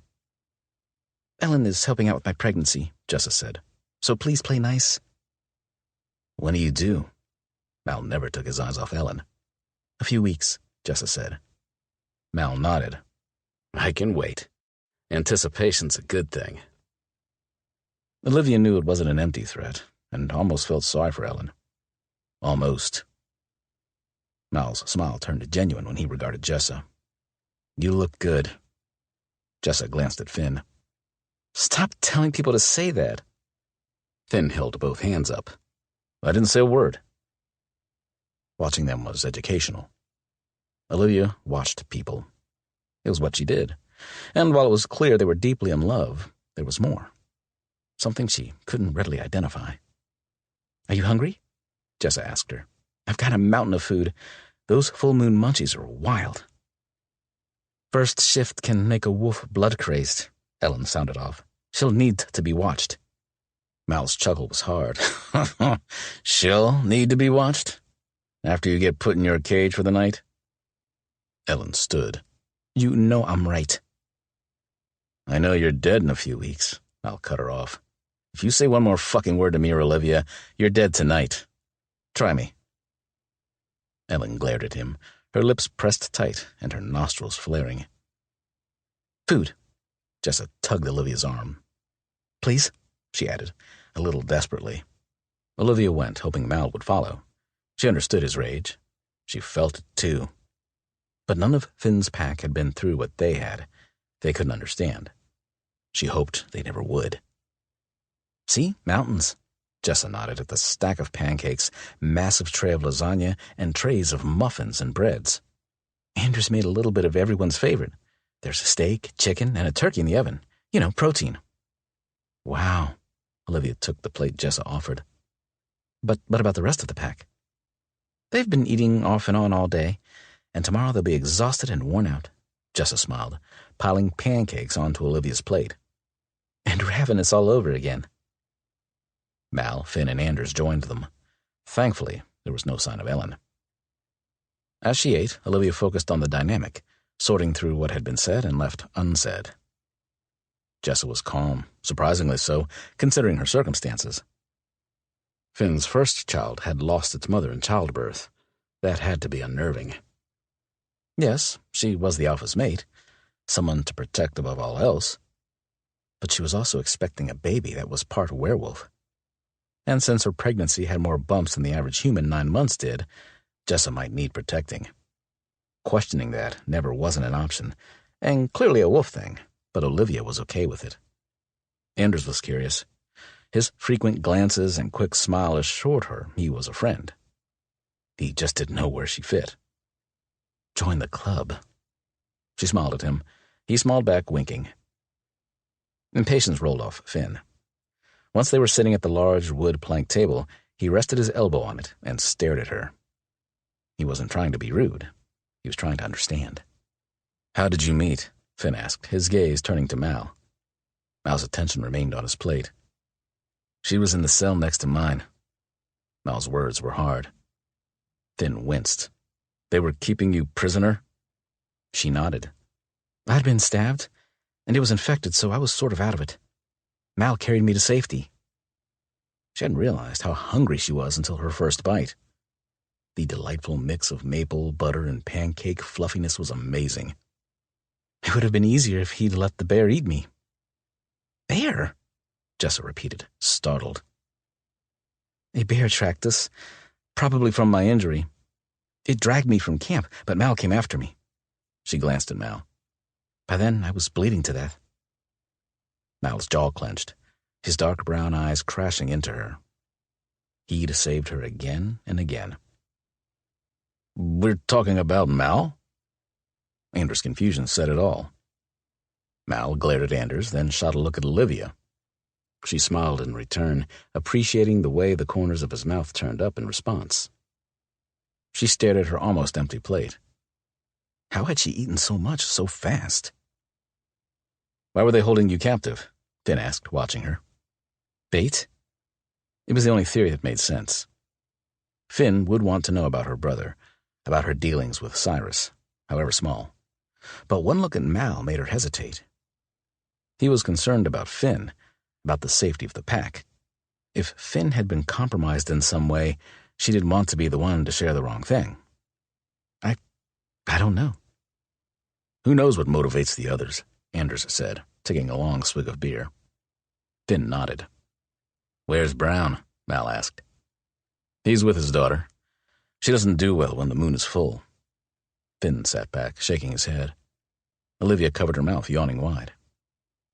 Jessa covered Finn's hand with hers. She needs to sleep, Finn. They both do. I have questions, too. Mal's voice was edged with tension. Finn nodded again, his pale eyes locking with Mal's. Whatever you want to know, Mal, I'm not keeping anything from you. I hope you'll do the same. He stood. I'm glad you're back. She waited for Mal to say something. If there was ever a time to share there was a traitor in their midst, now was it. But he didn't say a word. He stood, accepting Finn's awkward hug, then pulled her chair back. Your room is ready, Jessa said. Get some rest. Thank you so much, Olivia said, for everything. You're part of the pack, Olivia, Finn said. I take care of my pack. Everything's going to be okay. Olivia nodded, and the connection tethering her to this man strengthened. She didn't like it, or understand it, or want it, but she had no choice. Finn was her alpha, and this was her pack. She didn't know how to come to terms with that, or what exactly any of this meant. A part of her wanted to scream, or run, or argue her way out of this place and back into her reality. But she knew that wasn't going to happen. Now she had to figure out how to be okay in this life, with or without Mal at her side. Chapter 13. Mal paced the bedroom he was sharing with Olivia. Finn had to know they weren't mates. Was he trying to test Mal's control, or had his sense of humor become seriously twisted since Mal left? Whatever the reason, he was pissed. And so fucking relieved.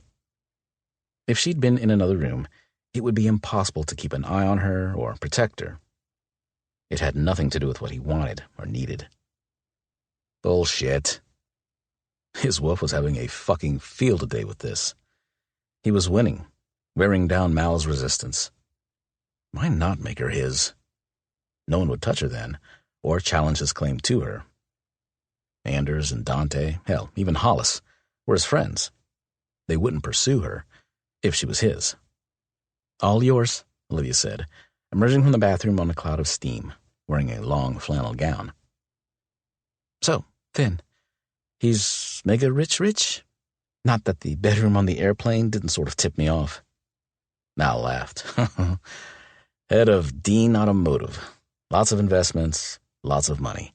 So, yeah, obscenely rich. She grinned. I got that. The bathroom seemed a little over the top for a wolf refuge in the middle of nowhere. Not that I'm complaining about the heated floors or the waterfall shower, not in the least. She paused, rubbing her towel over her hair. Where are we? Montana. Makes sense. Wolves. Not overly populated. Finn bought this place after he was infected. The dig site where it happened isn't far from here. Mal sat on the bench at the foot of the bed. Figured keeping it protected might prevent anyone else from getting hurt. She sat beside him, the towel in her hands. He's a good guy? Finn, I mean? Mal nodded. What Ellen said about tonight. She stared at her hands. Am I going to be dangerous? Yes, we all are. We're wolves. Every time you shift, you'll have the urge to rain a shitstorm of pain on whoever stands in your way. You'll learn to control it. No training manual? She asked, her attempt to tease strained. He cradled her hand in his. Tonight will be the worst. You'll be disoriented, confused. That's what happened with Finn? She asked. Finn had been out of his mind. He'd looked through them all, blazing with raw aggression and fueled by fear. One by one, he'd chased them down. No sign of the man he'd been. Mal's first shift had been nothing like that. I think Finn went through something else. But that's how you were turned? And Anders and Hollis and Dante? Yes. He wasn't going to lie to her. Finn lost it. She stood. How do you know I won't lose it? You can't hurt your pack, I mean, you can, but you won't. Your wolf will know there's no threat. He stood too. There are no humans nearby. Jessa? Locked up and guarded. Mal shook his head. After tonight, it won't be like that. You and your wolf will connect and be one. You'll learn to shift when you need to, regardless of the moon. What about things I do consider a threat? She glanced at him, anger burning in her hazel eyes. Like Ellen. I won't stand in your way. He'd love to see Olivia kick the bitch's ass. When you're ready. I won't be tonight?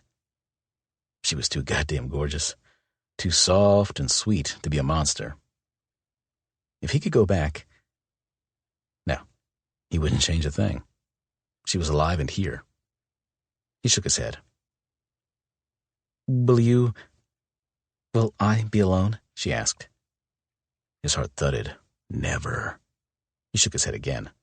I'll be there. With me? He nodded. She smiled, covering her mouth as she yawned. Sleep, he said, nodding at the large bed in the middle of their room. Shower. She nodded at the bathroom, grinning broadly as she climbed onto the bed. She collapsed against the pillows with a sigh. Heaven. Mal agreed, but standing here staring at her was pathetic. He forced himself from the bedroom, stripped off the undershirt and pants he'd found on the helicopter, and stepped into the steaming shower. The hot water stung, but the rhythmic rain of water eased the knots of tension from his shoulders and neck. Things were far from settled, but there was comfort in being back with Finn in the pack. Tonight, Olivia would shift. Tomorrow, he and Finn would talk. Beating the shit out of his alpha had taken some of the fight out of him, but not all of it. It was time he told the pack that Ellen was gathering information about Cyrus. They'd react. They'd want answers. Hell, he wanted answers. While Mal had a hard time believing the bitch had anything of value to offer when it came to protecting Jessa, Hollis did. If they had to bide their time until the pregnancy was done, they could. But they'd be watching her, alert and ready for any move that might come their way. And before Ellen died, they'd make sure to extract every piece of information they could. The only concern that needed immediate action was how she was contacting the others. Finn wasn't stupid. Their wireless and internet were locked down hardcore. If she was getting information to Cyrus now, how was she doing it? Or was she planning on escaping, taking something with her besides information about them? What the hell would the others want from them? In the years since Finn's pack had been infected, the others had found the refuge once, but the entire raiding party had been killed. The refuge was just that, a refuge from their enemy and a place to be what they were away from the prying eyes of a world that would never understand. If Ellen had already compromised their location to the others, why hadn't they attacked? If she hadn't given them away yet, then Mal would do whatever was necessary to keep it that way. He turned off the shower jets, dried off, and headed back into the bedroom. Olivia slept restlessly, her features fluid in sleep, her lips parted and cheeks flushed. The sudden hitch of breath followed by a soft gasp. His wolf wanted to touch her, so he ran his fingertips along her brow, smoothing the furrow. She turned into his touch, sighing as he pressed his palm to her cheek. He crouched by the edge of the bed, studying her face. He cared about her, and it scared the shit out of him. She was his mate. It's what he wanted and what his wolf craved. But being his mate meant more pain for her, something he wasn't willing to subject her to. But he'd cared before. Loving her, Jude, had meant her death. Finding what was left of the woman he'd planned to marry haunted him. Hate had been the only thing that mattered. Hating the others. Hating himself. Hating Finn. Hating life. But he couldn't hate Olivia, or leave her. What he felt for her was too big, too real. All the cold hardness he'd wrapped around his heart had thawed during his time with her. She'd woken him up, made him live, made him fear. The white wolf was following her. She was running, but the snow at her feet was heavy and clinging, pulling her into the ground. It wasn't white snow. It was red. The tang of blood, sharp and burning, flooded her nostrils. She could feel the breath of the wolf on the nape of her neck, smell the blood on his fur, and ran faster. Air powered from her lungs. Her claws tore up the ground. Claws. Fur. She was a wolf now, and her wolf didn't want to run anymore. She stopped, spinning in the blood-red snow to face the white wolf. But she was alone, completely alone. Olivia sat up, the terror of her dream waking her. "Olivia?" Mal's voice. Mal's hands running over her arms. Mal's warmth as he tugged her back down beside him. "Bad dream." His voice was thick. "Just a dream." She burrowed closer, wrapping her arms around his waist and pressing her face to his chest. His smell, his strength, made the trembling stop. "What was it?" he asked, sounding more awake. She shook her head. "Tell me." His words were muffled against her temple. She looked up at him. "I was being chased by a white wolf." His hand slid through her hair while his arm tightened around her waist. "I realized I was a wolf, so I turned to face him. He was gone." She sucked in a deep breath. "I was alone." "It was a dream," he whispered. "That felt real. The ground was red." She shook her head. "It felt real." "Never happened." Was he smiling? She blinked. "Okay, but—" "I'd never let it happen," he said, interrupting her. Yes, he was definitely smiling. She smiled too, confused. "You weren't there." He traced the side of her face with his fingertips, his eyes narrowing as they swept over her. His smile tightened, then faded, leaving him looking vulnerable. "Which will never happen." His voice shook. "Never." Any hint of lingering fear or confusion was gone. Mal's brown eyes bored into her soul. She couldn't move. Didn't want to. Right now, the only thing she wanted was to stay wrapped up in his arms and lost in his dark eyes. Until he kissed her. Soft, gentle. The brush of his lips feather-light against hers, leaving her gasping. Mal, tender, made her ache, body and heart. Her hands slid up his sides, his chest and neck. She cradled his face, her thumbs stroking the rough stubble of his cheeks and hard angle of his jaw. He pressed his forehead to hers, the slight shake of his head making her hesitate. Then he was over her, the bed shifting beneath his weight.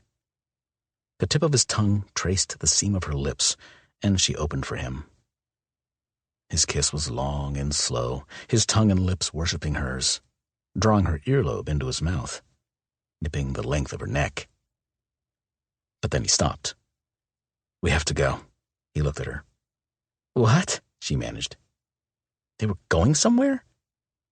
"I'm good," he grinned. "It's getting late." "Late?" "Oh." She pressed her eyes shut. Late, as in she'd be turning into a wolf soon, not losing her virginity. "I'll be with you," he said, still lying on top of her. She didn't open her eyes. "Okay." She wanted him close, but she suspected his presence wouldn't make it hurt less. "Olivia?" He was worried. She could hear it in his voice. She opened her eyes, staring up at him. "Were you sleeping on top of the blankets?" The thick comforter she was covered with was squished between them, effectively pinning her beneath him, and separating them. "Thought it would be a good idea."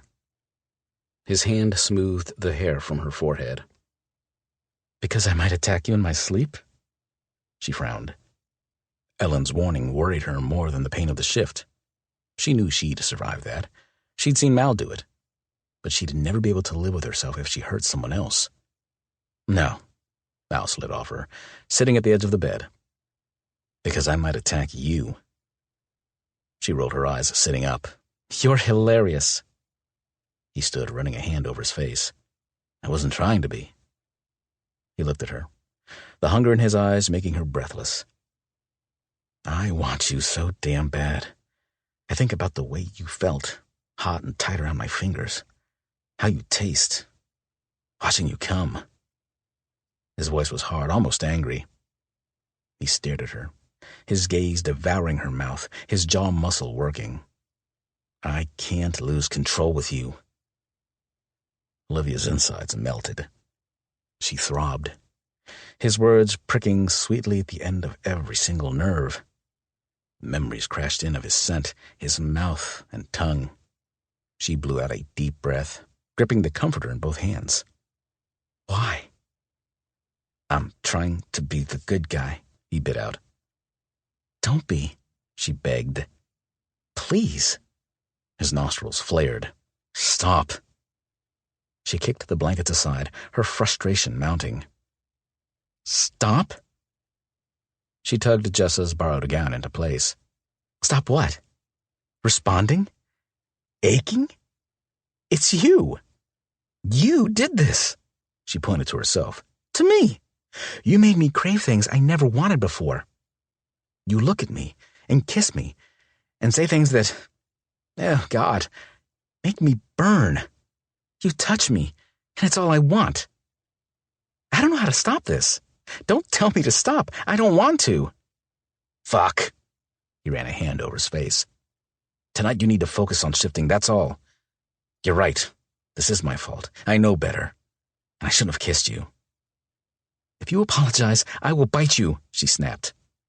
His jaw clenched, his hands flexing at his sides. Tonight, when I'm a wolf, she clarified, stunned by his reaction. He wanted her to bite him? Not the response she'd expected. Relax. Being angry or upset can make it harder to shift. Harder?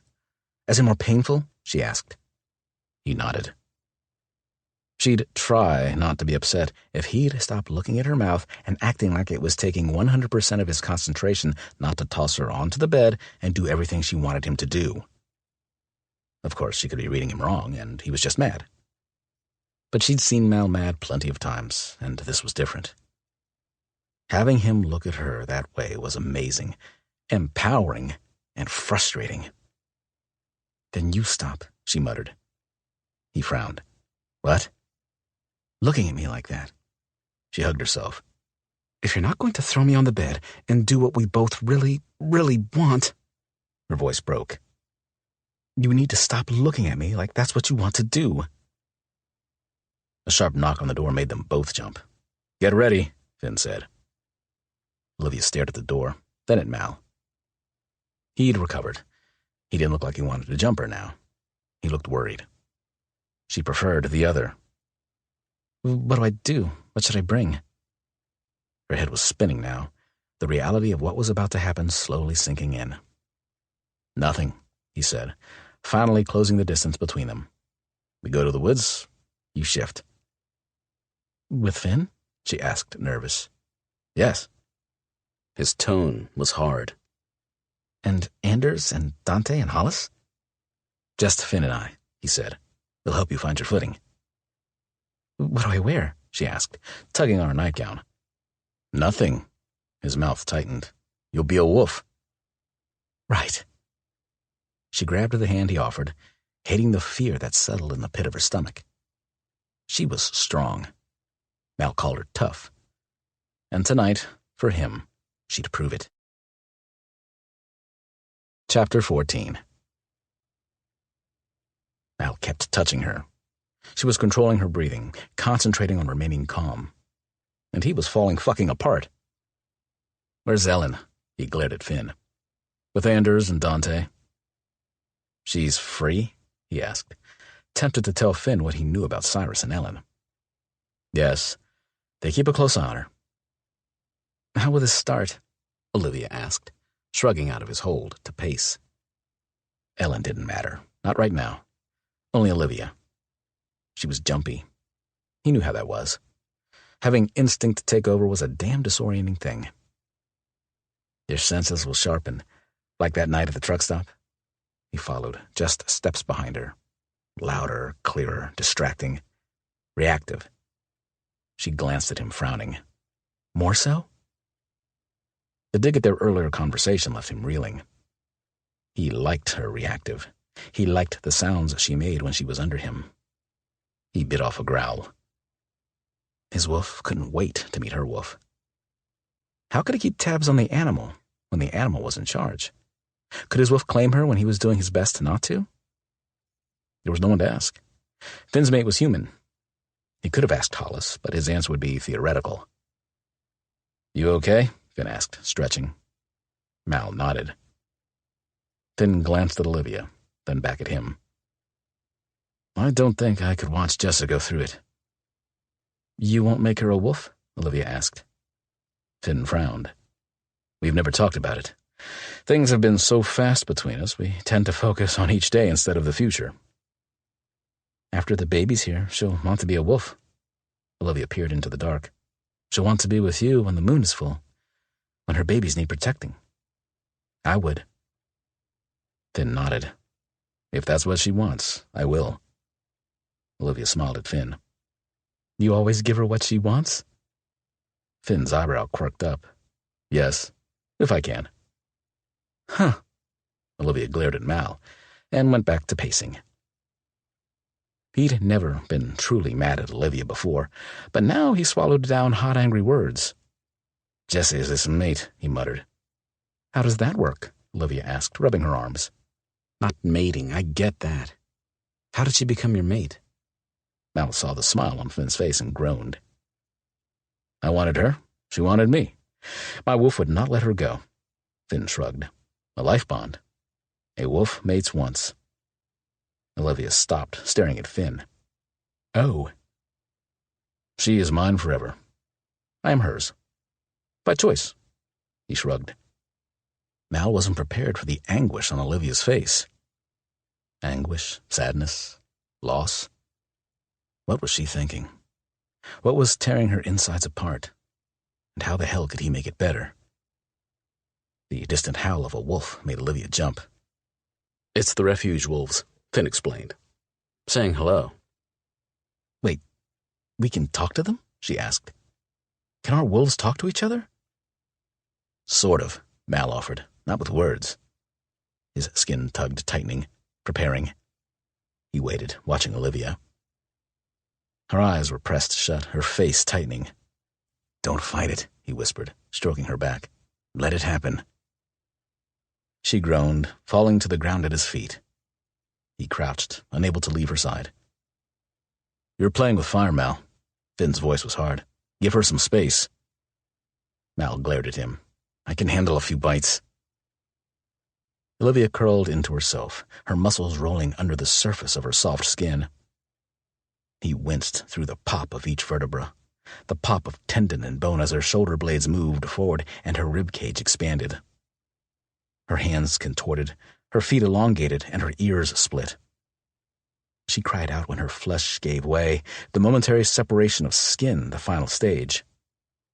Cinnamon-colored fur covered her from tail to paw to the tip of her nose. She sat up, panting, shaking her head, dazed.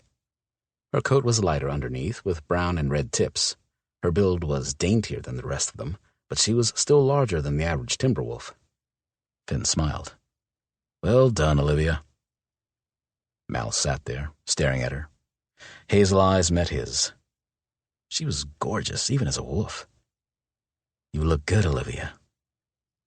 The urge to touch her was overwhelming, but when he reached out his hand, she growled at him. He nodded, smiling at her. You're a wolf, and you know it. He stood, his wolf eager for the shift. It rolled over him, the discomfort lessened by years of shifting.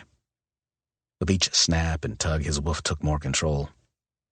When the wolf was in his place, he jumped up, unsteady on his legs, until he was nose to nose with Olivia. His wolf was anxious and excited. For the first time since he'd been turned, his exhilaration had nothing to do with the hunt or a fight, and everything to do with being with her. She sniffed him, letting him circle her once, watching his every move. When he stood before her, her eyes locked with his. He was in serious trouble. His wolf didn't give a shit about anything but her. She whimpered once, and he was there, letting her run her nose down his neck, rubbing his head against hers. He groaned, relishing in the feel of her soft fur rubbing along his side. Her nose nuzzled his ear, and Mal's woof reciprocated. Finn barked, pulling them apart. Olivia froze, her ears oscillating wildly while she nervously assessed her surroundings. Processing the 1,000 tiny sounds that were impossible to pick out in human form could be overwhelming. Little things like the distant snap of a twig, the flap of an owl high overhead, or the snort of a distant elk would be deafening to her. But Mal's woof was blind to everything but her woof. The sound of her thundering heart, the uncertain shifting from paw to paw, and her sweet scent flooded him. His woof groaned in the back of his throat, drawing Olivia's attention. She moved close, tucking her head under his and huddling close. Finn, a massive brown wolf, approached, nudging her shoulder with his nose. He barked, his tongue lolling out of the side of his mouth, and then he pawed the ground and took off at a run. Olivia looked at him, then after Finn, swishing her tail before she ran after their alpha. Mal stared after them, trying not to let his misplaced jealousy of Finn tarnish his relief. He'd known Olivia would make the shift well. Now his only worry was preventing her wolf and his from sealing the bond between them. Being a wolf was amazing. Things she didn't know before made sense. Her wolf was all energy and enthusiasm, scenting out rabbits and a woodpecker. When Finn or Mal ran, she was faster than them, loving the wind in her fur and the boundless joy that a full-out sprint gave her. New sounds crowded in on her, but Finn and Mal were there, showing her there was nothing to fear. Her wolf was free. She was free, and protected. And every time Mal brushed up against her, her wolf responded. She nipped his ear, nuzzled his throat, rolled on her back in submission. Olivia was fully aware that this was wanton behavior, even for a wolf, but she couldn't seem to rein her wolf in, and honestly, she was having too much fun to really try. They ran and ran, covering miles of land. They worked a herd of elk into a frenzy, drank from a mountain stream, and climbed high enough into the mountains to see Finn's cabin down below. New scents came crashing in, but Mal and Finn didn't slow, so she stayed with them. Until Mal came to a dead stop. His growl was fierce, the fur on his shoulders and neck bristling. She wavered between Finn and Mal, scenting the air. 3. 2 carried Finn's scent, a scent that linked them all. 1 wasn't. The air didn't ripple. No anger or fear, just uncertainty. Unlike Mal. She circled back to him, frustrated when he tried to push her behind him. Finn's reprimand growl didn't make sense, but when 3 wolves joined them, she understood. Ellen was with them, and she was just as ready to fight. Her teeth were bared, her ears pitched toward Mal as she crouched in the snow. Her posture made Olivia's wolf bristle. Her blood roared and her muscles tightened. She wanted to fight this wolf, to show her her place and defend Mal. Finn's howl was a warning Olivia couldn't ignore. Neither Mal nor Ellen budged. Getting Mal out of there was the only way to stop a fight. She closed the distance between them, leaning heavily into his side. Her wolf groaned softly before rubbing her head under his jaw. His growling stopped. She kept it up, running her nose down one side of his jaw and up the other. He groaned as she buried her snout beneath his ear. She pushed him back, putting all her weight against his chest. He went, one step at a time, until there was enough distance she could relax. Mal's dark brown eyes glowed in the moonlight, fixed on her. She whimpered, then ran away from the pack. Mal followed. Whatever aggression Mal felt, Olivia redirected him. After leading him on a chase, she hid, scampering away when he found her. He tackled her, rolling them in the snow that still covered the higher elevation. She felt so peaceful, so at ease. It seemed wrong. Not to her wolf. Her wolf was thrilled. She assured Olivia that this was the way it was supposed to be when they found their mate. And now that they had Mal, she would never be alone. Mal was her mate. Mal. Olivia agreed. She wanted him. Sullen, hot-headed, territorial, and wonderful. He was hers and only hers, and she'd let him know it. But the non-impassioned, non-wolf side of her worried about Mal. Did he know she was his mate? His wolf did, but apparently Mal was just as close-mouthed with his wolf as he was with the rest of the world. If her wolf wasn't so happy, Olivia might have been discouraged. Instead, she raced Mal down the mountain until they toppled into a heap once more. He seemed to like lying on her, as if he was holding her in place. She didn't mind in the least. They were still curled up, nuzzling when the sky started to lighten. She yawned, stretched, and followed Mal back to the hollow where they'd started. Her wolf was sad to see Mal shift, preferring his wolf. But Olivia stared at him, so hungry for the feel of the man she couldn't wait to be with him. Mal, her mate, her man, her wolf. Through the unexpected pain, she heard Mal whisper, "Don't fight it." It was hard to relax, hard to let go. She wanted to be solid and strong, but her wolf didn't want to shift. Shredding her claws, the rip of fur giving way to skin, the pop of each arm into its socket, everything felt bruised and sore. Movement was impossible, so she lay in the dirt, gasping. "That was horrible." Her voice was hoarse. It was easier the instant he touched her shoulder.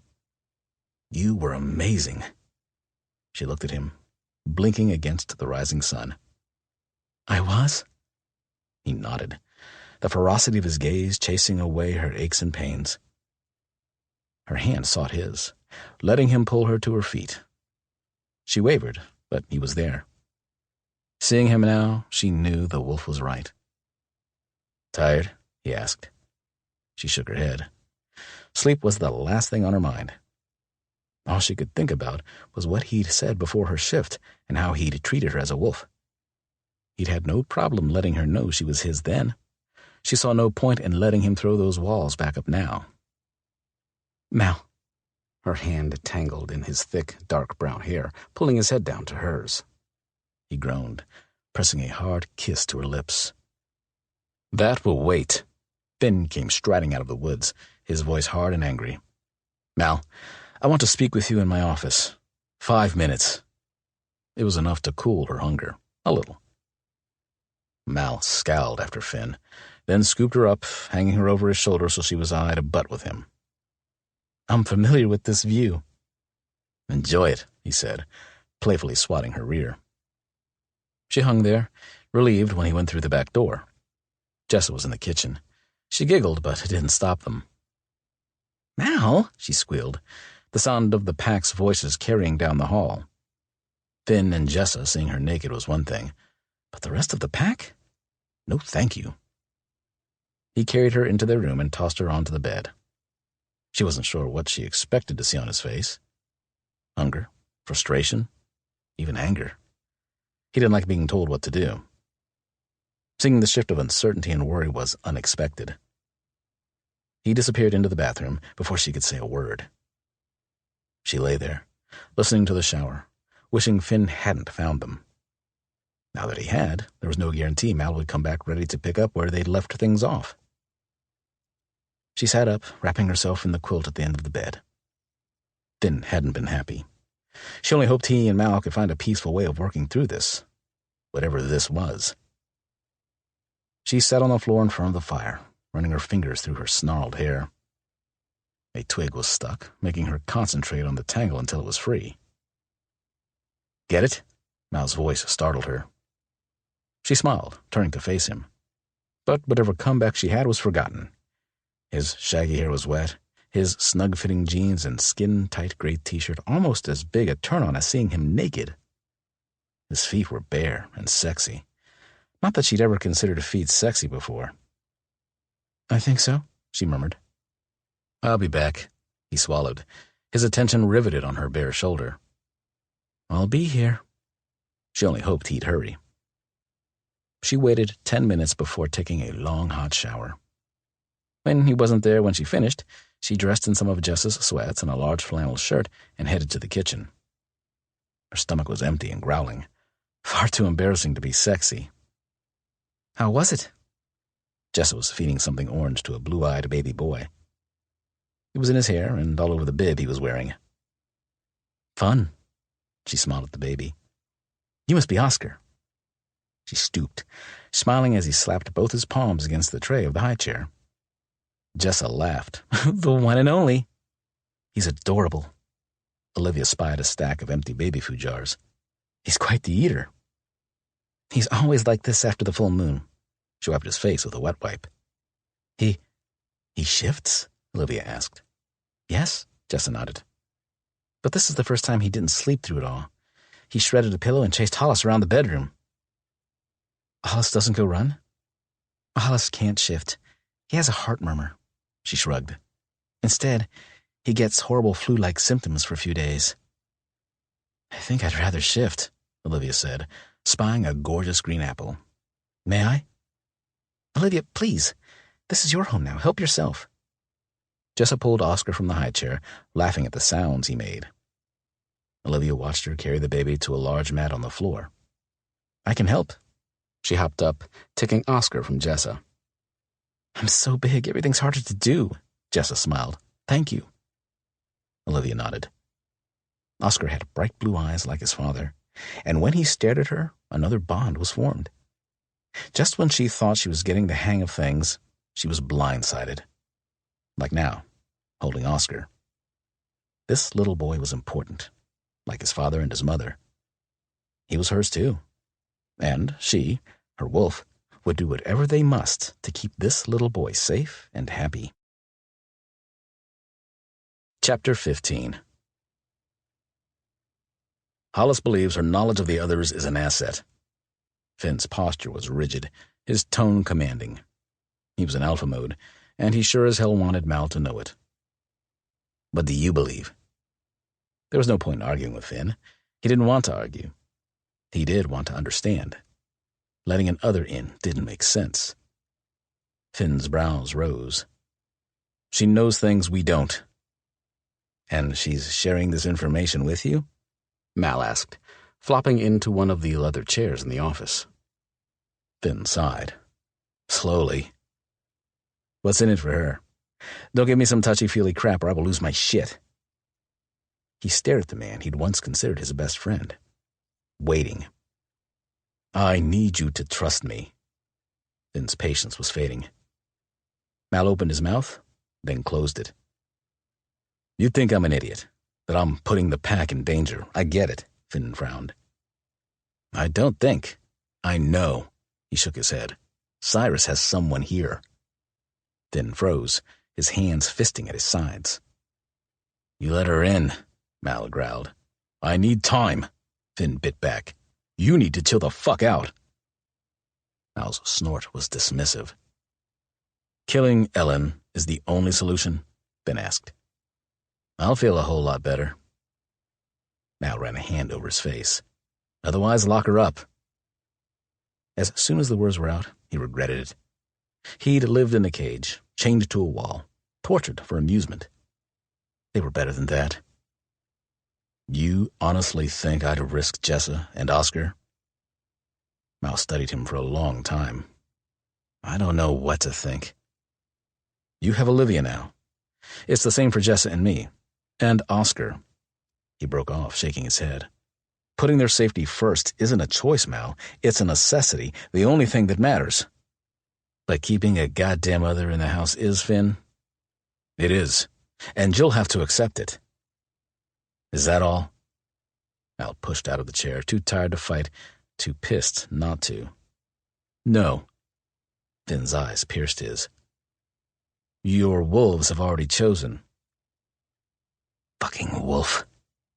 Mal glared at Finn. He didn't need this shoved down his throat. He knew what was best for Olivia, not Finn.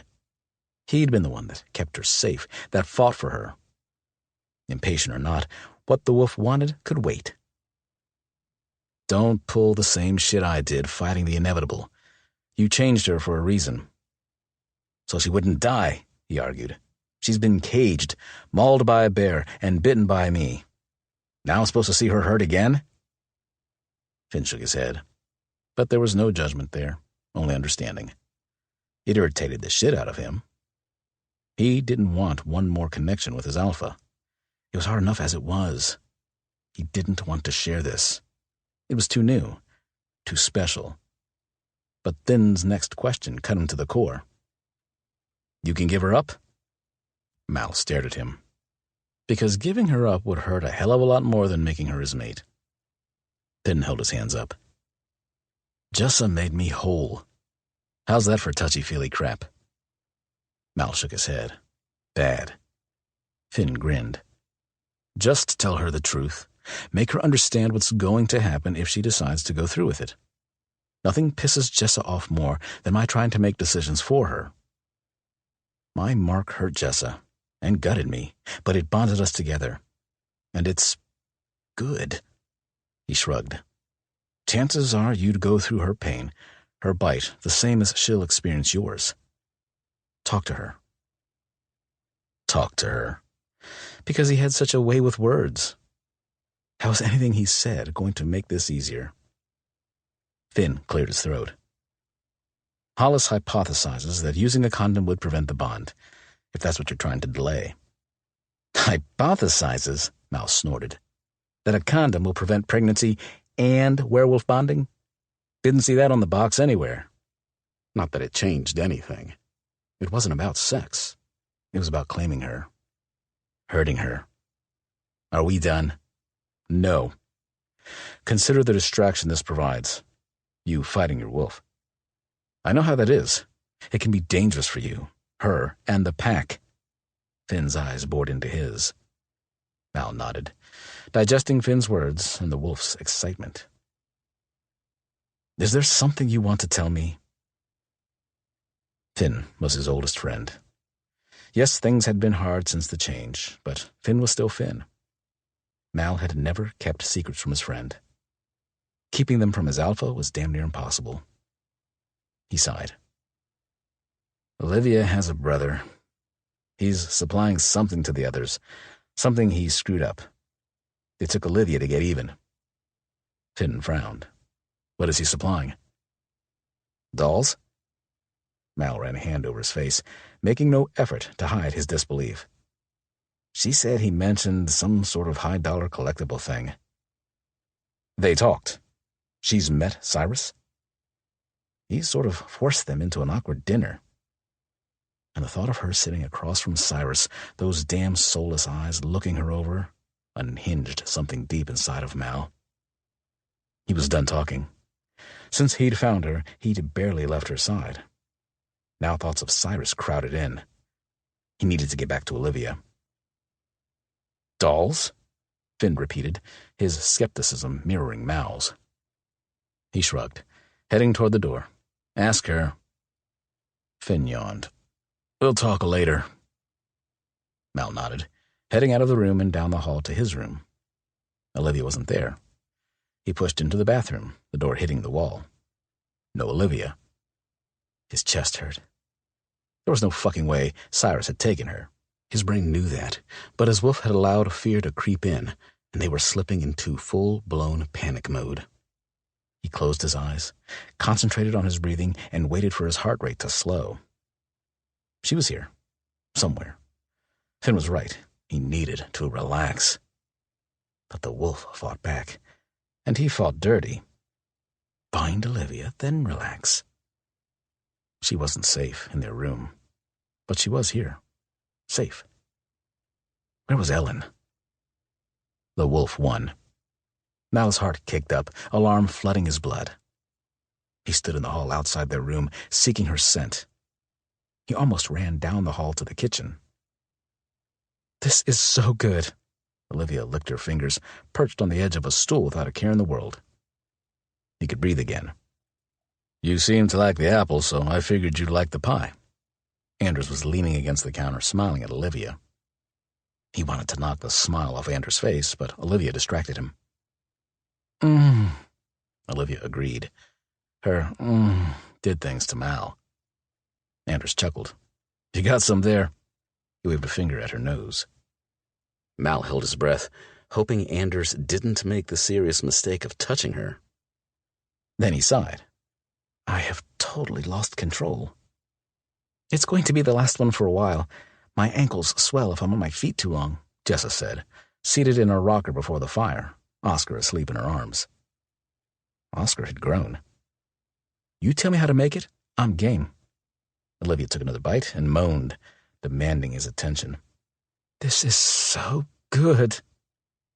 You said that already, Mal snapped, entirely focused on the silver prongs of that fork sliding between her lips. She had to stop making that sound. Now. Mal, give me a hand, Jessa asked him.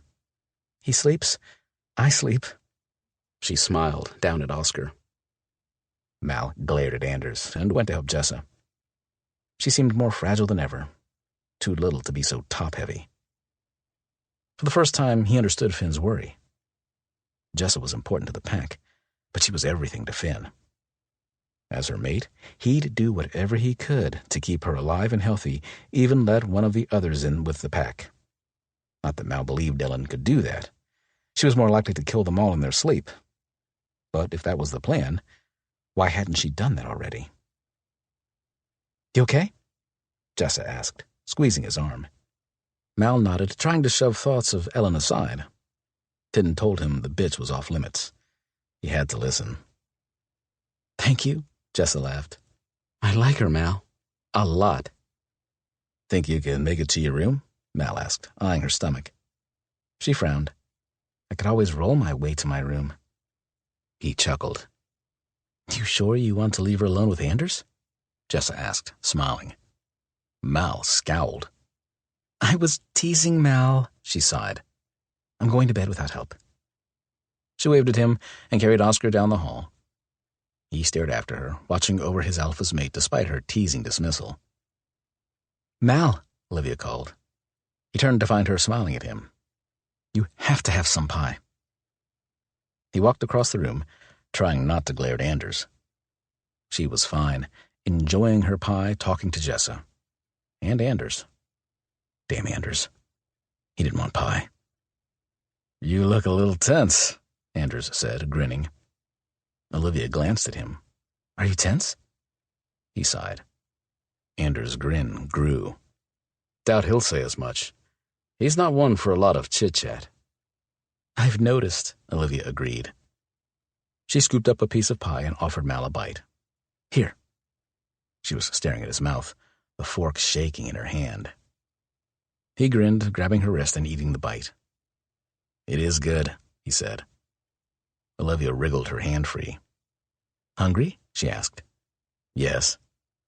He stared at her, knowing he was playing with fire but unable to stop. No matter how hard he wanted to talk his wolf down, to buy more time, he seemed set on a one-way track. Destination, Olivia. She paused, her hazel gaze focused on him. What do you want? He arched a brow, a slow, lazy smile taking hold. She asked for it. On that note, I think I'll take the rest of the pie to the guys in the lap, Anders chuckled, carrying the pie out with him. Mal ignored him, enjoying the flush of Olivia's cheeks and the pounding of her heart. That she wanted him, wanted to be his mate, took his fucking breath away. Pathetic, but true. The whole pie? Finn asked in the hall as Anders brushed past him. It's not for me, Anders argued, never slowing. Getting a little hot in the kitchen. Fair warning. Besides, Jessa's heading to bed already. She read my mind. Finn's words carried, the sound of a door closing echoing down the hall. They were alone. Finally. He didn't know if this was a good thing or a bad thing, but having those big hazel eyes look at him, full of all the things she shouldn't feel for him, could only be good. Olivia. He took the fork from her hand. We need to talk. She frowned, shaking her head. Are you sure? You're tense. I mean, we could eat pie and go to bed. Anders said there's a cherry pie in the refrigerator. Now that the whole full moon thing is over, there's nothing urgent. Except I'm hungry. Really hungry. She paused, studying him. Or is that it? Is something else going to happen? He stared at her, stroking her long auburn hair from her shoulder. He ran his knuckles along her jaw. So soft. A whisper was all he could manage. Only if you want it to. A flare of nerves settled in the pit of Olivia's stomach. He was worried, angry, frustrated, impatient. All normal for Mal, but not worry. If Mal was worried, she should worry. "What is it?" she whispered back. He didn't say anything. Those big brown eyes stayed fixed on her, intense and troubled. "You're sort of freaking me out, Mal." Her voice wavered.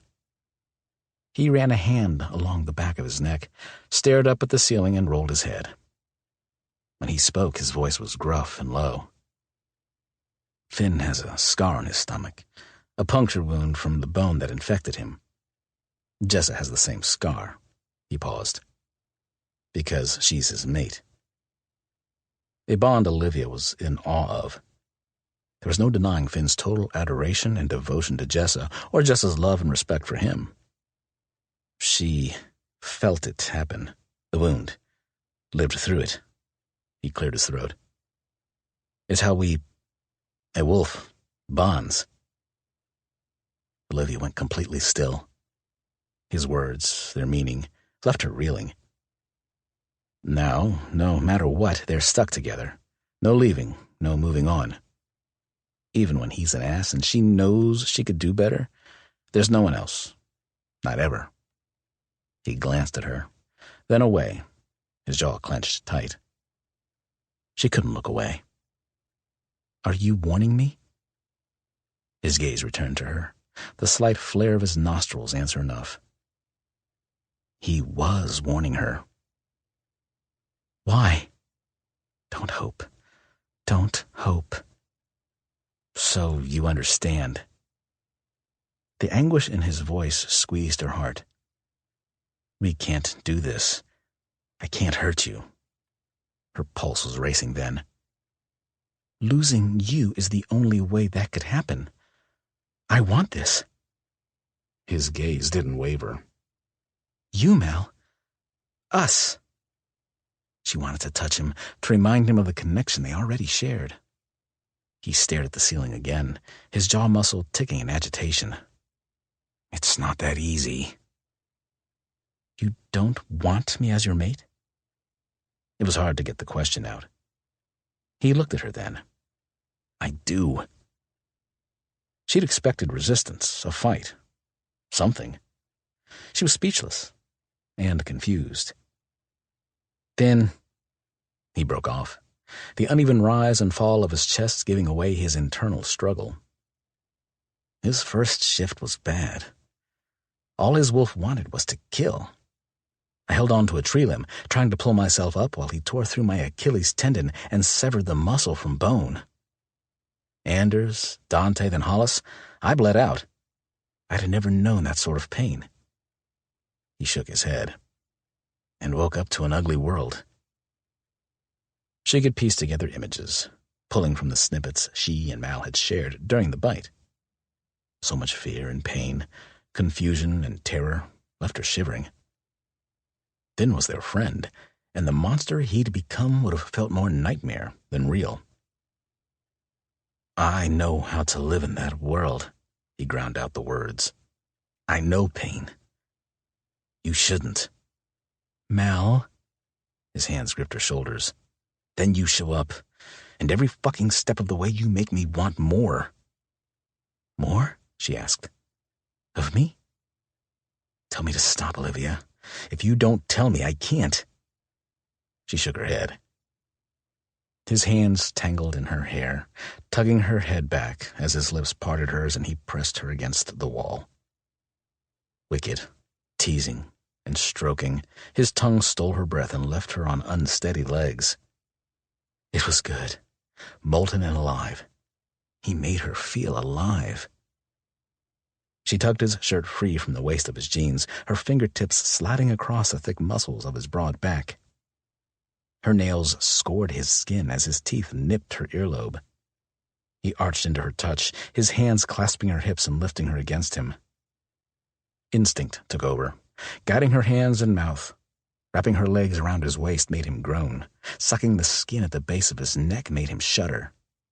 And kissing him, his breath and tongue teasing her into a frenzy, left them both panting. They were moving then, bouncing off the couch, crashing into the coffee table, finally stumbling down the hall to their room. She felt his smile against her mouth and bit his bottom lip. He groaned, kicking the door shut behind them. His hands were in her hair, bowing her head back. "Damn it," he whispered against her neck.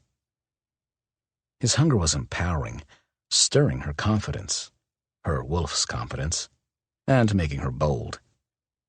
She yanked his shirt up and off, running her hands down his chest. She watched his stomach muscles quiver at the stroke of her finger, tracing the dark line of hair down his rock-hard abs to the button of his jeans. He was all sculpted muscle, reacting to her.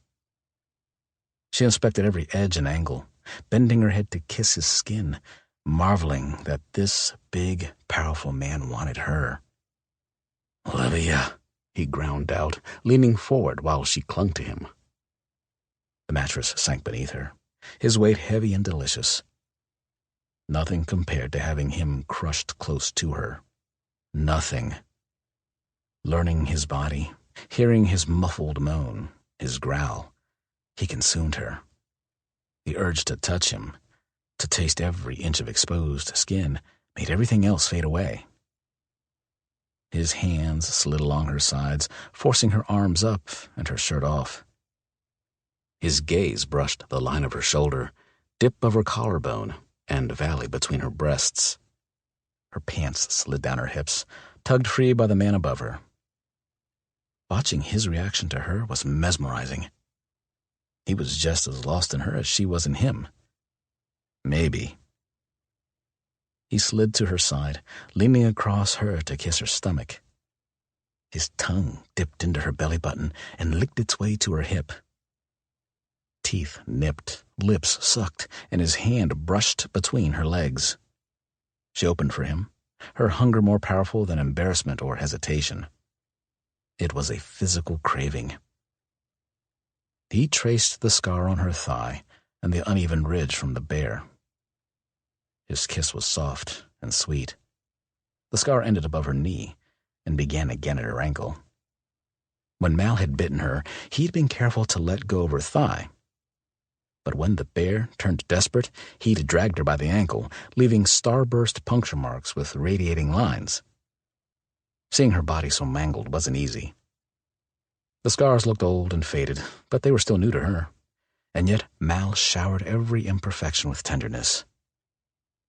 She propped herself on her elbows so she could see him. When their eyes locked, tenderness gave way to lust. He kissed his way up her leg, sucked the sensitive skin behind her knee, and her hands fisting in the comforter. Her inner thigh quivered as his teeth rasped her skin.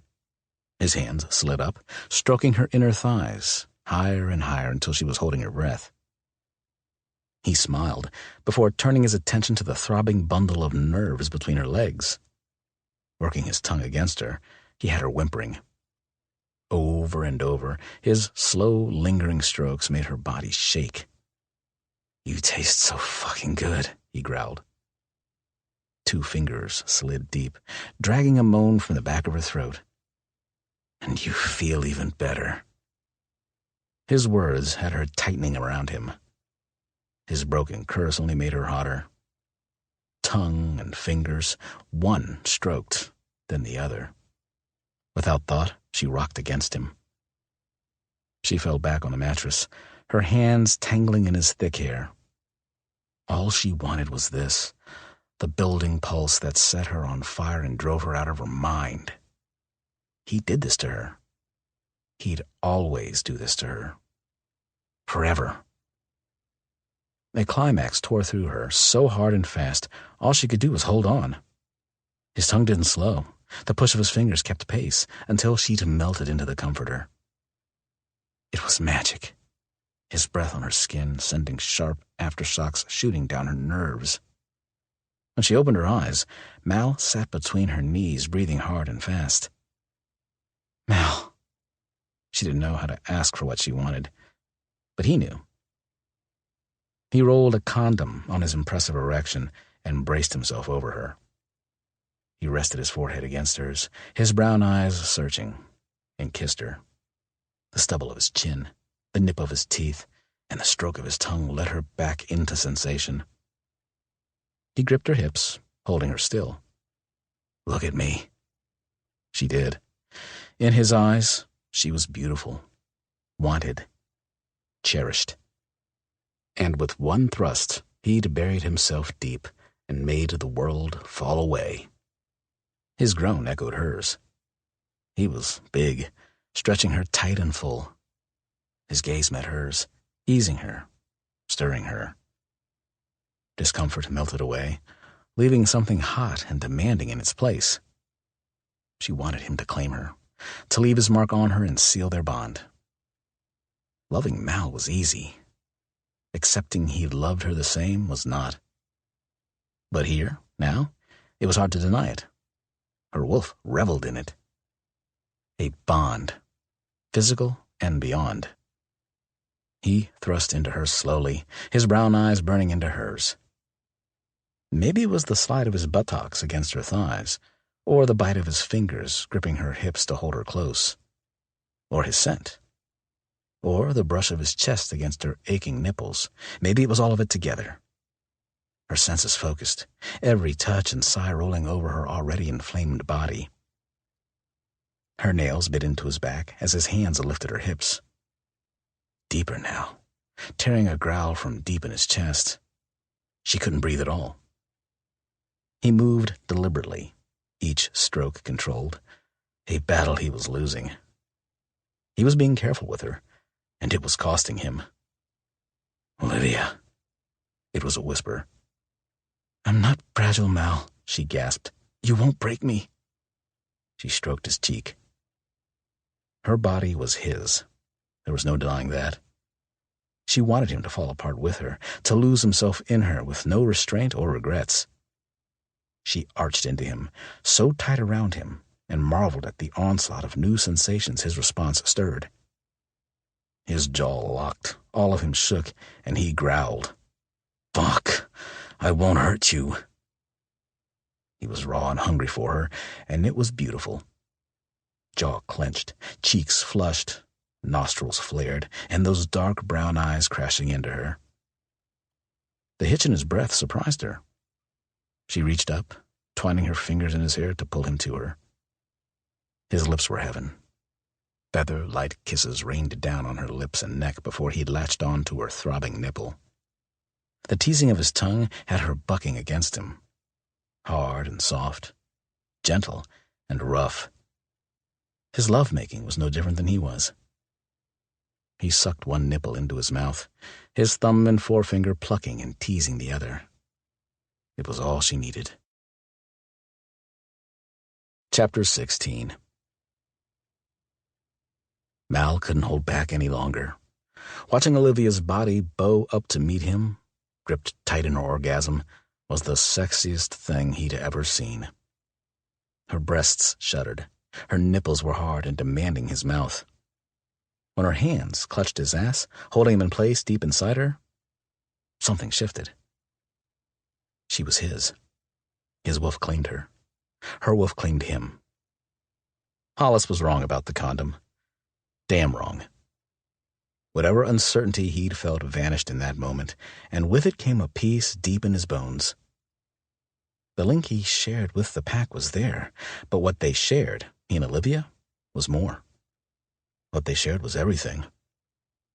He stared at her, mesmerized by the truth. The need to seal their bond was real. Her hazel eyes closed as her climax lingered, as her body convulsed around him, tight and hot. He didn't stand a chance. He pumped into her, each stroke pushing him closer to the edge. She wrapped a leg around his waist and sent him free-falling. He roared through his release, his blood and body throbbing with pleasure and possession. When he collapsed on her, her arms held him close. Olivia's scent. Olivia's skin. Olivia's heartbeat thundering beneath his ear. He pressed his eyes shut, fighting the dread of what would happen now. "Mal," she whispered. He looked up at her. She studied him, her fingers sliding through his hair and a smile on her lips. That smile was his. For him. He rested on his elbow, stroking her cheek. He hadn't been easy with her, the way he should have been. Once he was buried inside her, he'd been too far gone to slow down. "You okay?" That damn smile grew bigger. He grinned, stroking his thumb along her temple and brow, the tip of her nose, the curve of her lips and shell of her ear. He explored her without the fog of desire clouding his gaze. She was incredible. "So soft," he whispered, running his fingers along her throat. Her hand ran along his neck and shoulder. "All hard angles."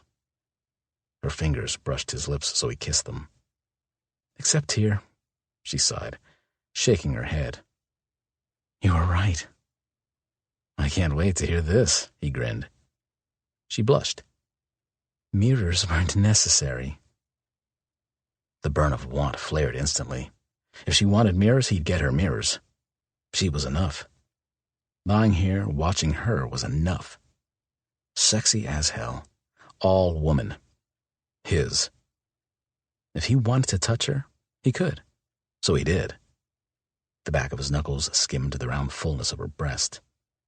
A shudder racked her, making her breasts quiver. "Damn," he groaned. He could touch her all night. His wolf demanded it, and Mal didn't see any point in arguing. "I'm thirsty," Olivia frowned. "Really thirsty. Is that normal?" He laughed. "Nothing about you is normal." Her frown grew. "Is that a compliment?" He kissed her, his tongue tracing the seam of her lips.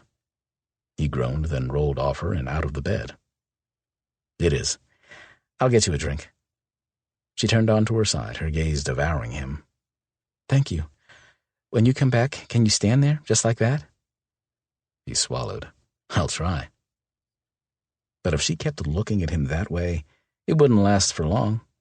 He was already aching to be inside her again. Her gaze settled on his rising erection. She licked her lower lip. "Hurry now." He headed into the bathroom. Once the used condom was disposed of, he washed his hands and face and filled a glass for Olivia. A white-hot pain stabbed through his upper thigh. It was hard and fast, almost bringing him to his knees. He slammed the cup onto the counter, gripping the counter. But the pain receded just as quickly as it started. He ran his hand over his thigh, feeling a new scar, and stared at his reflection. Teeth marks. He ran into the bedroom. "Olivia?" She was sitting up on the bed, rubbing her ankle and calf, her nose wrinkled. "I'm not saying it's comfortable, but I don't see what all the fuss is about." Mal pushed her hand aside, inspecting her foot. It wasn't as obvious. His scar blended in with the damage the bear had done. Still, it was there. He was there, on her skin. He cradled her face in his hands, studying her. She was his. "Maybe it's because I'm a wolf?" she asked. "It's not so—" He pushed her back onto the bed, his lips pressed to hers, his hand kneading his mark on her skin. He'd tried not to worry, tried not to think about the pain she'd go through to ease his guilt. Jessa had suffered when she and Finn had mated. So this, knowing he hadn't hurt her again, was the greatest gift. "I didn't want to hurt you."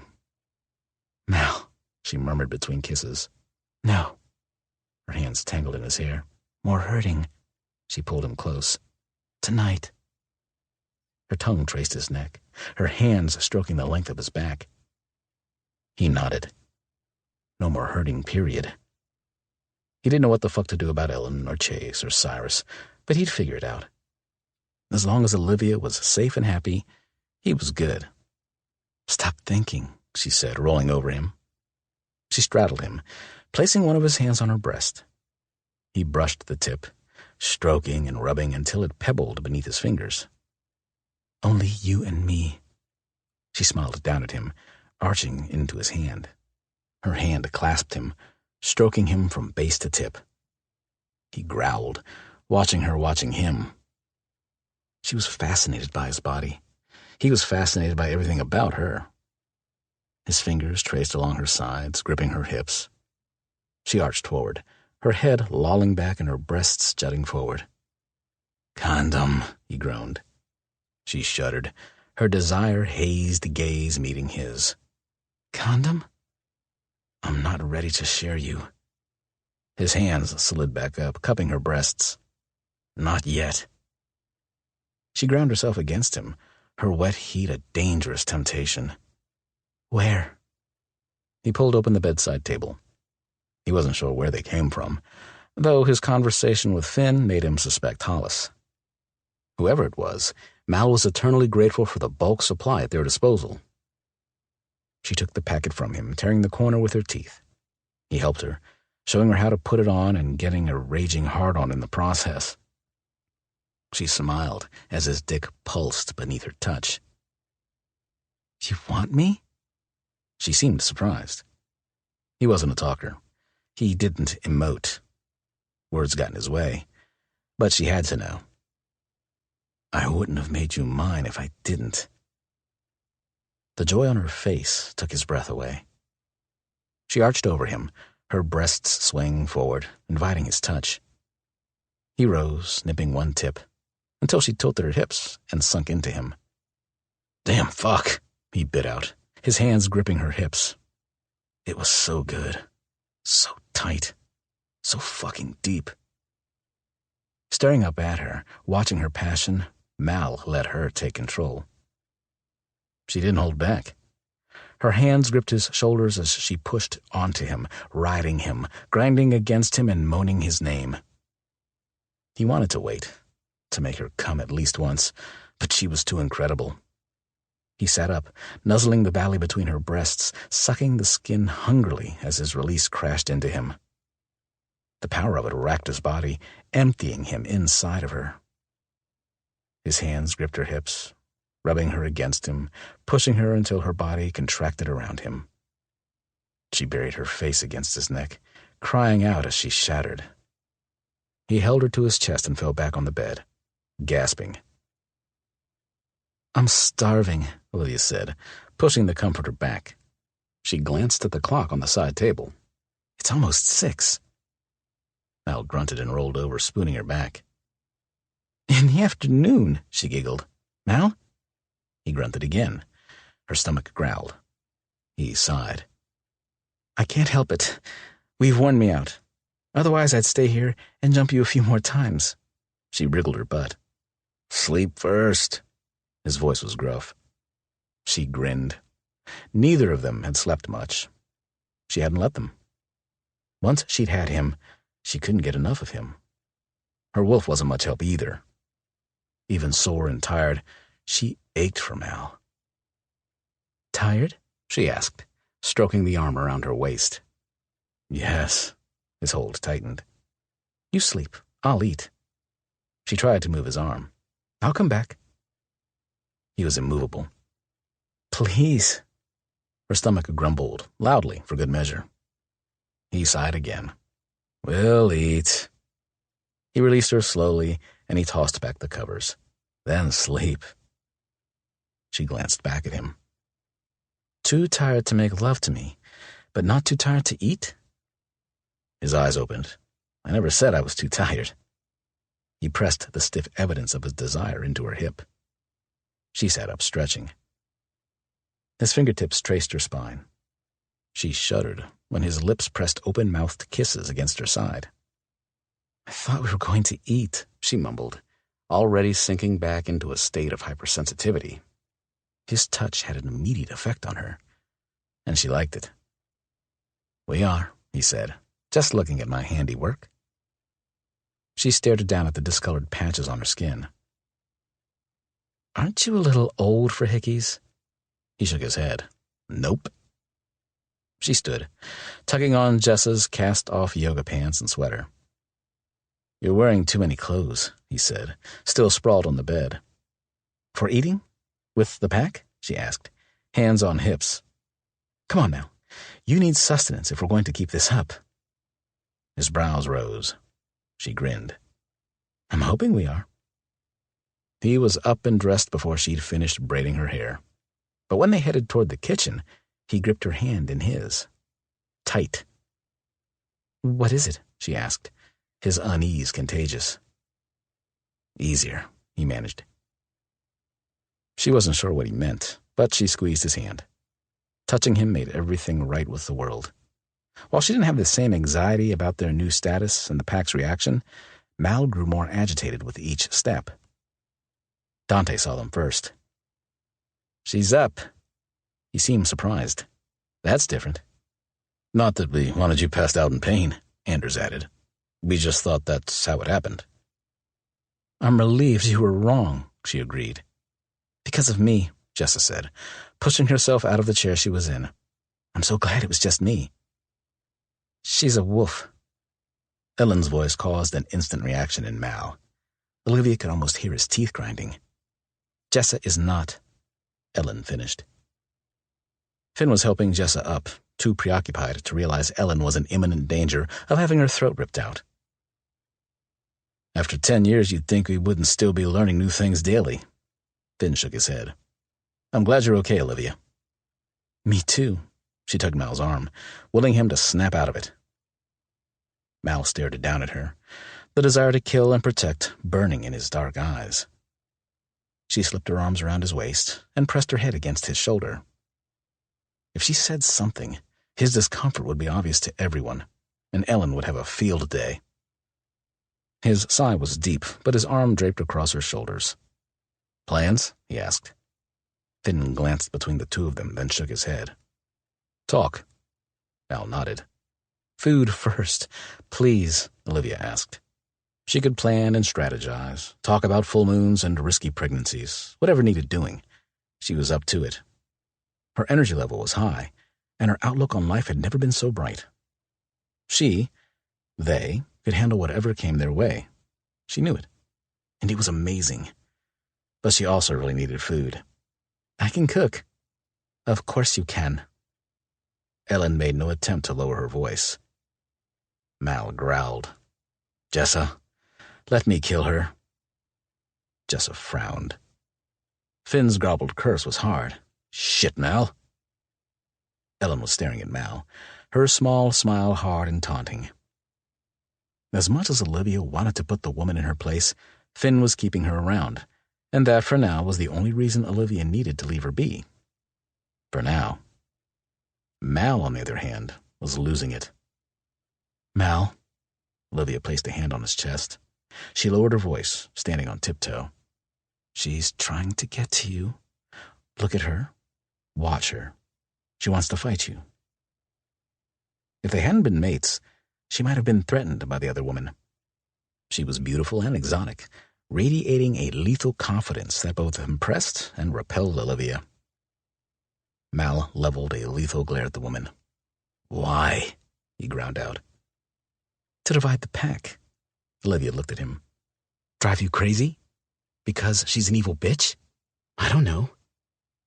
Mal's gaze fell to hers, a stunned smile on his lips. You said, bitch. She shook her head. She didn't curse, ever. I did not. Yes, you did, he chuckled. God, she loved his smile. If this was what happened when she used bad words, she'd have to rethink it. I didn't, but I really don't like her. Me neither. He kissed the tip of her nose. But you did say it.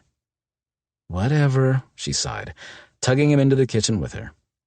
Who's hungry? There's chili on the stove and cornbread muffins, or there's some beef stew in the fridge. Anders followed them, lifting the lid on the pot. About ready. Olivia smiled. That smells amazing. Mal's arm snaked around her waist, pulling her back against his chest. Want some? Anders asked. Yes. Where are the bowls? She asked, trying to move Mal's arm. It didn't budge. Mal? Anders knows where the bowls are, Mal said. Anders chuckled, pulling bowls and plates down. I got this. Feeling better? Mal asked Dante. Dante nodded. Once Hollis dug the silver out. Motherfuckers. She might not be a fan of cursing, but Dante's description hit the nail on the head. If she were ever going to call someone that, it would be the others. She glanced at Ellen, but the woman didn't react. If anything, she seemed to share their sentiment. Silver bullets, Finn shook his head, on their own kind. They are not your kind. Ellen's voice was harsh. Don't you mean we? Mal asked. Olivia squeezed his arm, hoping he'd get the hint. No talking to her. No giving her ammunition to push his buttons. Ellen glared at him. For you. Anders offered her a bowl of chili. Val? Thank you, Anders. Olivia took the bowl and inhaled deeply. Her stomach growled loudly. I thought I was hungry. Dante hopped off the couch and joined them. Dinner's ready? Hollis asked. I'll tell Brown. Maybe they'll join us for dinner. I'm sure he'll want to see you, Mal. Brown's here? Mal asked. How's he doing? Finn shook his head. It's been hard. How's his daughter? Mal asked. Olivia watched their faces. She's with him, Finn said. Just go easy on her. Mal nodded, his jaw locking. He glanced at Ellen. Ellen met his gaze. Her face was blank, no teasing judgment or cynical smile. She was watching, waiting, and studying them. A ripple ran down Olivia's back, drawing Mal's gaze. He nodded, risking one more glance at Ellen. Maybe she wasn't the threat. Maybe it was Brown's daughter. Chapter 17. Mal watched the girl, torn. She was more wild than woman, her light eyes the same as Cyrus's. She sat pressed into the corner, her bowl of chili resting on her knees. While the rest of the pack talked and laughed around the large wooden table, Tess Brown tried to be invisible. But every once in a while she'd risk a glance up. Done? Olivia asked, reaching for his bowl. He took her hand and tugged her down into his lap. No, he whispered against her temple. She rested her head on his shoulder, instantly relaxing against him. He been like this since you met? Anders asked Olivia. Manhandling and bossy. Olivia shook her head. Protective, yes. Is that what we're calling it? Dante asked. I'd love to do some blood work. Hollis sat at the far end of the table, watching them. Until now, Finn was the only one to turn someone. I'm curious to see how her makeup will differ or mirror our own. Olivia nodded. I'm fine with that. No, Mal interrupted. Not yet. Not with Ellen and Tess around. He didn't know if Olivia's blood held anything that would interest Cyrus, but he sure as hell wasn't going to put a target on her back. Hollis stared at Mal. Why? Mal shrugged, looking first at Ellen, then Tess. I can think of a couple of reasons. Finn cleared his throat. We have things to talk about. We? Anders asked, tossing his napkin onto his plate. The pack, Finn clarified. Dante rested his elbows on the table. As long as it gets me out of cleanup duty, he stood. I'll take care of it, Olivia offered, sliding from Mal's lap before he could stop her. You're part of the pack, Olivia. Finn's announcement caused a slight reaction in the room, something Mal watched with interest. Jessa, naturally, beamed at her mate. Anders, Dante, and Hollis accepted Finn's announcement with a grudging acceptance. She was an outsider, Mal got that. But she had a right to be there, and information they'd find interesting. Ellen stared at her hands, but there was a smile on her lips. Tess glanced at Finn, confused. I'll get Gentry and Brown to help me, Jessa said. Maybe Tess, too. She glanced at the girl. Tess smiled at Jessa, making something sharp and jagged settle in Mal's stomach. He glanced at Ellen again, but she was ignoring him. Damn it. He didn't want to talk to Ellen. She set his teeth on edge, made him hungry for a fight. Asking her questions, acknowledging she might be able to help him in any way, didn't sit right. But neither did not knowing who the enemy was. Hell, He refused to leave Jessa alone until both Brown and Gentry were with her. Tessa's response to her father was equally confusing. She treated him no differently than the rest of them, shying away from him, avoiding eye contact. If it was an act, she was good. "Mal?" Olivia's fingers threaded through his. He led her to Finn's office, pulling the door shut behind them. "We might have an opportunity to catch Cyrus." Finn's statement caused absolute silence. "We've spent the last 10 years avoiding him." Dante shook his head. "Now we're going on the offensive? We don't know how many others there are, where they all are." "We don't need to," Finn argued. "If he's out of the picture, they have no alpha." "They have you," Mal argued. Finn shook his head. "I'm not aiming to increase my pack. Besides, killing Cyrus might undo all of this." "You weren't made by Cyrus." Hollis crossed his arms over his chest, rubbing his chin. "His pack might revert, but you exist. We exist. I don't think that will happen. You would be their alpha." "Back up," Anders held up his hand. "Alpha or no, I'm all for killing the son of a bitch. How are we catching him?" Finn looked at Olivia then. "We have a way to track him, to find out where he's going and lie in wait. Olivia's brother is working with Cyrus." All eyes turned to Olivia, and Mal's wolf bristled. He placed his hands on her shoulders, instantly on the defensive. "Chill, Mal," Anders grinned. "She's yours. But she's packed now. No one's going to turn on her." "Besides, if we had to pick between you and her, I'd go with her. She's sure as hell easier to look at than you are," Dante added. Olivia covered his hand. "I think he's hot." The rest of them laughed. Hell, even Hollis smiled. "We'll have to agree to disagree." Dante winked at her. "So your brother knows something?" "Yes," Olivia nodded. "My family's company is in import and export. High-end, expensive. Mostly rare collectibles. Pieces with history." Mal squeezed her shoulder. "Her brother screwed up whatever shipment Cyrus was waiting on. They came after Olivia as collateral." Mal grinned at the number of insults and expletives that filled the air. "What the hell does a werewolf collect?" Anders asked. "Dolls," Olivia said. The room fell silent again.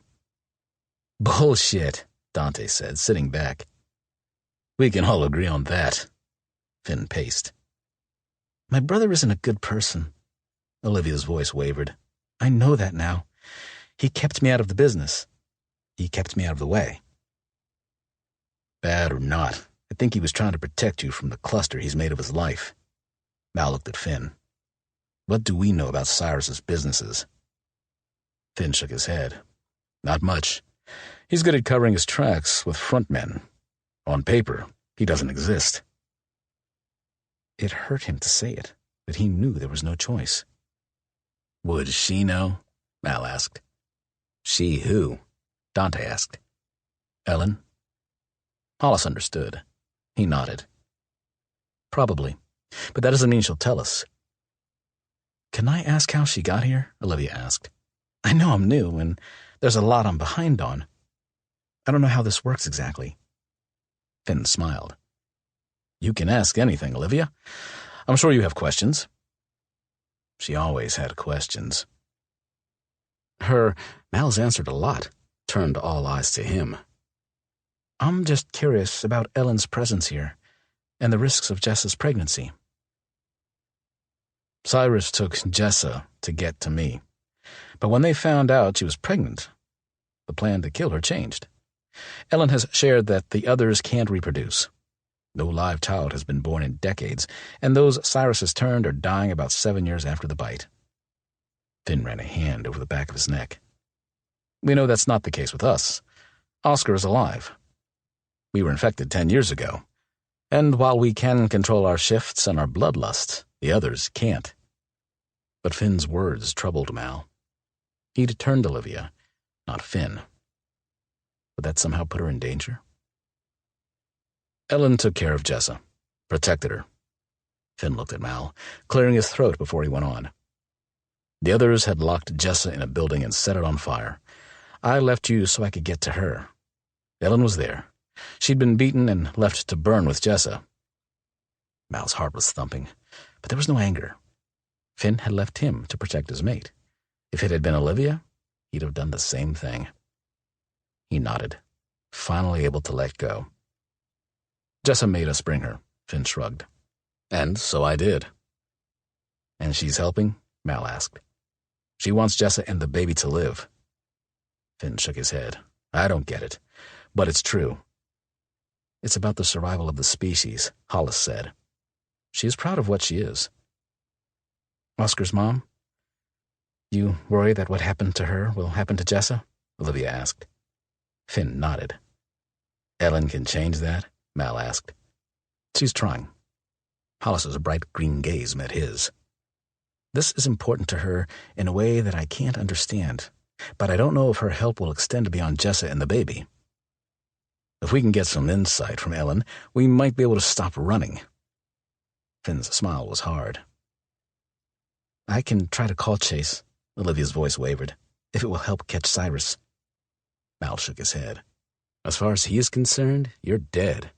He wouldn't believe it was you without seeing you. All things considering, I'm not willing to put your life in his hands, brother or not. So we ask Ellen? Anders asked, and go after Cyrus? We're going to trust what she says? Dante's gaze bounced to each of them. It's a no-go without further information, Finn smiled. Too much to risk.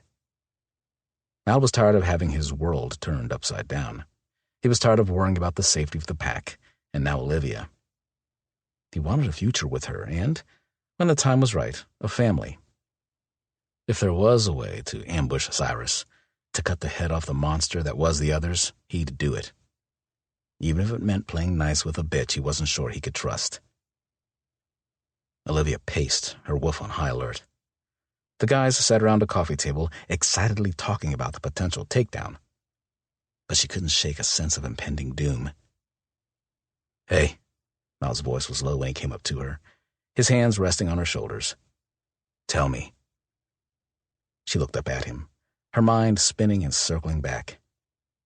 If Ellen tells us what we need to know, it's not just about catching Cyrus. His brow furrowed. What do you mean? I'll know what Chase has done, is doing. I'll know what he's guilty of. She bit her lip to stop its wobble. I know he's a bad guy, but... She faltered, and he nodded, encouraging her to continue. I always wanted to give him the benefit of the doubt. She rested her head on his chest. He held her close. You don't know what hold Cyrus might have over him, Olivia. He's dangerous, you know that. Don't make excuses for him, she murmured, loving him even more for trying. Once Finn had left to get Ellen, Olivia knew there was no escaping the truth. Not that she wanted to. Her life now was here, with her pack and Mao.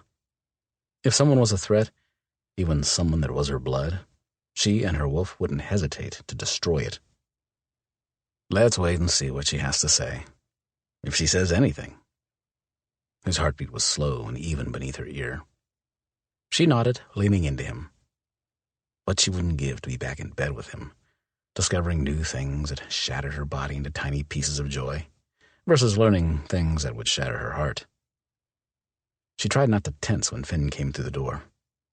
Maybe Ellen had refused his offer, but Ellen followed, her dark eyes sweeping the room. She stood in front of the fire, her long arms crossed, posture irritated. She didn't want to be there. Olivia knew exactly how that felt. We have questions, Finn said. Her nod was stiff. About Cyrus and his business dealings. Finn glanced at Olivia. About the business dealings Cyrus has with her brother? Ellen asked, her dark gaze meeting Olivia's. Mal stiffened, but Olivia gripped his arm. Yes, please, Olivia managed. Ellen's brow rose. Some things are best left alone. Best for who? Olivia asked. Ellen's eyes narrowed. You think knowing his business will provide a weakness? Something you can exploit? She shook her head, looking at each one of them. You know nothing. They don't want your opinion. Mal's voice was hard. Just information. Ellen's smile was glacial. Why should I give it to you? Because you want Cyrus dead. Hollis spoke then. Maybe more than we do. Ellen's hands fisted. You cannot beat him. Olivia understood her then. Ellen was terrified. You're safe here, she said. Ellen's smile was snide. You know nothing, she repeated softly. Your brother. He deals in exotic import, yes? Olivia nodded. Like his father before him? Her brow rose. Jefferson Chase? A shrewd businessman. He promised what he could deliver. Nothing like his son. Olivia swallowed. Her father? Cyrus gives men what they want. Unnatural things. Those no one speaks of publicly, and then he traps them and bends them to his will. Her eyes were hard. Your father, your brother, helped supply Cyrus with a high-demand product. Dolls. Mal's dismissive snort was jarring. A sort of doll. Girls. Untouched. Innocent and naive. Ellen's voice was thick. Are you fucking kidding me? Anders stood. No, Ellen responded. Dante shook his head. What the hell does he need? Business. Ellen faced the fire, holding her hands out. Only the truly rare. It keeps the profit up and risk down. Faraway, forgotten countries are best, or here if a customer is willing to pay. She looked at Finn. Brown's daughter, Tess? She was a special request. Olivia's wolf growled, wanting to tear Cyrus into little pieces. And Chase? Her brother? She was shivering, flinching away from Mal's touch. How does this happen? Ellen looked at her. Cyrus meets with Mr. Chase. And Byron. Cyrus goes nowhere without him. No notes, no emails, no phone calls, no trace. He gives Chase his order and delivery date. Big guy? Finn asked, exchanging a look with Mal. Big and angry, Ellen nodded. The last shipment was wrong. Missing one. A virgin. You were, a virgin, so Cyrus wanted you. How the hell would they know that? She didn't run around in an I'm a virgin t-shirt. Unless Chase told them? Because they had no secrets between them. At least she had no secrets from him. He was her brother, the one person she'd trusted completely. Her stomach dropped. She wasn't going to cry. She wasn't going to fall apart or scream. She let Mal pull her against him then, clinging to him. Ellen nodded. To save his own life. All right, enough. Finn was shaking. Mal, you and Olivia can go. No, we will not go. Olivia pushed out of Mal's hold. You can't tell me this and expect me to walk away. My family is responsible. She pressed a hand to her chest. Everything she'd thought she knew was a lie. My brother. We have to stop this from happening. We have to. I was lucky. Mal was there. She looked at Ellen, trying to wrap her mind around it. After, when it's over, the girls go back to Cyrus? Poor Tess. She'd been through so much. Ellen nodded. To him. Some he keeps, some he gives to the pack. He finds uses for them. Olivia's right. Anders' anger rolled off him. We can't let this go. I have 3 sisters, Finn. Where do they meet? Finn asked Ellen. Each meeting is somewhere different, she answered. 3 times a year, no more. No more than 10 girls each time. After the last order, I don't know if he'll trust Chase again, if the fool is still alive. Why is he necessary? Dante asked. Why not do it without the middleman? Cyrus is untraceable. Chase gets the girls and Byron handles payment and delivery. Ellen was watching them closely. He needs Chase and hates that he needs him. How would he get them without Chase? Finn asked. Eventually, the fool's partner will take over. The woman, his office manager. She glanced at Olivia. With the red hair? Miss Rangel? Olivia asked, nausea washing over. Chase had been infatuated with her. Said she was hot. No matter how many times Olivia told him that wasn't a requirement for the sort of work she'd be doing, Chase hired her anyway. She sends fruit baskets at the holidays, picks up Chase's dry cleaning, handles accounts payable. She keeps Chase in line, Ellen shrugged. He knows what Cyrus is. It scares him. She calms him down. Is she a wolf? Finn asked. No, but Cyrus likes her. Ellen shook her head. Cyrus prefers humans. Easier to dispose of. A dull ache started at the base of Olivia's neck. Miss Rangel was working for the others? She kept Chase calm and in line. Had kept, past tense if he was dead. Chase. How could he do this? How was her brother capable of such things? So we go after Miss Rangel? Dante asked. They all looked at Finn, waiting for his answer. His nod was slow. We're not doing this half-assed, he promised. It'll take time and planning. I'm not losing anyone. Chase is a better target if he is alive. Ellen looked at Finn. Cyrus scares him. He is weak. If he feels threatened, he would betray Cyrus. Like he betrayed her to save himself. Ellen stared at her for a long time, and then beyond her to Mal. Finally, she left the room without another word. Mal's arms slid around her waist, pulling her back against him. Let me hold you, please, he whispered in her ear. She shuddered and turned, pressing her nose to his chest and breathing him deep. She needed the comfort only he could give her. We're believing her? Anders asked. There's nothing to gain by lying about this. Hollis stood. We should be grateful she said as much as she did. Olivia pressed her eyes shut. It would be easier to dismiss Ellen's story, but she couldn't. The cage and the terror. How many girls had been kept there? But it happened to them. How many more would follow if they didn't do something about it? Damn hard to feel grateful right about now. Anders' anger was tangible.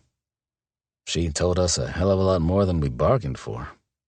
Dante sounded sad. A lot to think about, Finn mumbled. Not a word to Brown. Understood? She couldn't concentrate on what they said, couldn't get beyond what she'd learned. It wasn't just Chase that betrayed her. Her entire life was based on a lie. An evil, horrible lie. Mal hadn't dragged her into this life. Her father had, when she was a little girl. Chapter 18. Mal closed the bedroom door behind them and led her to the bathroom. She sat on the edge of the tub, dazed and pale, but didn't say a word. He turned on the faucet, making the water nice and hot before kneeling in front of her. Damn, he hated to see her like this. Fuck Ellen and her pearls of wisdom. No, he should have pulled Olivia out of there before the shit hit the fan. It was his job to take care of her, not lead her in front of the firing squad. Not that he'd had the slightest idea what Ellen was going to say. How could he? But now it was out there. Whatever memories Olivia had were forever tarnished. How could she think fondly of her past, of vacations or gifts, without it being tainted by what her father was capable of? As for Chase, his wolf would only be happy when he was in pieces. He'd been willing to give her up, to trade her to Cyrus? But she didn't need his anger. She needed his support. He could swallow the rage for now. He'd had years of practice. Olivia, he whispered, rubbing one hand between his. Her fingertips were ice-cold and tense. He watched her eyes drift close, but she stayed withdrawn, and it killed him. Olivia, he repeated. Slowly her fingers warmed, and her hands clutched his. I'm sorry. Her hazel gaze shook him to the core. You have nothing to be sorry for, she said. I wanted to know the truth. He cradled her face. The truth according to Ellen. Her hands covered his. I believe her, Mel. I wish I didn't, but I do. And so do you. He didn't argue. She was right. Everything Ellen said made sense. Horrible, awful sense. The problem was nothing could be said or done to make it right. Olivia knew this. The torment on her face told him so. Tell me how to make this better. You can't. Her lower lip wobbled. I just want to do something. To find them, save them. We have to stop it from happening again, to anyone. He nodded. We'll figure it out, Olivia. Promise me? She asked. I promise. I will do everything I can to stop it. To stop him. And he meant it. She nodded, shivering. Shock, he said, pulling her to her feet. Water's hot. He nodded at the nearly full tub. It'll help you warm up. Join me? She asked, letting him pull her shirt up and over her head. She pulled the tie of her sweatpants, letting the soft fabric pool at her feet. He had loved that there was no modesty between them. Not a good idea, he confessed. It's a very good idea, she argued. Make me feel good, Mal. She took his hand, pressing it to her bare breast. Resistance was impossible. His thumb stroked the tip, rolling the nub until it pebbled hard. His pulse kicked into overdrive, sending his blood southward with evident results. That's what the bath is for. Because baths and condoms weren't a good idea. With a little frown, she stepped into the bath and sank into the clear water with a sigh. Hungry? He asked. She shook her head. Thirsty? He asked. She looked at him. No. He nodded, sitting on the floor and resting his chin on the lip of the bathtub. She slid her fingers through his hair, drops of water running along his jawline and back into the tub. Talk to me. About? Because talking came so naturally to him. You. Her fingers slid through his hair again. You know I'm the daughter of an organized criminal whose whole life was a lie. Her attempt at a joke made her sniff and blink rapidly. Not anymore, Olivia, he promised. No lies here. That I promise. She sniffled, giving a slight nod. I'm going to hold you to that. Damn. What he would give to kill Cyrus right now and drag his body to her so she could rest easier. Her voice wavered as she went on. I know you're a big manly wolf I've attached myself to for all eternity. I'm not complaining. I'm just curious about your day job and your parents and where you grew up. You know, normal stuff. All things she should have known by now. My dad raised me. He died a few years back, heart attack. Mom left before I was old enough to remember her. Only child? She asked, moving around so her face was close to his. Why mess with perfection? She smiled. Jobs? He stared at her. My dad worked for Dean, Finn's dad. He was a damn good mechanic. Finn's dad valued my father, helped me get into the right schools. Finn and I grew up together. He was my best friend. But once I figured out Dean was paying for everything, I acted like a shit and ran off, ashamed of my dad for taking a handout. I bummed around, using what my father had taught me to pay the bills. Finn tracked me down. Our reunion vacation turned me into a wolf, and I took off again. He shook his head. Finn and I didn't talk for a long time. I tend to move around a lot. I wouldn't want to put a target on the people I worked for. No one special in your past? Mal cleared his throat. He'd locked memories of Jude deep inside to keep himself sane. It had gotten easier in time, but he knew he'd never fully recover from what happened. He could lie to Olivia, pretend she'd never existed, but he didn't want secrets between them. Once.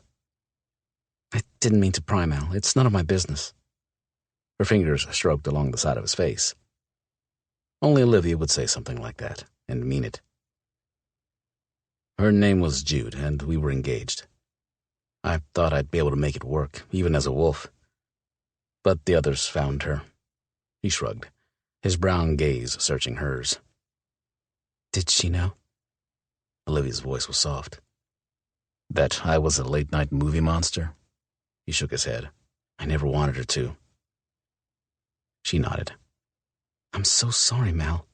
She slid closer, kissing his forehead. I'm so sorry.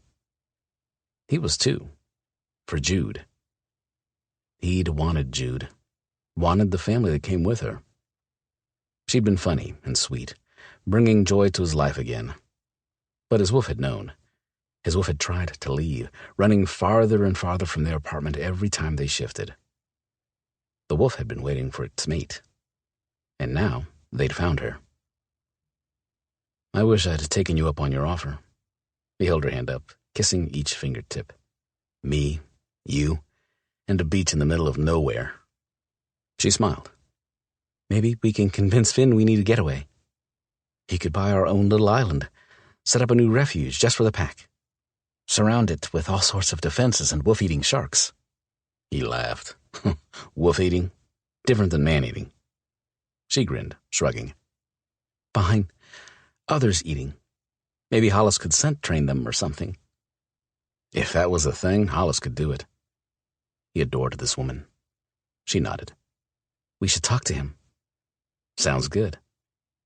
He sat up, reaching for the shampoo. Lean back. He poured the gel into his hand and ran it through her hair. You? After you got your graduate degree, what did you want to do? Work in a museum. Growing up, it felt wrong to see these pieces of history sold off. I always thought history was exciting, and artifacts were something meant to be shared with everyone, for anyone to learn from. She sighed, closing her eyes. It all seems so far away now. He rinsed her hair, wringing out any remaining shampoo suds. Now, she grabbed his hands. Your turn, she tugged. He shrugged out of his clothes and climbed in, facing away from her. Her breasts pressed against his back, silky soft. Her legs fitted against his sides, cradling him against her. He closed his eyes, relishing each caress as she washed his hair, using her nails on his scalp until he was groaning. She laughed, massaging the muscles of his neck and shoulders before biting the nape of his neck. He was pretty damn relaxed by the time the washcloth was gone and her hand started stroking his ever-ready erection.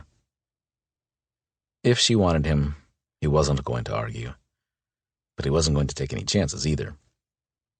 He gripped her wrist, eased her hand away and stood. Bed.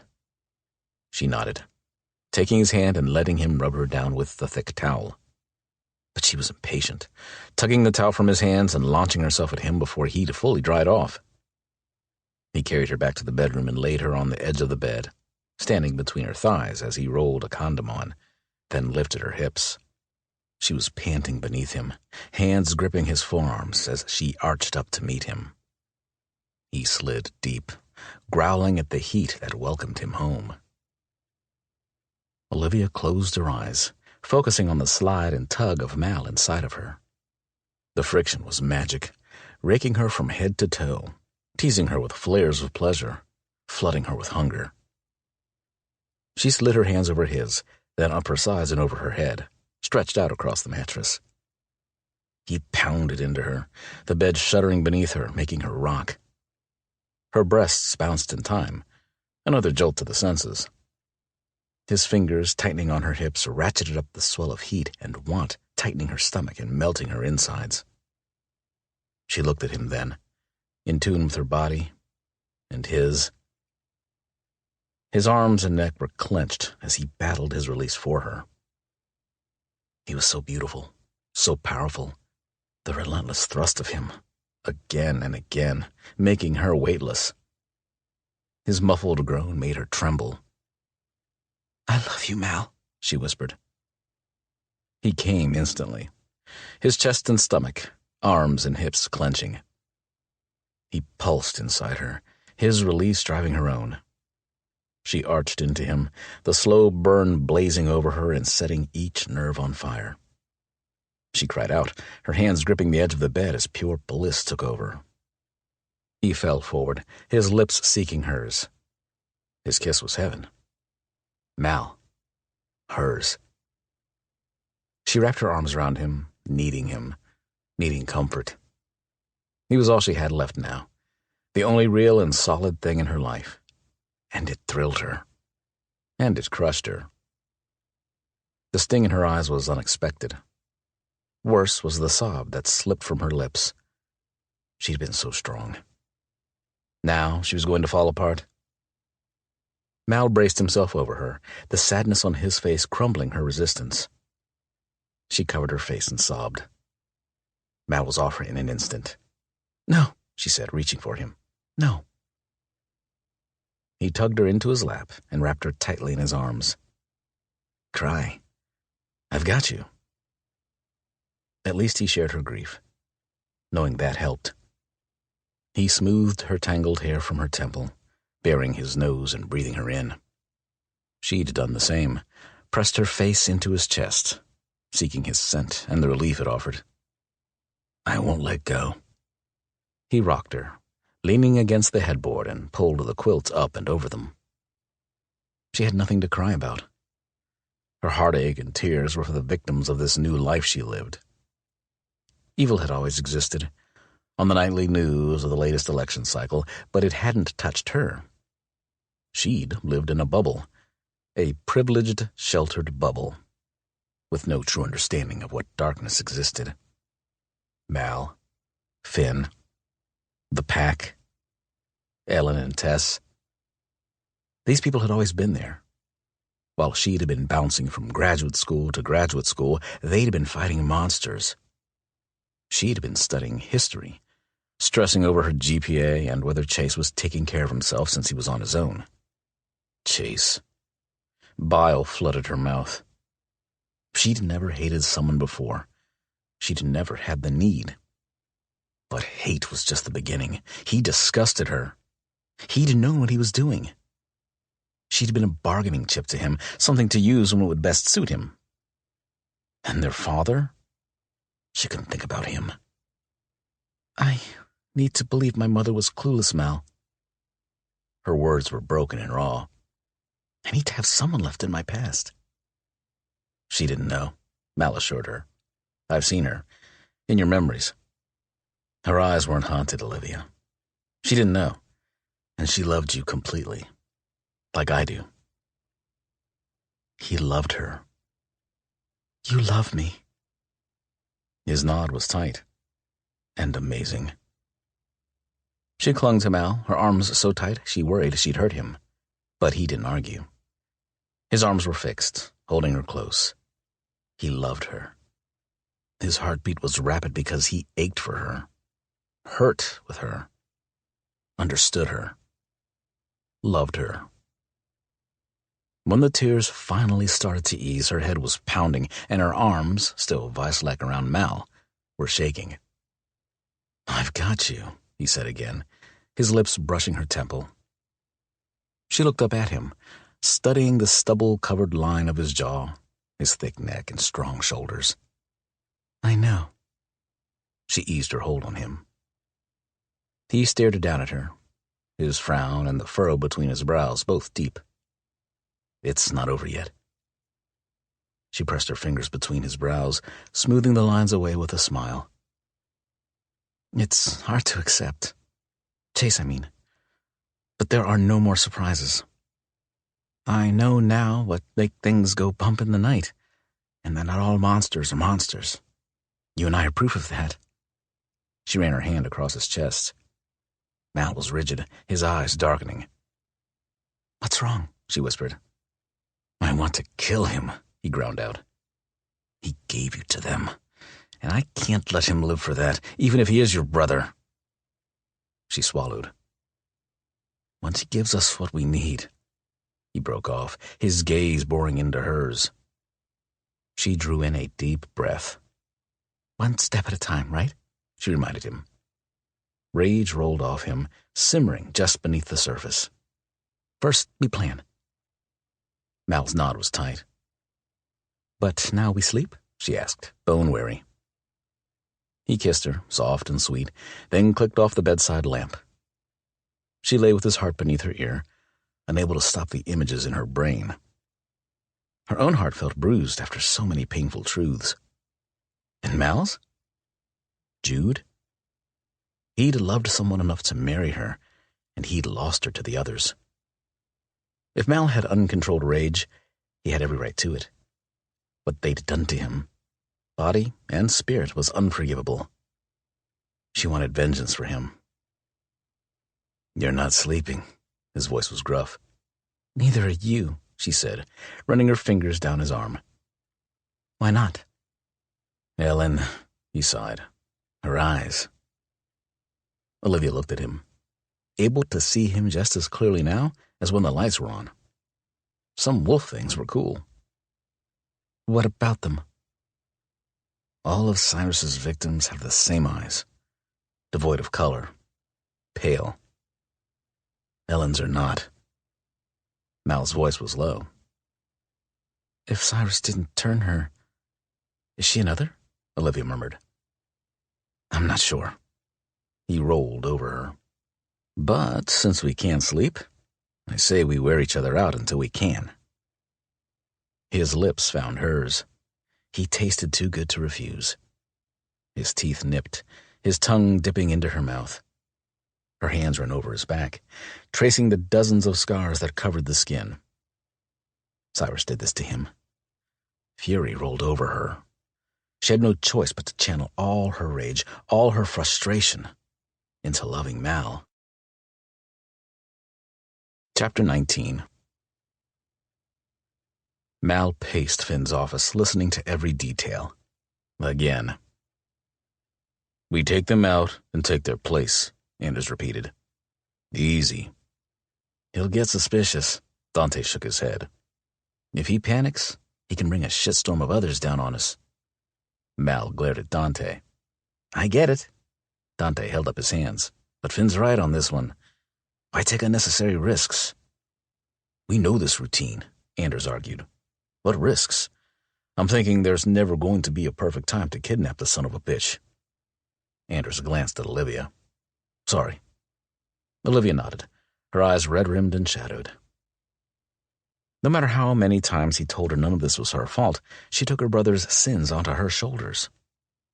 Her dreams were haunted by Cyrus, the only place he couldn't physically protect her. And her days were full of plotting ways to bring down her brother. Gentry and Brown had reported everything they'd learned in the last few weeks of watching his activities. Chase had bodyguards. Some wolves, some not. If Miss Rangel wasn't with him, a guard was. The redhead was intent on assuming Chase's place, the large rock on her left hand announcing to the world, and the pack's surveillance cameras, that she would soon be Mrs. Chase. And once that happened, Mal suspected, Olivia's brother would meet with a sudden, untimely death. If Ellen was right, Teresa Rangel was the brains of the operation. Clearly, she was done standing in Chase's shadow. While the pack was unified in their goal, Finn's focus wasn't as razor-sharp as Mal hoped. Finn's preoccupation with Jessa's pregnancy was understandable, but also infuriating. Time was slipping away, time that Olivia seemed to be tracking by the second. He hated seeing her this way, hated being helpless, especially now that they had intel they could use. "We wait?" Anders asked, frowning at Mal. "Again?" "Unless you come up with something foolproof, we have no choice." Dante rolled his neck. "I'm starving." "Me too," Olivia said, pushing up out of the chair. Mal fought the urge to keep her close. If she ate, it was good. She smiled at him, stood on tiptoes to press a kiss to his cheek, and left with Dante. "She's stressing out?" Anders asked. Mal nodded, sliding one photo aside. Images of Chase covered the long table. Chase going to the gym, going to the warehouse, going out with Ms. Rangel, going to his favorite club without Miss Rangel. No Cyrus, no Byron the Butcher. It was for the best. If Mal had seen the giant sadist, he's not sure he'd be able to keep his shit together. He still woke up in cold sweat with the feel of Byron's teeth on his throat. Nothing could erase the pain he'd felt, or the fury. Byron had been the one to string him up, forcing Jessa to watch. "We could do this," Anders said, glancing at the door. "You know we could." Mal nodded. He wanted to. "We wait too long, and we're condemning more girls to this shit. I can't shake it, Mal." He shook his head. "Tess. Think she'll ever get over it? Lead a normal life? I can't pretend I don't know this. I can't keep doing nothing." Mal agreed 100%. "We go." Anders stared at him. "No shit?" "No shit," Mal nodded. "I'm on perimeter tonight." He slid more images aside, studying Olivia's brother with his guards. No matter how much he wanted to take the fucker out, he had to do this right. "These aren't wolves," he tapped the image. "They should be with him tonight. We go in as clients, get what we need, and leave." "Easy," Anders nodded. "No. Clients go through Cyrus," Ellen said, walking to the table. "He'll know." Mal stared at her. She pushed through the pictures. "But if you show him you're rich, get him drunk, pretend you're interested, suddenly he's your best friend." She looked Mal in the eye. "How do you know this?" Anders asked. "I found a way to stay useful." Her smile was hard. "It's easy to be quiet and listen. Cyrus complained about Chase, how he likes to talk and be important." She rifled through the photos. "This one drives him to the club?" she asked, tapping the man in one picture. Anders nodded. "Because this one's job is to keep him happy, to let him let off steam and clean up messes. If Chase leaves with a woman, he hides it. If Chase drinks too much, talks too much, he takes care of any problems.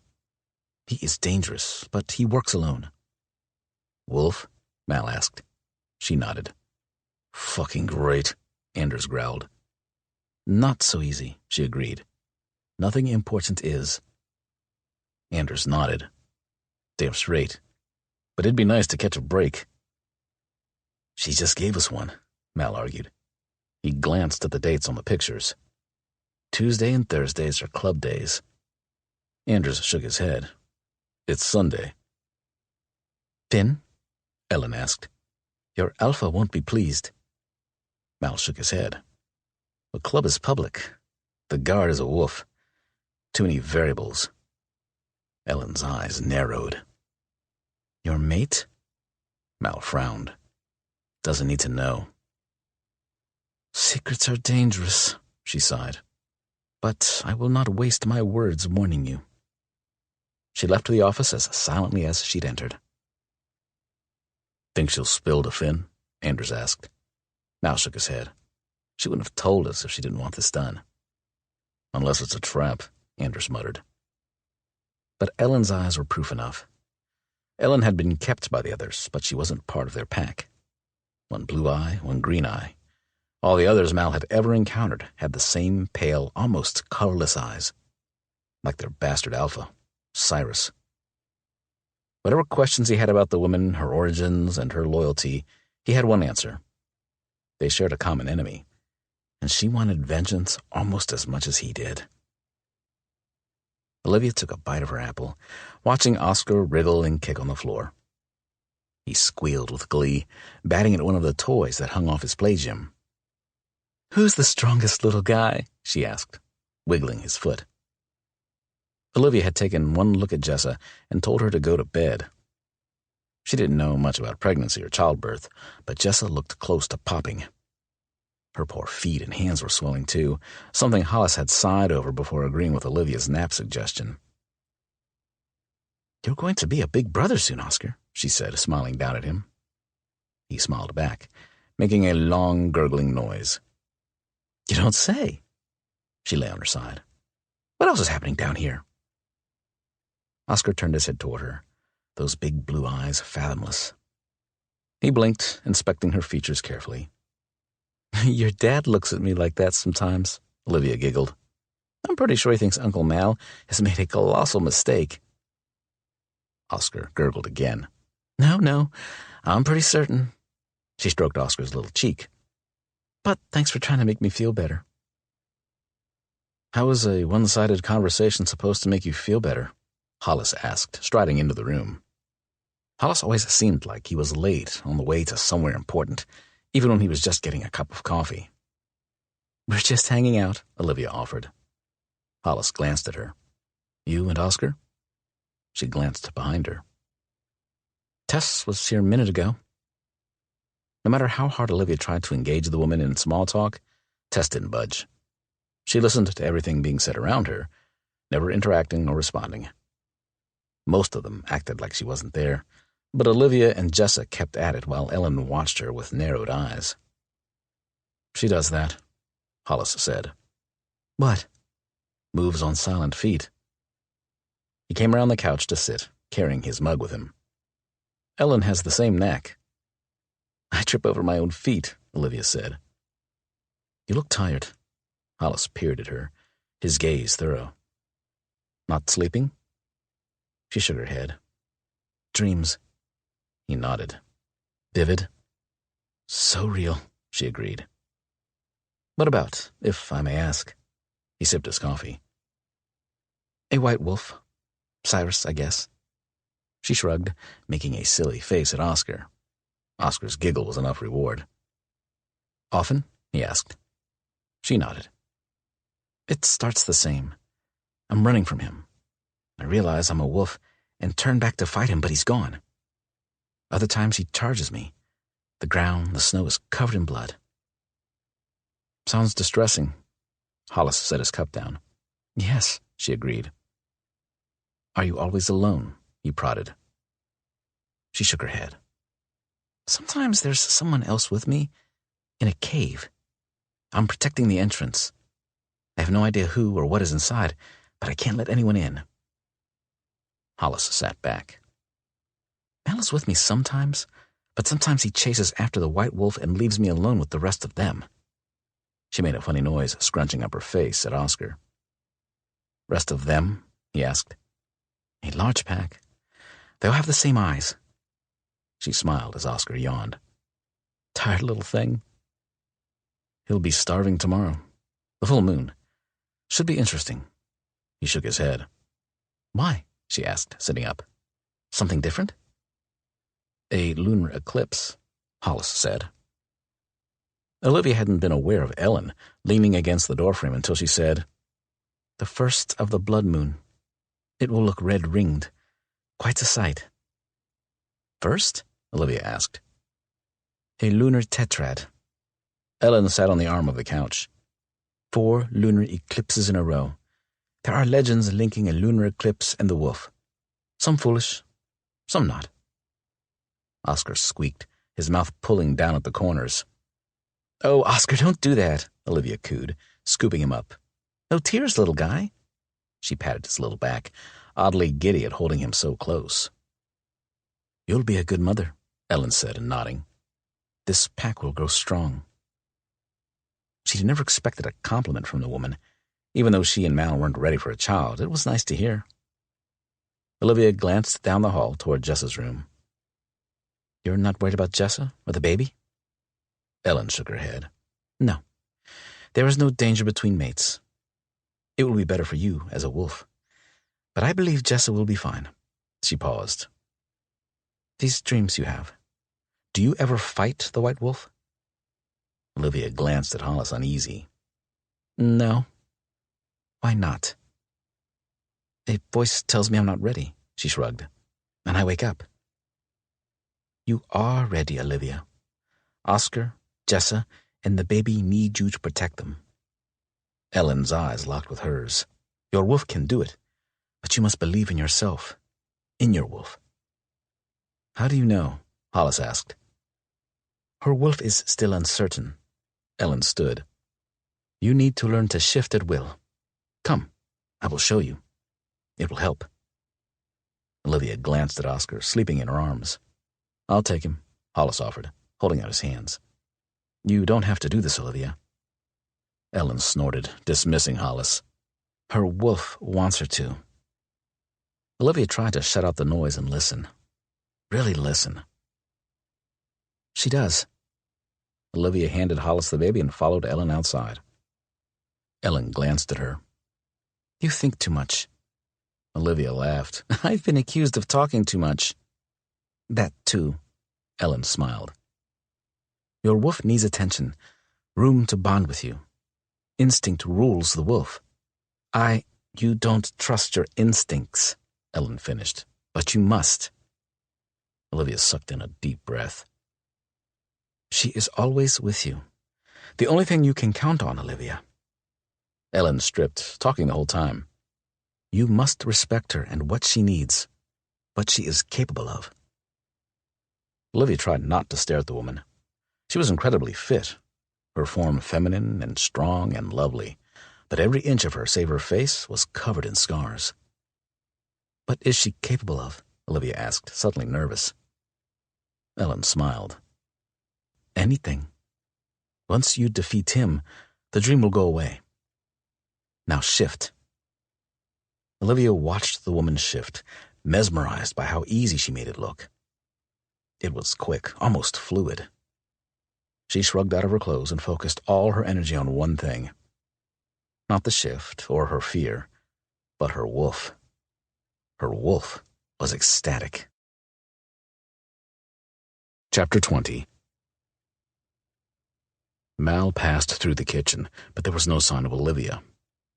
She wasn't in their room, with Jessa, in the yard, or reading in her favorite armchair by the fire. She was devouring books on wolf lore faster than Hollis could find them. Considering how extensive Hollis's library was, he assumed she'd have plenty of reading to do. Why wasn't she there? His agitation was misplaced.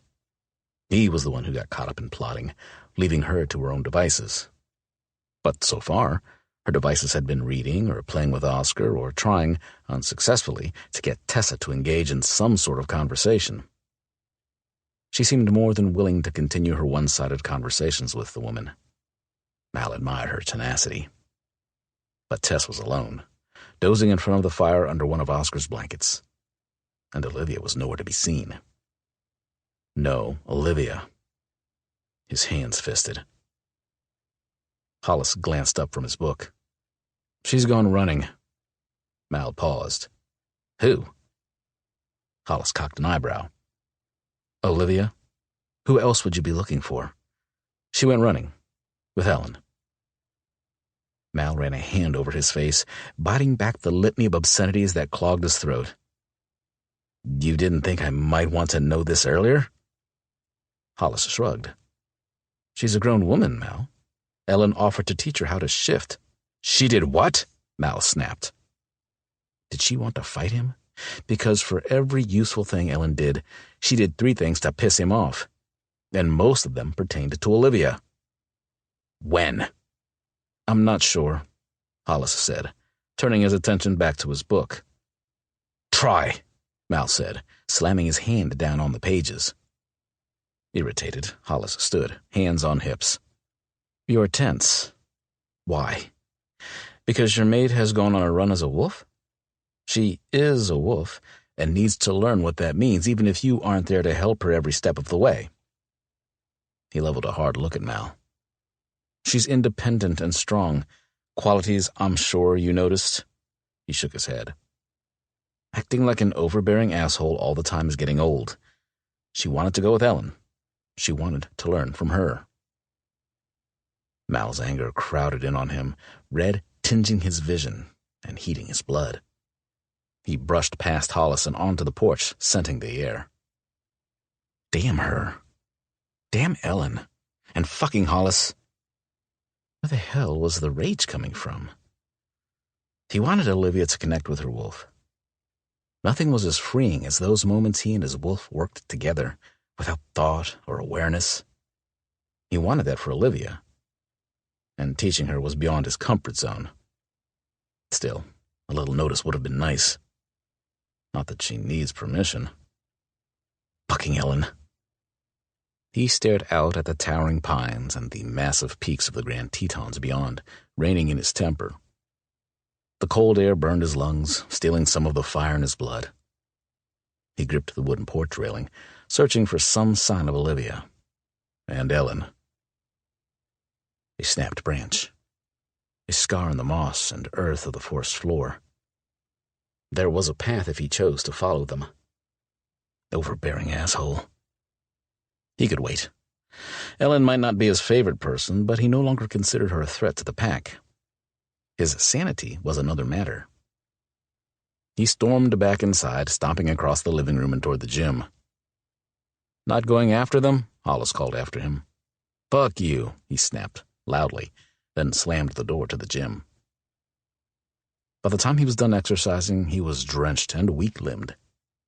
He'd pushed himself hard, sweating out the stress and anger.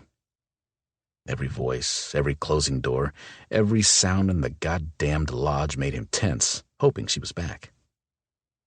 He glanced at the clock on the way back to his room, his anger returning with a vengeance. Where the hell was she? He was in the shower when he heard the howl, long and husky and close, calling to him as if she was calling his name. He tried to ignore it. He was pissed, and she should apologize for making him worry. His wolf pushed back. Go to her.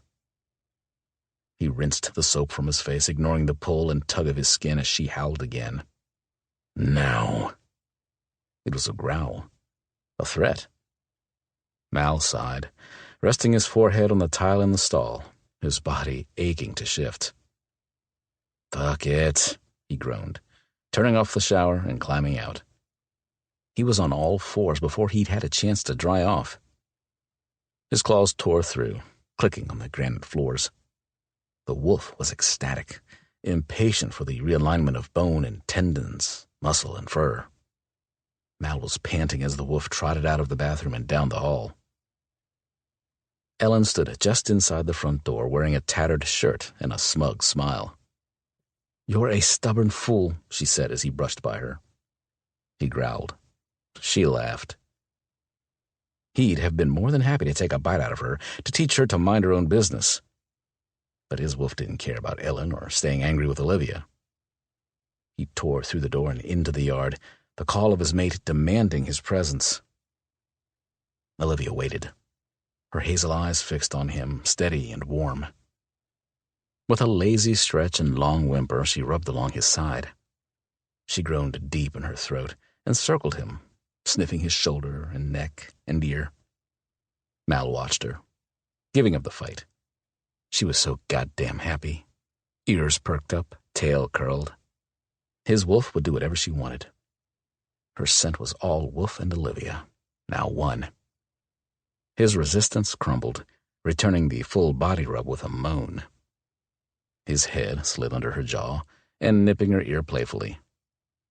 It was more than a greeting this time. A new tension rippled along both wolves. His wolf's instincts had been to defend and fight, to hunt and kill. But a new and distinct drive was coursing through his blood. Her wolf whimpered, trotting several feet away and glancing over her shoulder at him.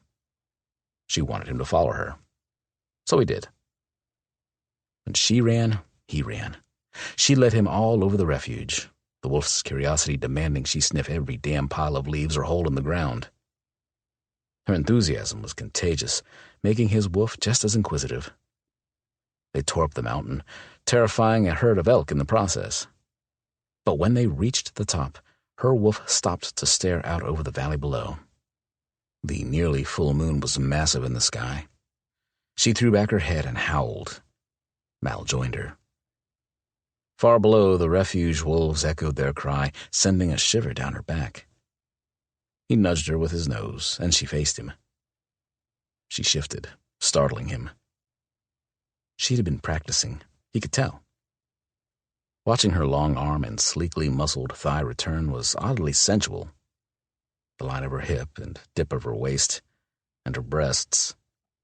She sat at his side, breathing hard but smiling. Hi, she whispered.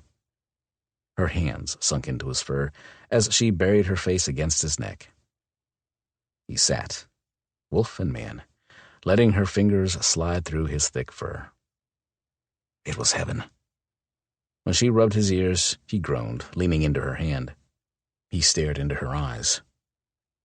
You are so beautiful, Mal, she murmured. So beautiful. She rested her head against his. I wanted to share this with you. She continued to comb his fur, leaving pure pleasure in its place. My wolf wanted to share this with your wolf.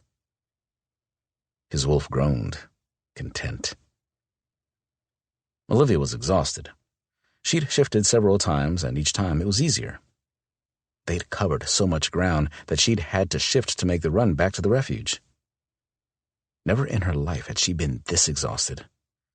Maybe she'd sleep tonight without dreams. Today had been good. Spending time with her wolf had been amazing. But that didn't mean she wanted to test out her newfound bond by taking on their mortal enemy, even if it was only a dream. Mal's wolf rubbed against her wolf, demanding her attention. She licked his ear and nuzzled his neck. It didn't matter if she was on the verge of collapsing in the dirt. Her wolf never tired of his. The only problem with this was the very real hunger between them. The air hummed with it, their scents giving off a blatant invitation. The wolves wanted to bond.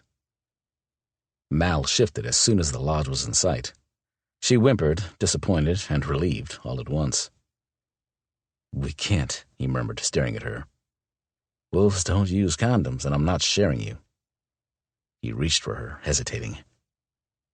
Her wolf sat still, waiting and watching, curious yet defensive. He ran a hand over her head. Warm. Firm. He sighed, cradling her head in his hands. I like having you to myself, he smiled. She rubbed her head against his, groaning at his scent and touch. They couldn't mate as wolves, so she was done with being a wolf. She danced away from him, lingering in the shade of the trees to change. Her bones ached and her skin felt raw and chafed, but she'd done it.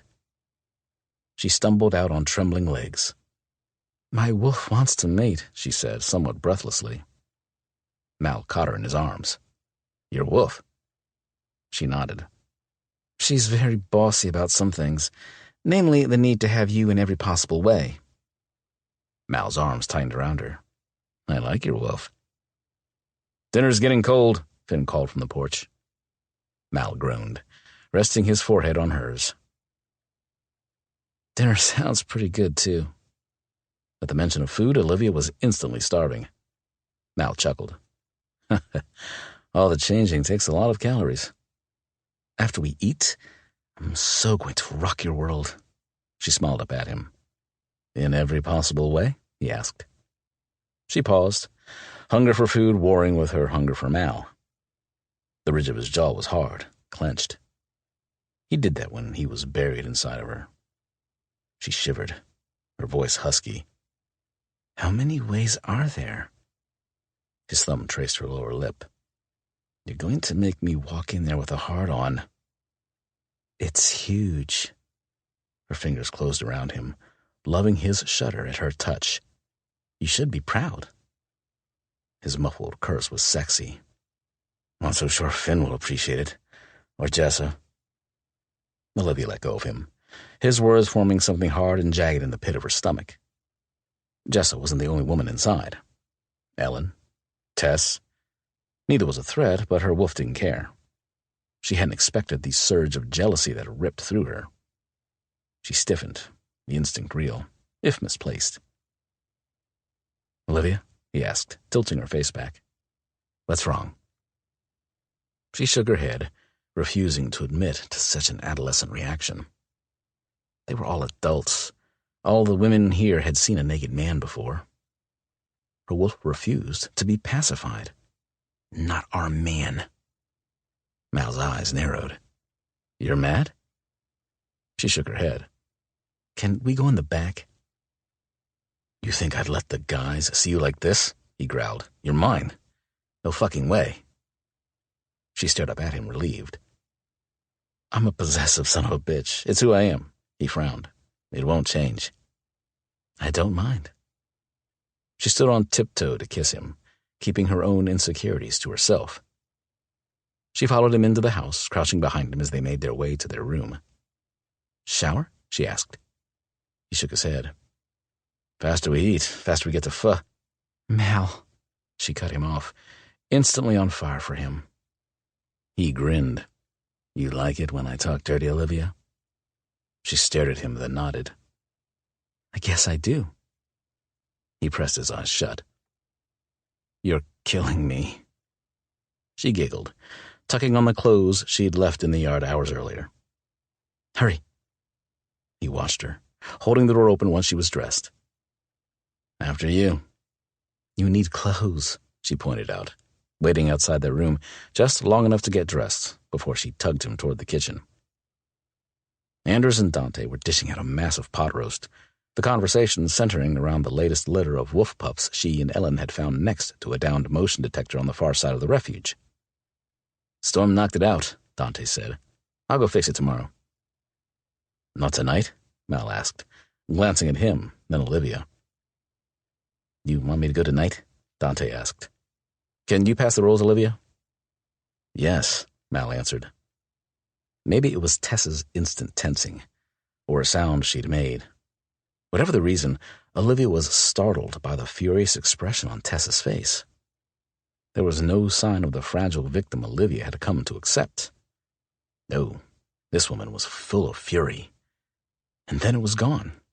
In a span of seconds, Tessa's face went slack again, her eyes glazing over once more. Rolls? Dante asked.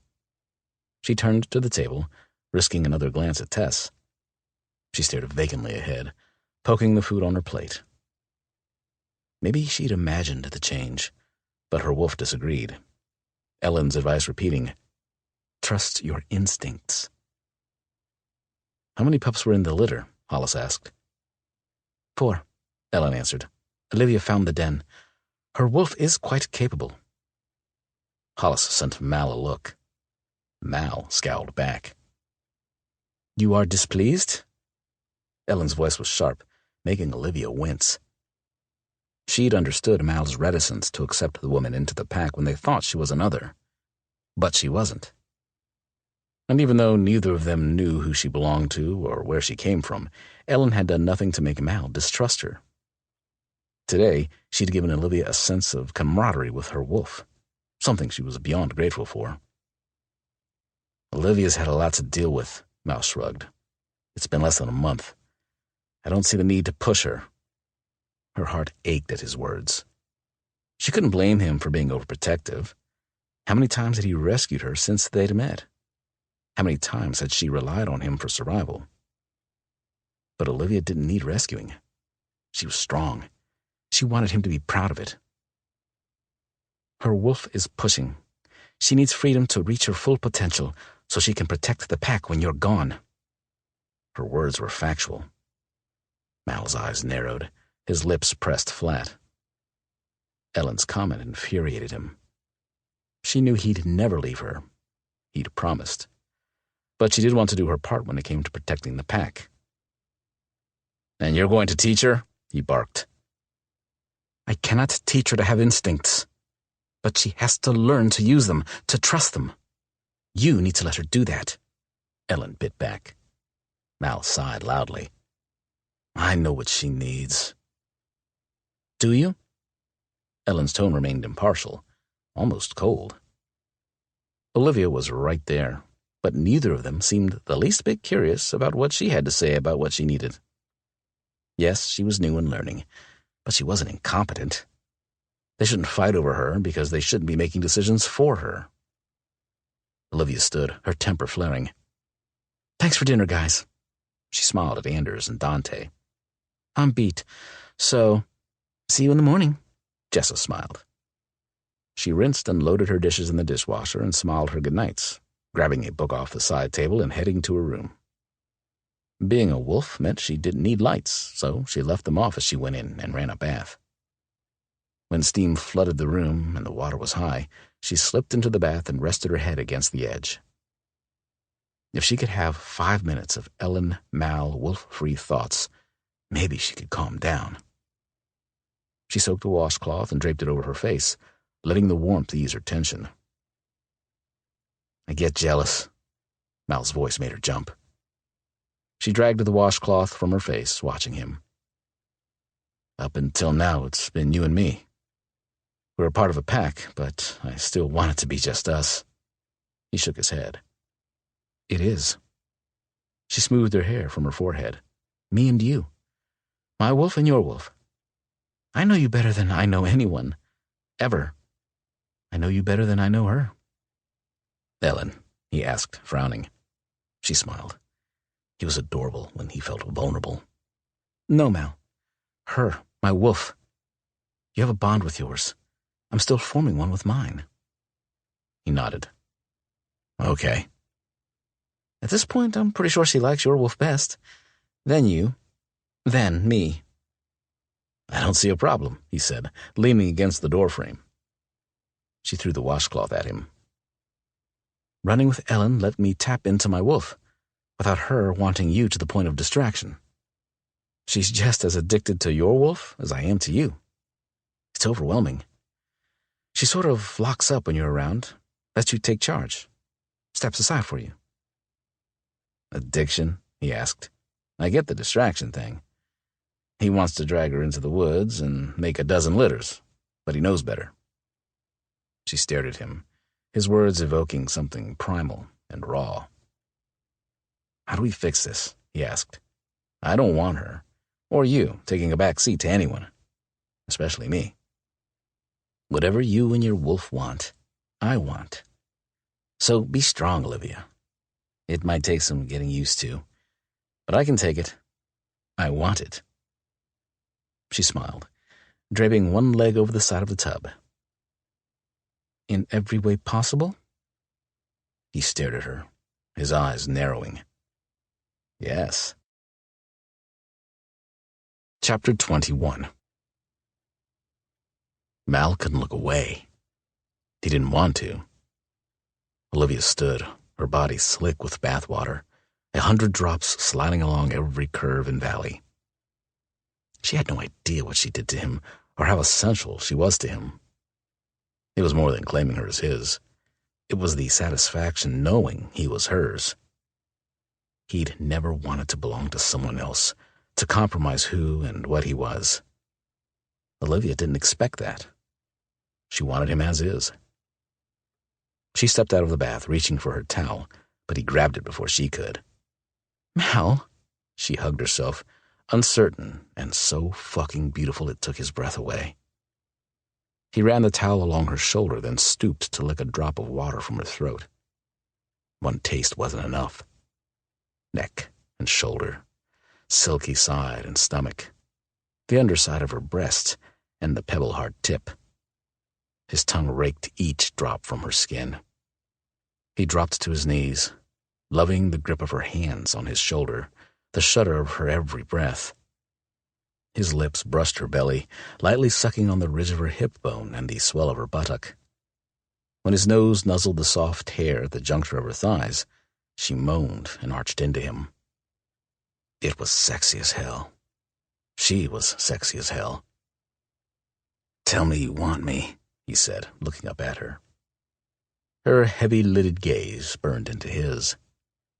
His fingers stroked the inside of her thigh, higher and higher. He stopped so close he could feel her heat. Tell me.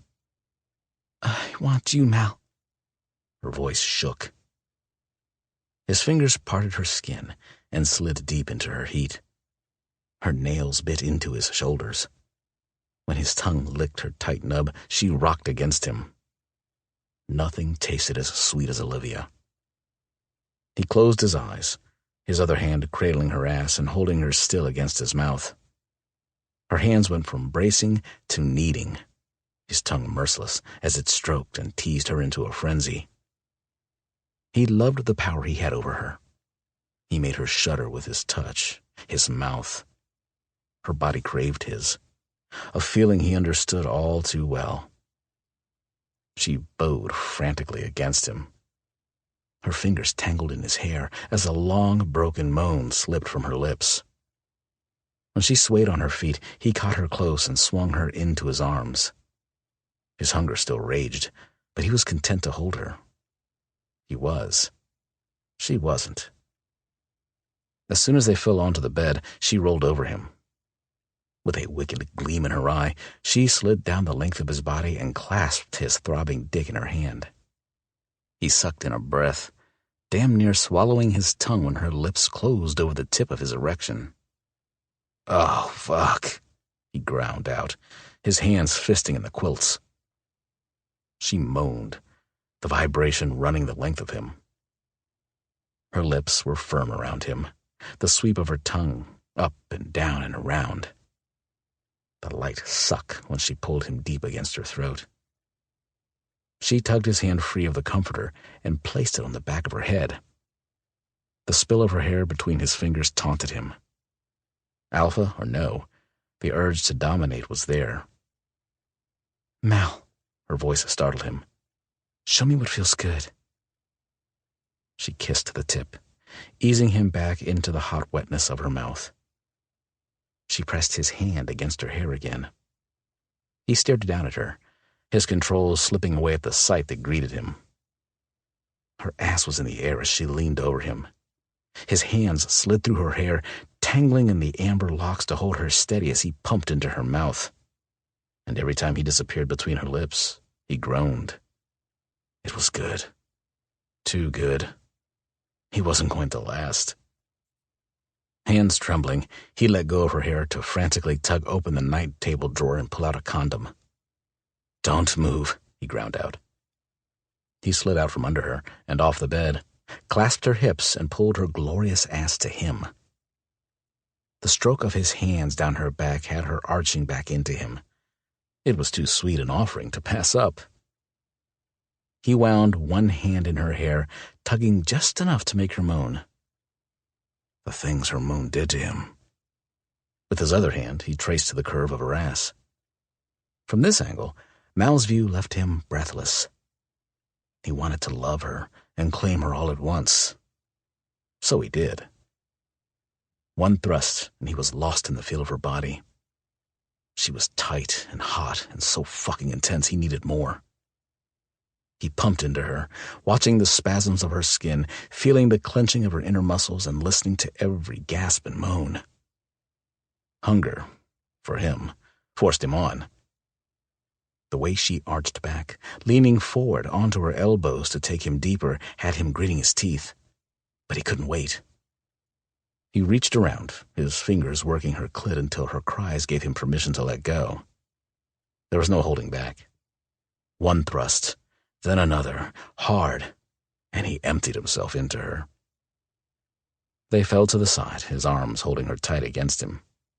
She was gasping, one hand reaching back to rest on his arm. "The things you do to me." He kissed the nape of her neck, smiling at her full body tremor. Her passion-glazed eyes glanced back over her shoulder. "Don't ever stop." The longing in her voice made him groan, his dick stirring against her. She smiled. "Exactly." Rolling her over separated them, but he wanted to see her face, see what she was thinking. He ran his fingers along the side of her face, stroked feather light across her eyelids and brows, the tip of her nose, her lips and chin. If he could etch her into his memory like this, he would. Flushed from loving him, happy from loving him. Her hand cradled his cheek. "You're a mystery." "Nope," he argued. "Then tell me what you're thinking." "I'm happy." "Good." Her hazel eyes gazed into his. "You have soulful eyes. They tell me what you won't." "Oh?" he asked, waiting. She nodded. "You worry about the others. You worry about the pack. You want to be strong for them, to protect them." He shook his head. "I am strong. We will protect them. You and me and the rest of the pack." She smiled. "We." He nodded. "I don't worry about that, or them. The only thing that scares me is losing you." She frowned, her hazel eyes searching his. "I don't deserve you, but I can't let you go." He studied her face. "I want to know every part of you, to make you happy, inside and out." Her smile was pure joy. "Wow." He shook his head. "No, really, Mal." She placed his hand over her heart. It was racing. "There's no reason to be scared." He wrapped her up in his arms then, pulling her against his chest. He wanted to believe her. They were surrounded by the best security money could buy, and a big-ass pack of overprotective wolves to boot. But his fear wasn't rational. He didn't know what the fuck to do about it, except hold on to her. He did, until she was sound asleep and pliant in his arms. Even then he held on, running long, slow strokes the length of her spine. He should tell her about their plan. It was concrete. With Anders' help, it would be an easy in and out. All about the intel. He might be tempted to let out a little aggression on Chase, but he wouldn't. This wasn't about teaching Chase he was a stupid motherfucker. This was about something bigger. Every time he thought about Olivia in that cage, he wanted to fight. His time in that fucking basement had taught him to live in his head. A dangerous habit now. It was pointless to think about what might have happened if he hadn't been there. She'd been so weak. Too weak and human to defend herself. And if they'd managed to heal her, what then? Would she'd have been sold off to the highest bidder? Sure, she'd have settled Chase's debt to Cyrus, but what sort of life would she have had? Olivia rolled over in her sleep, a soft growl grounding him in the present. She was here, safe and sound in his bed and his heart. He'd make sure she had her vengeance. God knew she deserved it. She rolled again, growing more agitated. He laid his hand on her shoulder, watching the rapid shift of emotions on her face. Her dreams weren't peaceful, but she'd have to face them alone. "Kick their ass, Olivia. Let your wolf have some fun," he whispered, wishing he were there to see it happen. She was following someone, tracking something. There were prints in the snow. Her wolf scented the air, searching, reaching until she found the den. It was silent, but she knew what was inside. Oscar and the baby, and Jessa too. She glanced at the fallen tree that shielded the entrance, made sure there was no trace of her pack to reveal their hiding place, then ran, not wanting to bring attention to the den. She ran until she came to a clearing. The hair on the back of her neck bristled at the howl that split the air. The white wolf was in front of her, teeth bared, blood staining his chest and nose, and near colorless eyes fixed on her. There was blood in the snow. So much blood. There were more wolves behind Cyrus, many more. They watched her from the dark of the tree line, silent and ready. If she fought, she'd have to win. If she lost, the pack would be on her. She charged at the white wolf, baring her teeth and tackling him. There was shock in his eyes, giving her the advantage. Instinct took over, lethal and swift. Before the wolf could regain his footing, she'd ripped his throat out. She stood over the body, pulsing with adrenaline. She threw her head back and howled over and over. Her eyes popped open. She felt so awake and exhilarated she almost woke Mal, but the sight of him sound asleep and snoring on the pillow next to her made her pause. Everything in her life was irrevocably changed. And, bizarre or not, she was happy for the first time in maybe ever. Knowing her father was a mastermind criminal muted whatever positive childhood memories she had, and her brother's willingness to sacrifice her for himself wasn't exactly pleasant either.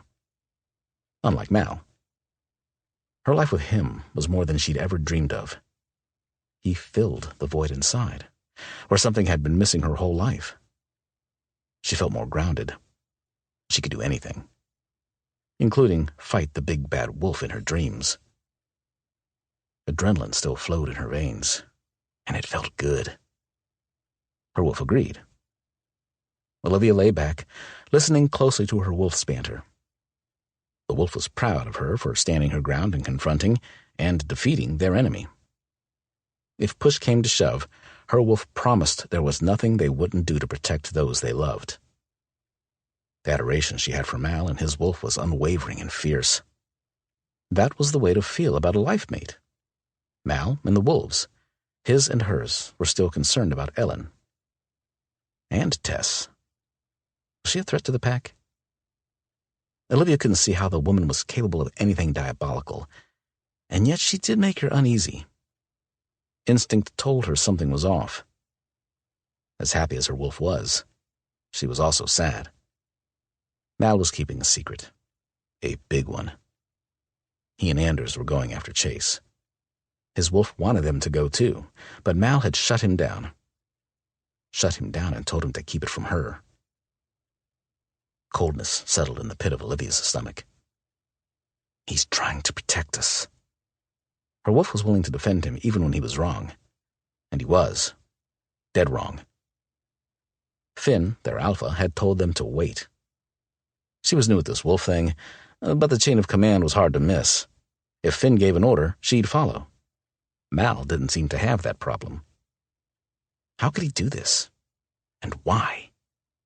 Being a pack meant working together, not going rogue. That was the exact opposite of the whole pack mentality. But the angrier she got, the more defensive her wolf became. She frowned at Mal, who was still peacefully snoring. He was going to split hairs over Finn's orders, find a way to make this okay. It would be different if he talked to her about it. But no, he was making decisions on his own which impacted all of them. And he was going to leave her. She waited for Mal to roll over, then slid from the bed. Her arms shook as she tugged on more of Jessa's hand-me-downs. Gray sweatpants and a gray sweatshirt to suit her gray mood. She brushed her teeth and hair and crept from the room, wincing as the door squeaked on its hinges. There was no winning an argument with Mal. Her wolf was too besotted with him, and so was she. But Anders was a different matter. She wouldn't get all weak-kneed with him, so he was going to get an earful from her. She walked into the kitchen, ready for a fight, and came to a complete stop. Jessa was hunched over, her face creased and her lips pressed tightly together. She was in pain. "Jessa?" Olivia asked. The woman straightened immediately, pressing her hand to her back. "Everything is aching today." Her attempt at a smile was pathetic. "Maybe a little more than aching?" Olivia asked, truly concerned. Her wolf went on full alert, ready to do whatever Mrs. Alpha needed. Jessa was pale, slightly ashen around her eyes and nose. "I'm fine," she said, waving her hand in dismissal. "Finn wanted you to join them in his office when you woke up. Mal coming?" Olivia sighed, shaking her head. "Still sleeping." "Which is harder, having a mate or being a wolf?" Jessa studied her. "A mate. No comparison." "Really?" Jessa smiled. "What's it like, being a wolf?" "I like it." "Is it something you're considering?" she asked. "After?" "If I make it through this," she answered Olivia's unanswered question. "Yes, definitely." She pointed at the counter. "There are muffins and cinnamon rolls. If Anders ever finds a mate, he'll impress the hell out of her with his cooking." Olivia laughed, taking a muffin and a cinnamon roll and heading toward Finn's office. She could hear the arguing before she'd opened the door. She stood there, glancing back and forth at Ellen and Anders, who looked ready to face off. "What did I miss?" Mal asked, his voice soft against her ear. She jumped, dropping her muffin on the wood floor. "Sorry," he grinned at her, and stooped to pick up the muffin, devouring it in 3 bites. She glared at him before brushing past him into the office. "Olivia?" Dante nodded at her. "Good morning," she said. "Maybe. I'm getting the impression something's up." "No," Finn sighed, looking at Mal. His eyes narrowed. "You know how I feel about lying, Mal." He rolled his neck. "As you're all aware, I've fucked up plenty. First infecting you, Oscar, Jessa, this baby. And I've owned it every damn time. I would never put you in harm's way. What are you thinking?" Mal stiffened. "Putting yourself in danger, real danger, is selfish. And you know it." Finn's gaze shifted to Anders. "We are a pack. What one does affects the others." Her heart ached as Finn voiced what she'd been thinking. Mal's voice was low. "We have an opportunity to get information." "Information? Is that all you're after?" Finn cut him off. Look me in the eye and tell me you're not going to pick a fight. That if you see Byron or Cyrus, you'll be able to walk away. Olivia looked at her mate, the struggle on his face making her heart hurt. You and Anders? Finn shook his head. No lookout? No backup? We can do this, Anders argued. Ellen told us, stop. Finn held his hand up. We need to get one thing straight. I'm Alpha. If I say we're waiting on something, we fucking wait. Mal stared up at the ceiling, the muscles in his neck and arms clenched tight. If she weren't mad at him, she'd go to him. But she was. Her wolf might want to nuzzle in and offer comfort, but she wanted to yell at him. He knew what could happen to him if he and Anders failed. Death wasn't the worst thing the others could do. Coldness seeped into her bones, smothering some of her fury. I talked to Ellen this morning, and I agree that there is an opportunity here, Finn sighed. Dante, Brown, and Gentry are ready to go. He paused. Dante will make contact with Chase. I need you to go take point and have their backs, in case something goes wrong. Not that I expect it to go wrong. This should be easy, right? He looked at Mal. Can you do that? Or are you too close to this? Mal blew out a long, slow breath, his posture easing. Anders? Finn asked. Anders nodded. Definitely. Mal? Finn asked. I'm in, Mal nodded. We should have talked to you. It was a dick move. It was, Finn agreed. But it won't happen again? No, it won't. Mal's promise rang hollow in her ears. Finn might be satisfied with that, but she wasn't. He'd said he needed it to be the two of them, that he'd never leave her, and he wanted her to be strong. His plan to go after Chase with Anders while leaving her safely with the rest of the pack was not only a lie, but an insult. I never lie. Those words had made it easier to trust him, to let him in and believe she could do this whole new werewolf life thing. And later, when she'd learned the whole horrible truth about his family, he'd promised never to lie to her. Her heart twisted sharply, the urge to cry and lash out warring for control. Forgiving him wasn't an option yet, no matter what her wolf, or his, wanted. Not that he'd asked for her forgiveness, or acknowledged he'd done anything wrong. Instead of wasting all this pent-up frustration, she might as well find a way to let it out. And me? What am I doing? She looked at Finn, but his gaze bounced to Mal before he said, You sit this one out. She did her best not to glare at Mal or Finn, or throw her cinnamon roll. They, expected her to sit by and do nothing? No matter what they said, she wasn't part of the pack. Not yet. Why else would Finn keep her here? Or was it for Mal? Some sort of ridiculous protecting the mates thing. Whatever the reason, it hurt and deeply wounded her wolf's pride. She stared at her cinnamon roll. We're done here? She asked, her voice hard. Space. She desperately needed space. Now. Yes. Finn's answer felt final. Great, she said, turning on her heel and carrying her breakfast back into the kitchen. She wanted to run, to shift, or bite someone. Biting someone sounded extremely gratifying. Instead, she threw her cinnamon roll into the sink. Hard. The normalcy of Jessa winding up Oscar's swing, talking softly to the smiling baby, grew stifling. Tessa's silence was deafening. How could she sit there, flipping through a nature magazine, tracing the pictures with her fingers when the house was buzzing with energy? The pack was excited about their hunt. A hunt she wasn't allowed to join. You okay, Olivia? Jessa's brow creased. While they're off on an important mission, we women get to defend the fort. Olivia tried to tease, but her tone was hard and flat. Jessa straightened, that odd tightening on her face again. I'm happy for the company. Olivia swallowed her temper. None of this was Jessa's fault. Considering the amount of stress the woman was dealing with, Olivia could keep her cool. Jessa was doing her best to act like she was fine, but Olivia suspected it was a brave front. And if Jessa could be brave, so could she. She sucked in a long, slow breath and tried to speak without sounding like she wanted to hurt someone.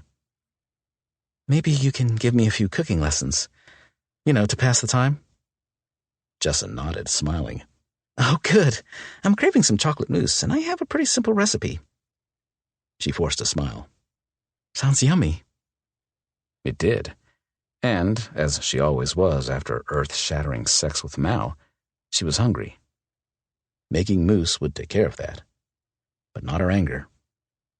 If she was going to bond with her wolf, to hunt and fight and, if necessary, kill, maybe staying home to make chocolate mousse wasn't the best idea. Chapter 22. Got my big guns and my little guns, Gentry said, all smiles. And a few knives, too. Knives? Anders asked, grinning. A man can never have too much silver around them sons of bitches, Gentry nodded. Then watch where you're sticking them, Anders clapped Gentry on the shoulder. Our wolves aren't too fond of the silver stuff either. Intel, Gentry, intel. Brown's expression remained stony, as always. If done right, you won't need weapons of any sort. I've got 3 shooters, all men I trust with my life, waiting to meet you when you land in Chicago. Well, that sounds like no fun at all, Gentry frowned. Mal watched the exchange, wishing he could get as amped up as the rest of them. Instead, he was painfully aware of how absent Olivia was. She'd left the room without a backward glance and hadn't been back since. Because he was a stupid shit. Get your head straight, Mal, Dante murmured. Mal nodded. Olivia was pissed. She had every right to be. But there was nothing he could do about it now. Now he had to focus. About 2 hours from Jackson Hole to Chicago. No more than 4 hours there, then straight back. He looked at Dante. You can't get a meeting, or if we're really damn lucky, information on shipments. You walk. Understood? I don't want this to turn into a fight. Finn leveled a hard look at each one of them before continuing. Mal, you and Brown's recruits will take exits. You're here. Brown said, pointing at the rear door. 2 will cover the front, the other stationed here. He pointed at a tower with a wider range. In case. Gentry, Anders, and Dante are all going in. They've seen Dante, Mal argued. In Alaska, Finn said. If there's one thing we know about Cyrus, it's that he keeps his pack regional. The chances of one of them recognizing Dante are slight. I fucking hope so, Dante mumbled. But if not, I don't mind taking a few of them down with me. Finn sighed. He must think you're a big spender, Ellen said, as she sat on the corner of the desk. He will want to impress you. Dante nodded again. Want to come along as arm candy? No, she answered. They'd know her, Mal said. It's not safe. You care? She pushed. About jeopardizing the mission? Yes, Mal snapped. He wasn't really pissed at Ellen. She'd told Hollis, and Hollis, being who he was, had told Finn. In the end, this was better, except for Olivia's reaction. Focus. You have, Finn glanced at his watch, 10 minutes before takeoff. He glanced at Mal. This can't be about revenge. He nodded. Finn was giving him an opportunity to repair the damage he'd done. He'd shaken the trust his alpha had in him. He owed Finn, and Olivia, his mate, the person he loved most. He'd lied to her. No matter how good his intentions were, it had been a jackass move, and he knew it, which meant he had 10 minutes to say goodbye. He carried his bag outside to the waiting truck, tossed it into the back, and stared at the lodge. Wasting time, Brown said, nodding toward the house. Bad idea. Al headed toward the front door, fully aware that they were all watching him. This was new for them. Hell, it was new for him. He wasn't one for giving a shit about what other people thought. He still wasn't, with one exception. He pushed through the front door and went into the kitchen. Olivia, her hair slipping from the clip on her head, stood, working amongst stacks of bowls, aggressively whisking something. "Smooth?" she asked, peering doubtfully into the bowl. "Yes," Jessa said. "It's all in the wrist." "Apparently my wrist is faulty," Olivia mumbled, blowing a stray hair from her face. He could watch her all day. "What does light and peaked look like?" she asked, glancing at Jessa. But she saw him, and everything about her changed. For one brief moment, she looked so goddamn happy his heart almost thudded out of his chest. But then her anger returned, and she tore her gaze from his. "You know, I'm not really sure," Jessa said, yawning, cradling Oscar in her arms. "Oscar's finally out, so let me put him down, and I'll come help you."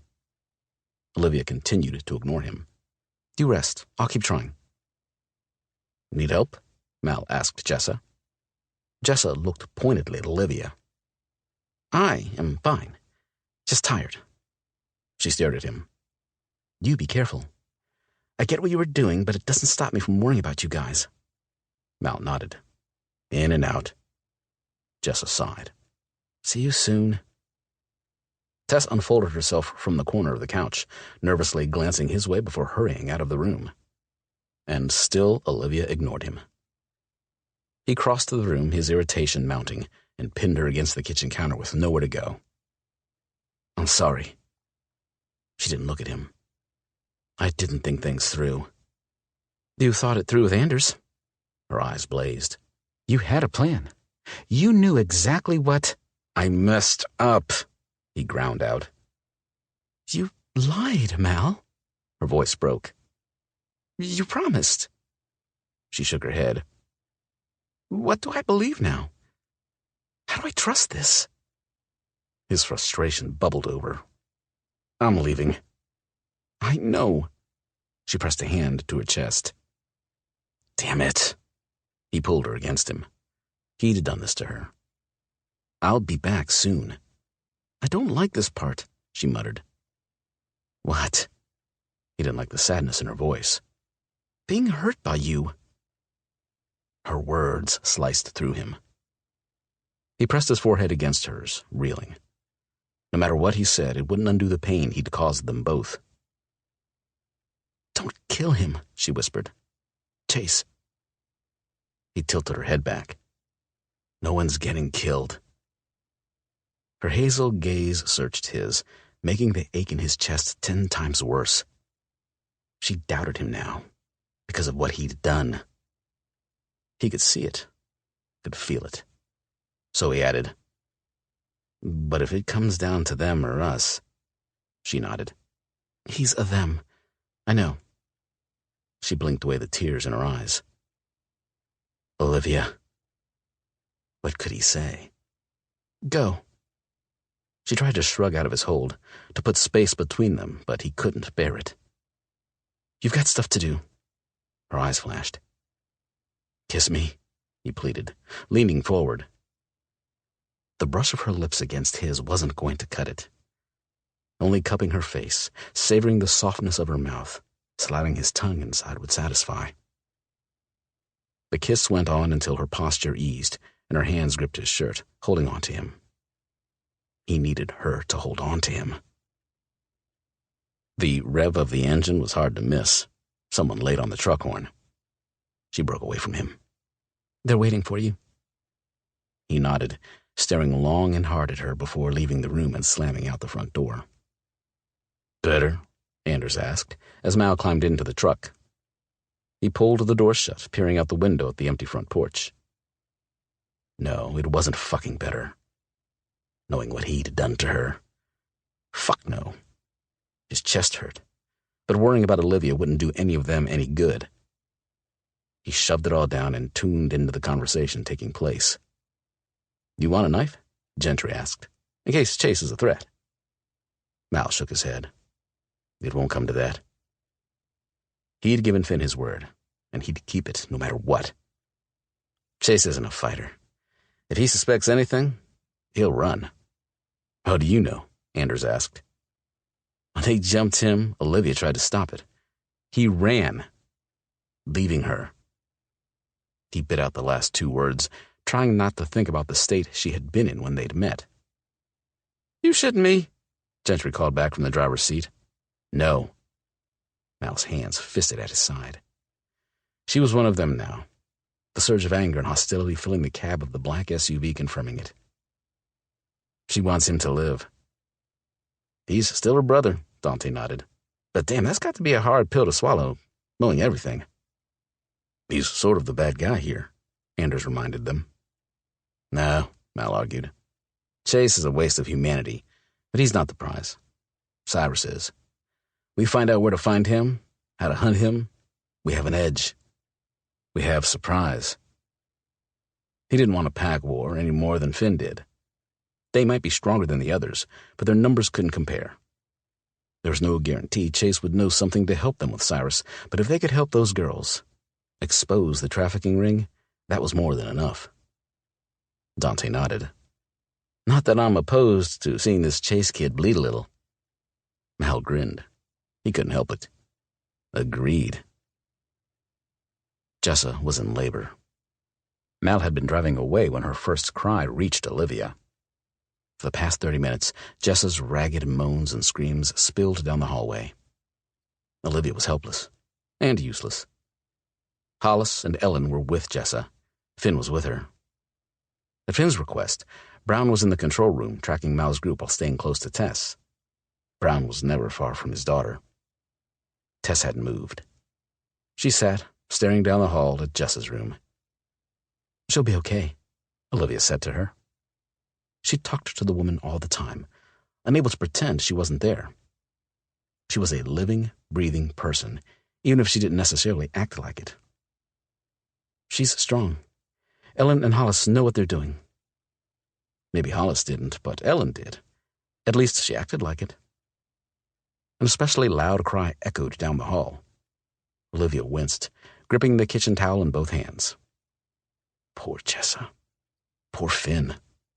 She hurt for them. Pain was a part of normal childbirth. This wasn't normal. She wished Mal were here. Even with her mad at him, he'd ease the anxiety in her gut. Oscar was playing on his mat on the floor, content and clueless. She joined him, needing a happy distraction. How's your day going? You look pleased with yourself. She held one of his little fists in each of her hands. Yep, you're getting stronger every day. Oscar cooed, loudly, startling himself. That was all you, big guy, she laughed. How could holding something so small make everything feel better? She lifted Oscar and sat back, bracing him on her knees. He pushed his legs straight and flailed his arms in excitement. I know, you are adorable. Oscar squealed, his smile full of bubbles and gurgles. She shook her head. You don't say. She ran her hand over his head, smoothing the blonde curls. Want to read a book? I have this amazing one that counts to 5. She picked up the padded red, white, and black illustrated book, and Oscar's gaze focused. Riveting stuff, right? She flipped to the pages, watching his animated expressions as his bright blue eyes narrowed, then drooped. She hadn't realized she'd drifted off until a shrill beep flooded the room. Her arms tightened around Oscar's sleeping form, senses immediately on alert. It beeped again. Fire alarm? She asked, holding Oscar close as she stood. Jessa's door opened and Hollis emerged. What's up? I don't know. She bounced Oscar on her hip. Oscar and I were chilling out with Tess. Tess was gone. Olivia spun, searching the corners for the woman's favorite spots. No sign of her. The alarm beeped, setting her nerves on edge. Brown? Hollis asked. She shook her head, foreboding crushing in on her. Still in the control room? Something was wrong. Her wolf was pushing, eager to come out. Another beep. Hollis ran down the other hall, past the gym to the control room. Olivia waited, staring after him. When Hollis came back, her fears were confirmed. No Brown. Jessa? Olivia asked. She's close. He ran a hand over his face. I'll find him. Tess was freaking out over Jessa. He's probably calming her down. It was a logical explanation, But her wolf didn't believe a word of it. Or maybe she got scared and ran, and Brown followed her. Another possibility her wolf dismissed. Finn came stomping down the hall, wide-eyed and tense. "What's happening?" "Tess is gone. Brown isn't in the control room," she said calmly. Finn stiffened, bracing. "Call Mal back," he told Hollis. "Wait," Olivia said, knowing how important their mission was. "Give me 5 minutes to find them." Finn's eyes narrowed. "What does your wolf say, Olivia?" She frowned. "Something's not right." Finn nodded. "Call them back." Hollis headed again to the control room. "Let me do something, Finn. You kept me here for a reason. Don't tell me it was to babysit while the others are protecting the pack." She swallowed. "I need to do something." Finn rolled his neck. "Track them. At a distance. I mean it, Olivia. Stay upwind and out of sight. When you find them, head straight back to report." She nodded. Her wolf thrilled. "At a distance. If something is wrong, you get back here." Finn's brows rose high. "No taking chances. You hear me?" "I hear you," she nodded. "Oscar?" Finn took the baby. "Be safe, Olivia, or Mal will rip my goddamn head off." He headed back down the hall to Jessa. She ran from the house.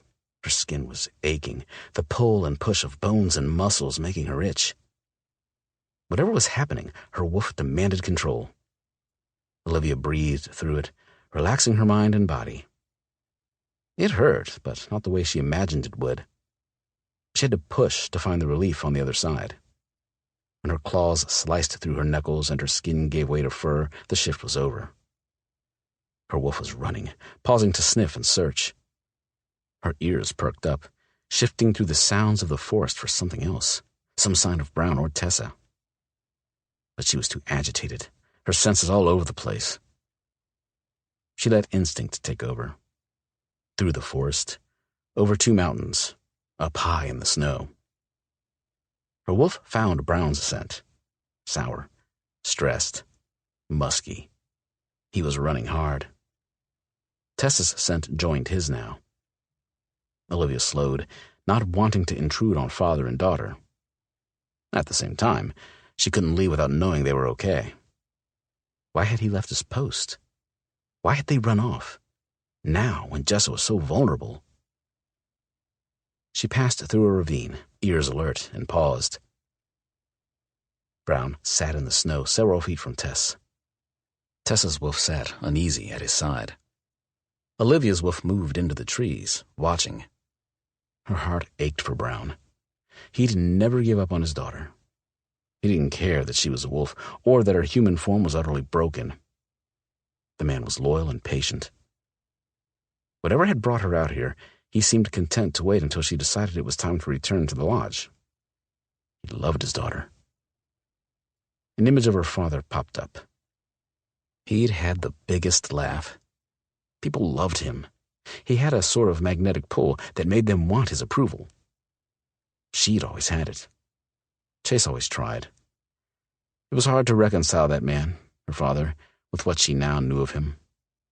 For all his charm and affluence, she would trade her memories of him for one moment with a father like Brown.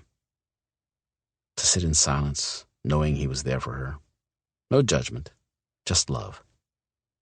Did Tess know how lucky she was? Did she know she had a second chance here? A chance at a good life? Brown looked at his daughter, speaking to her softly. Too soft for Olivia to hear. Tessa's wolf ears dropped. Her tail wagged, but she didn't move. Brown smiled. Olivia's wolf tensed. A new scent. New but familiar.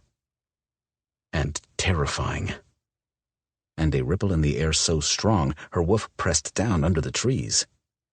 Memories and fear crowded in on her. Of punching Chase, being stabbed, and getting thrown in the back of a van. This scent belonged to the creature responsible for that, which was nothing when compared with what he'd done to Mal, tearing his throat out, skinning him. Fury choked out fear. Her wolf coiled, aching to pounce, to attack. Byron was here, somewhere. Tess perked up, her eyes focusing on a distant point. She stood, ears pivoting, then looked directly at Olivia. She knew. She knew they were coming, and she'd led Brown here. Two more distinct scents reached her. Scents she didn't recognize rapidly approached, coming through the ravine at her back. Others. Something cold and hard was pressed against her head. Shift, or he bleeds out on the snow. Olivia's wolf fought her, wanting to run or howl. She glared up at the man, ignoring the gun he pressed against her skull. Now, he repeated, smiling. She did, and her wolf fought her the entire time. Her lungs ached, gasping for air when he grabbed her by the hair and yanked her to her feet. Her wolf fought to be free, aching to protect her, and go for the jugular. Damn shame, the man said. Boss claimed you. Olivia was still recovering from the shift and couldn't speak. Cyrus had claimed her? Come on, the other one said, far less interested in her. The sooner we get this over with, the better. Even if we don't get the other female, we have her. Olivia tripped over her own feet, the man's hold punishing her scalp and dragging her behind him. Why were they here? What did they want? Shit. Brown stood, his hand going to his waist. Nope. The man holding Olivia pointed the gun at her. You were supposed to come alone, the other man said to Tess. Tess cowered, her eyes shifting to the ground. They're coming, Olivia said, looking at Brown. Finn, his pack. No one's coming. The man yanked her hair for good measure. The other one sighed. You mark her, he's going to be pissed. The man smiled at her. He won't care. He will. It was Byron, big, tall, and emerging from the trees like nothing out of the ordinary was taking place. Mr. Brown, you were not supposed to be here. I apologize for this. Give it to me, Jake. Jake handed Byron the gun. Silencer, Byron added. Jake frowned. Why do we... No backup, Byron ground out. You shoot, you announce our presence. Jake rifled through his backpack, handing the silencer to Byron. Panic clamped down on Olivia's throat. Byron wouldn't need a silencer if he wasn't going to use the gun. The air grew charged, crackling with anticipation. Tess whimpered then, stepping between the two men. She glanced back at Brown, her whimpering more desperate. He can't follow us. Byron's voice was sharp. He fired once, and Brown crumpled to the ground. You've outlived your usefulness. He fired again, and Tess collapsed, flopping to the snow. His gaze shifted to her. We have you. Once we have the Alpha's mate and his pups, Cyrus will see how much he underestimated us. We get them all, and he'll welcome us back. Had Tess brought them here to lead them to the compound? For Jessa and the children? Olivia stared, horrified, as the snow beneath her bare feet turned a brilliant red. Chapter 23. Something tripped the alarm. Hollis's voice crackled in Mal's earpiece. Turn around, he barked. Gentry did, not bothering to slow his speed. Brown's take? Mal asked. We don't know where he is, Hollis answered. Or Tess. Jessa's in labor, he continued. So Olivia's gone after them. Did Tess know Jess was in labor? Mal's gut tightened.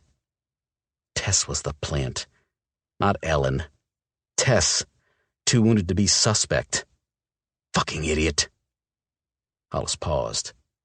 Yes. Headed back, Mal said. Put down the blast doors. Seal everything up. This is not a fucking drill. They know where we are, and they're coming.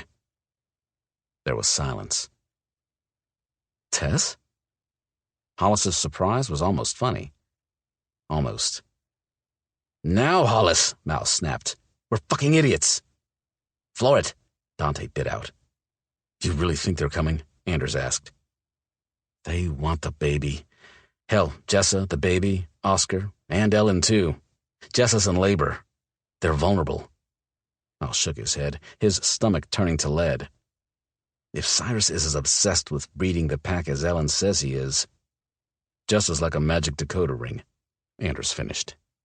Shit. Drive, man, drive! Mal shut the world out. His wolf wanted blood, and Mal wasn't going to hold him back. As soon as the SUV slammed to a stop, he jumped out. Big guns, lots of silver, he yelled at Gentry. Be ready. He started running, shifting as he went. His wolf sped up, flying across the ground. Anders and Dante were close behind, feeling the need to hunt. His wolf scented Olivia immediately, drawing her in as he tore across the ground. There was no time to waste. A gunshot, muffled but distinct, echoed in the trees. Then another. He almost stumbled, his heart coming to an abrupt halt. It wasn't Olivia. He'd know if it were. She was strong and alive and full of fight. She needed him, and he wasn't going to let her down. His wolf focused on fury. His vision faded to red, the thud of his heart pulsing heavily in his ears, his nose sorting through the earth and must of the forest. Focus, not fear, would keep him moving, and strong. The scent of the others forced a shudder down his spine. One other in particular. Byron the Busher. His wolf snapped his jaws, craving the fight. Not yet, not yet. He slowed, exchanged a look with Anders and Dante, and headed through the ravine. They moved on silent feet, alert and ready. His wolf did his best to sneak up, find an angle, look for a weakness. But all he could think about was getting to Olivia. Blood. So much blood.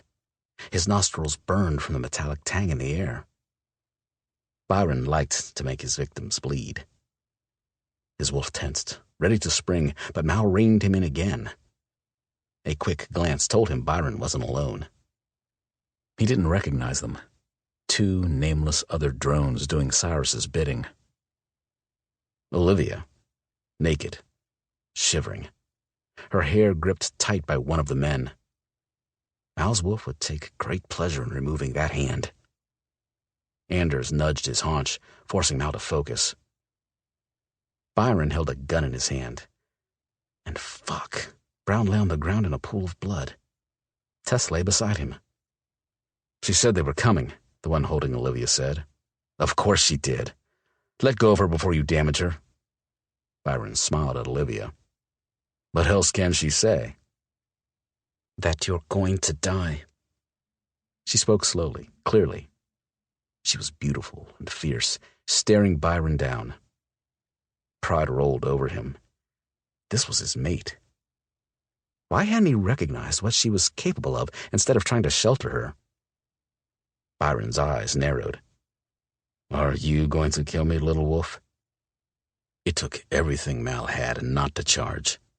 The fucking smirk on Byron's face was all too familiar. Every time he filleted his back, he'd looked like that.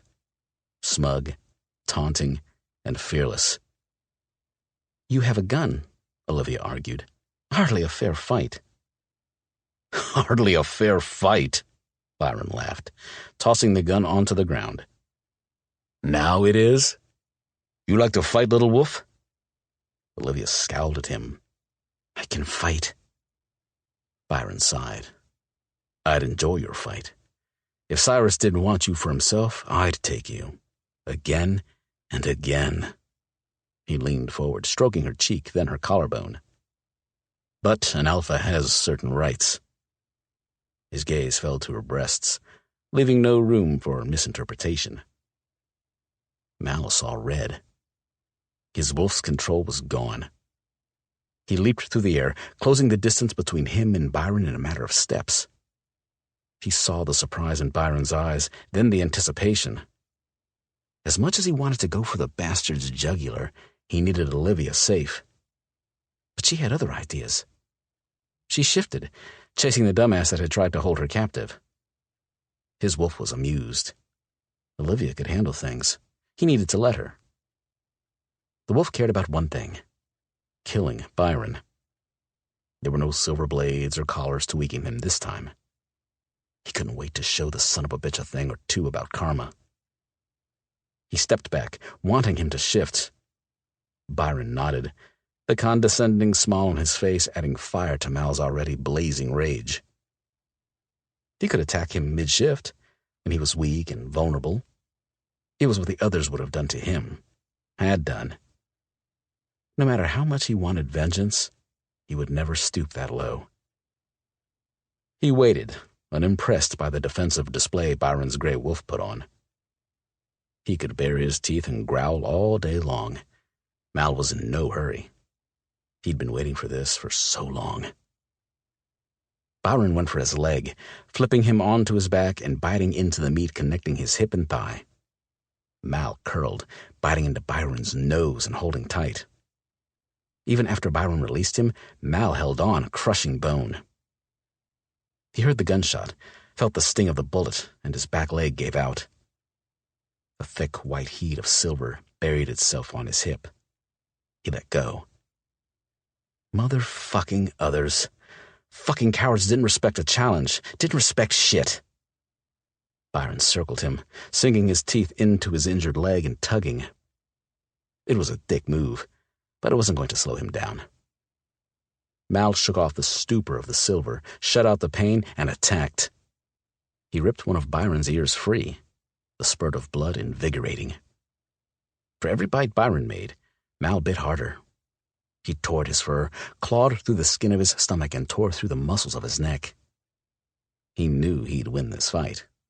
He had no choice. Byron rolled, trying to knock him loose. Mal let go long enough to clamp onto his throat. His teeth sunk deep, his jaws locking in place. After the hell Byron had put him through, Mal enjoyed toying with him. But he saw Olivia. She nudged Brown with her nose, her long, broken whimper grounding him. Sadness clamped onto his heart. No vengeance could heal today. This was over now. He bit hard, snapping Byron's neck and letting the wolf fall. He watched the gray wolf return to its human form. He was dead. The bastard was no longer a threat. "Brown's not dead," Anders said. "They shot him clean through the shoulder." He patted Mal's shoulder. "You need to get back," Dante said. "If the rest of them are coming, we need to be there." Olivia was struggling to stand, her hand pressed to a gash in her thigh. He ran to her side, trying not to bristle when she stepped away. "They're not. Getting Jessa and the babies was Byron's way of redeeming himself to Cyrus." She rubbed her forehead with the back of her forearm. "This was Byron's plan. The others don't know where he is." Relief rolled over him, over all of them. The air seemed cleaner, lighter. Olivia was safe, so was the pack. Brown was alive, and fucking Byron was dead. All in all, a good day. Until he realized Anders and Dante were doing their best not to notice how naked Olivia was. Considering how gorgeous she was, it was damn impossible to do. Or maybe he was still being too overprotective. Either way, there was nothing he could do about it. With the burn of silver in his leg, there was no shifting. "How's your leg?" she asked, hesitating briefly before running her hand along his shoulder. He groaned, pushing his head against her side and neck. He rubbed and rubbed, burying his nose against her chest and leaning into her. She held his head in her hands and stared into his eyes. Her pain gutted him. He had 100 things to say to her and no way to say it. He nudged her with his nose, steering her toward the path home. "We're not leaving Tess here," she protested. "I'll carry her if I have to." That's when Mal realized Tess was still a wolf, which meant she was healing. And, good or bad, she was still alive. Olivia sat in stony silence at the dinner table. While the rest of the pack was celebrating the birth of Jessa and Finn's baby girl, Olivia was consumed with guilt. Mal sat across from her, his eyes never leaving her face. Did he know she was close to losing it? She'd killed someone. How did they do this? Cope with it? Yes, the man had shot Mal, and she'd seen a vivid red, but she had taken a life. In that moment, it had been the only thing to do. If she hadn't, Mal would be dead. Her gaze met his. Mal, who'd left her and lied to her and made her feel whole. Saving him was all that mattered. She was crying, at the table, in front of everyone. "Olivia?" Anders patted on her back. "You okay?" She sniffed, nodding. "Does she look okay?" Ellen asked. "No," Dante asked. "Killing someone is hard," Ellen answered, "especially the first time." Yes, Olivia sniffed. The first time? She wasn't sure she could do that again. But remembering that man pointing his gun at Mal, yes, she'd do it again. "It is, but I'm fine." She was amazing, Dante said, smiling at her. As soon as that gun went off, she was on him. Saved Mal's ass. "I'm fine," she repeated. "Leave her alone." Mal's growl silenced the room. And it infuriated her. "I don't need you to talk for me." Mal's eyes narrowed. But she wasn't done. "Or make decisions for me, or lie to me, or leave me when you swore, you promised you never would. I'm fine." All eyes were on them. The energy in the room charged. They were waiting. For what? "Olivia?" Mal's voice was low, awkward and tight. "Let's go talk. Somewhere private?" She shook her head. "I don't think being alone with you is a good idea." Anders' chuckle turned into a smothered cough. "You're mad?" She stared at him, stunned. "That is one of the many emotions I'm experiencing." Mal's nostrils flared. "My day hasn't been a fucking picnic either." "No." Her voice shook. "No. Once I knew you were in danger, I couldn't get back here fast enough." He pushed out of his chair and stalked around to the table. "I didn't give a shit about anything but you, and it scared the shit out of me."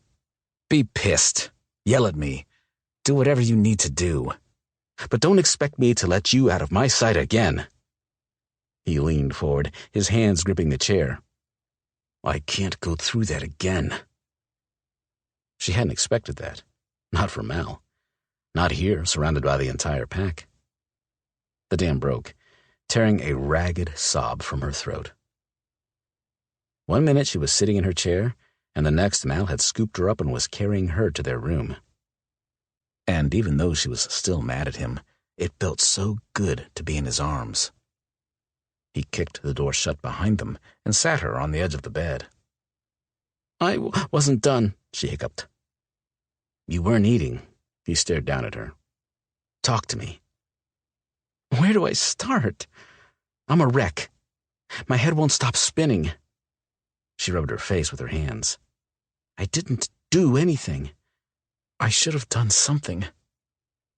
She dreamed of being some avenging angel, swooping in and protecting her pack. Instead, she had been dragged around by her hair. "You saved my life." "We're even," she murmured. He knelt in front of her. "Like hell we are." Mal stared at her, his gaze sweeping over her face. "You saved me long before today." It was back in that cage. In that nightmare. "I had a new reason to live. A reason that was good." She stared at him, her heart pounding in her chest. "You showed me how to trust, how to believe, how to love." He shook his head. "And I still screw it up." "By lying," she whispered. Even now, after everything, it was there, too raw to ignore. His head fell forward with a groan. "I can't take it back. If I could, I swear I would. It will never happen again, ever. I can't stand you looking at me like this, like I've disappointed you." Pain edged his words, and regret. She tilted his head up, craving his gaze on her. His brown eyes were haunted, desperate. He tilted her face up toward him. I'm not going to figure this out overnight. I need you to show me how to do this. I need you in my life to remind me of the good, to keep me from living in the dark. She wanted to believe him. Then why do you keep trying to shelter me from things? This is my life now, too. I'm not some weak, incapable creature. He groaned. You're not weak. You're stronger than me. You look monsters in the eye and stand your ground. One warm hand cradled her cheek. And it scares the shit out of me. Not because you can't take care of yourself, but that you can. That you won't need me anymore. He broke off, swallowing. I will always try to protect you, Olivia. Always. Not because I doubt you, but because I'd rather filter out whatever bad I can before it gets to you. Her wolf was satisfied. Olivia wanted to be too. Don't lie to me again, Mal. There have been too many lies in my life. I don't want them between us. She crossed her arms over her chest. He nodded once. All I could think about is you in that cage. What might have happened if I hadn't been there, he whispered, leaning forward. I didn't want to leave you. I'll never want to. But I told you I had to do what I could to make sure no one else ends up there. If I have to leave, next time you'll go with me. No more lies, okay? He clenched his jaw, his voice raw. Forgive me. She had no choice. I do. He melted into her, sliding his arms around her waist and pulling her flush against his chest. You were fucking amazing today. She stroked the side of his face. Today was hard, but I'll do whatever I have to keep from losing you. Never going to happen, he said, leaning forward. I'll never let you go. He kissed her softly. Never. You hear me? She nodded. I hear you. He ran his fingers through her hair. I love you, Olivia.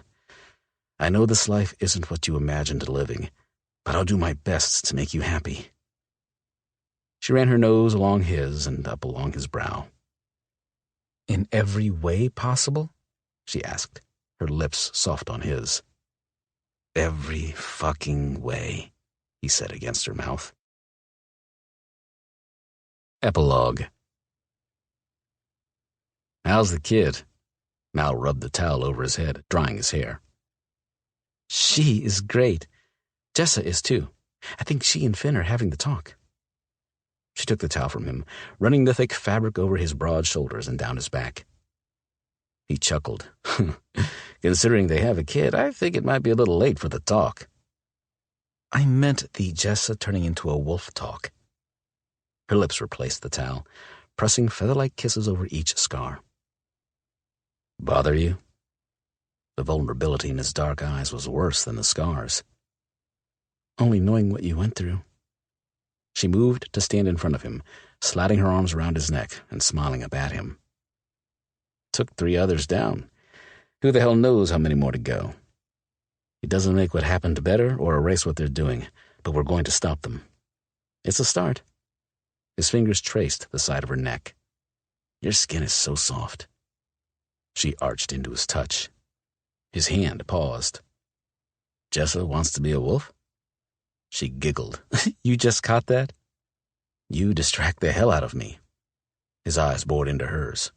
Why would she want that? She shook her head. Because she wants to be a part of Finn's world. Every part of his world. Her fingers slid through Mal's thick, damp hair. And to their children? It's got to be hard not to be there for them, too. It was beyond imagining. It would be unbearable not being a wolf, not running with you. I wouldn't want to. So, you're happy? There was that vulnerability again.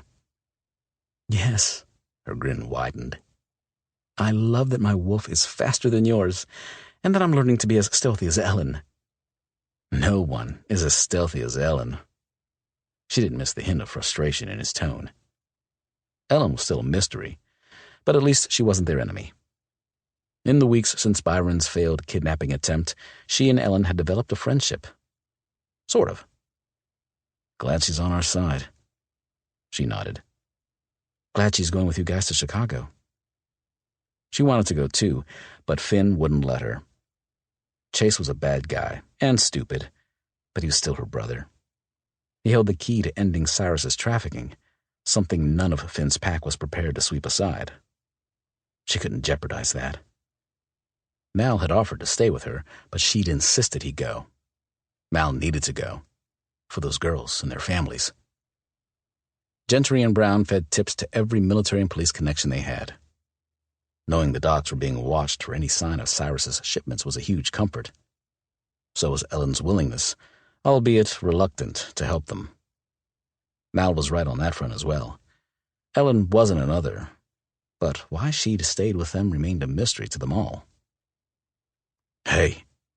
The word was low, gruff, and delicious, pulling her back into the present.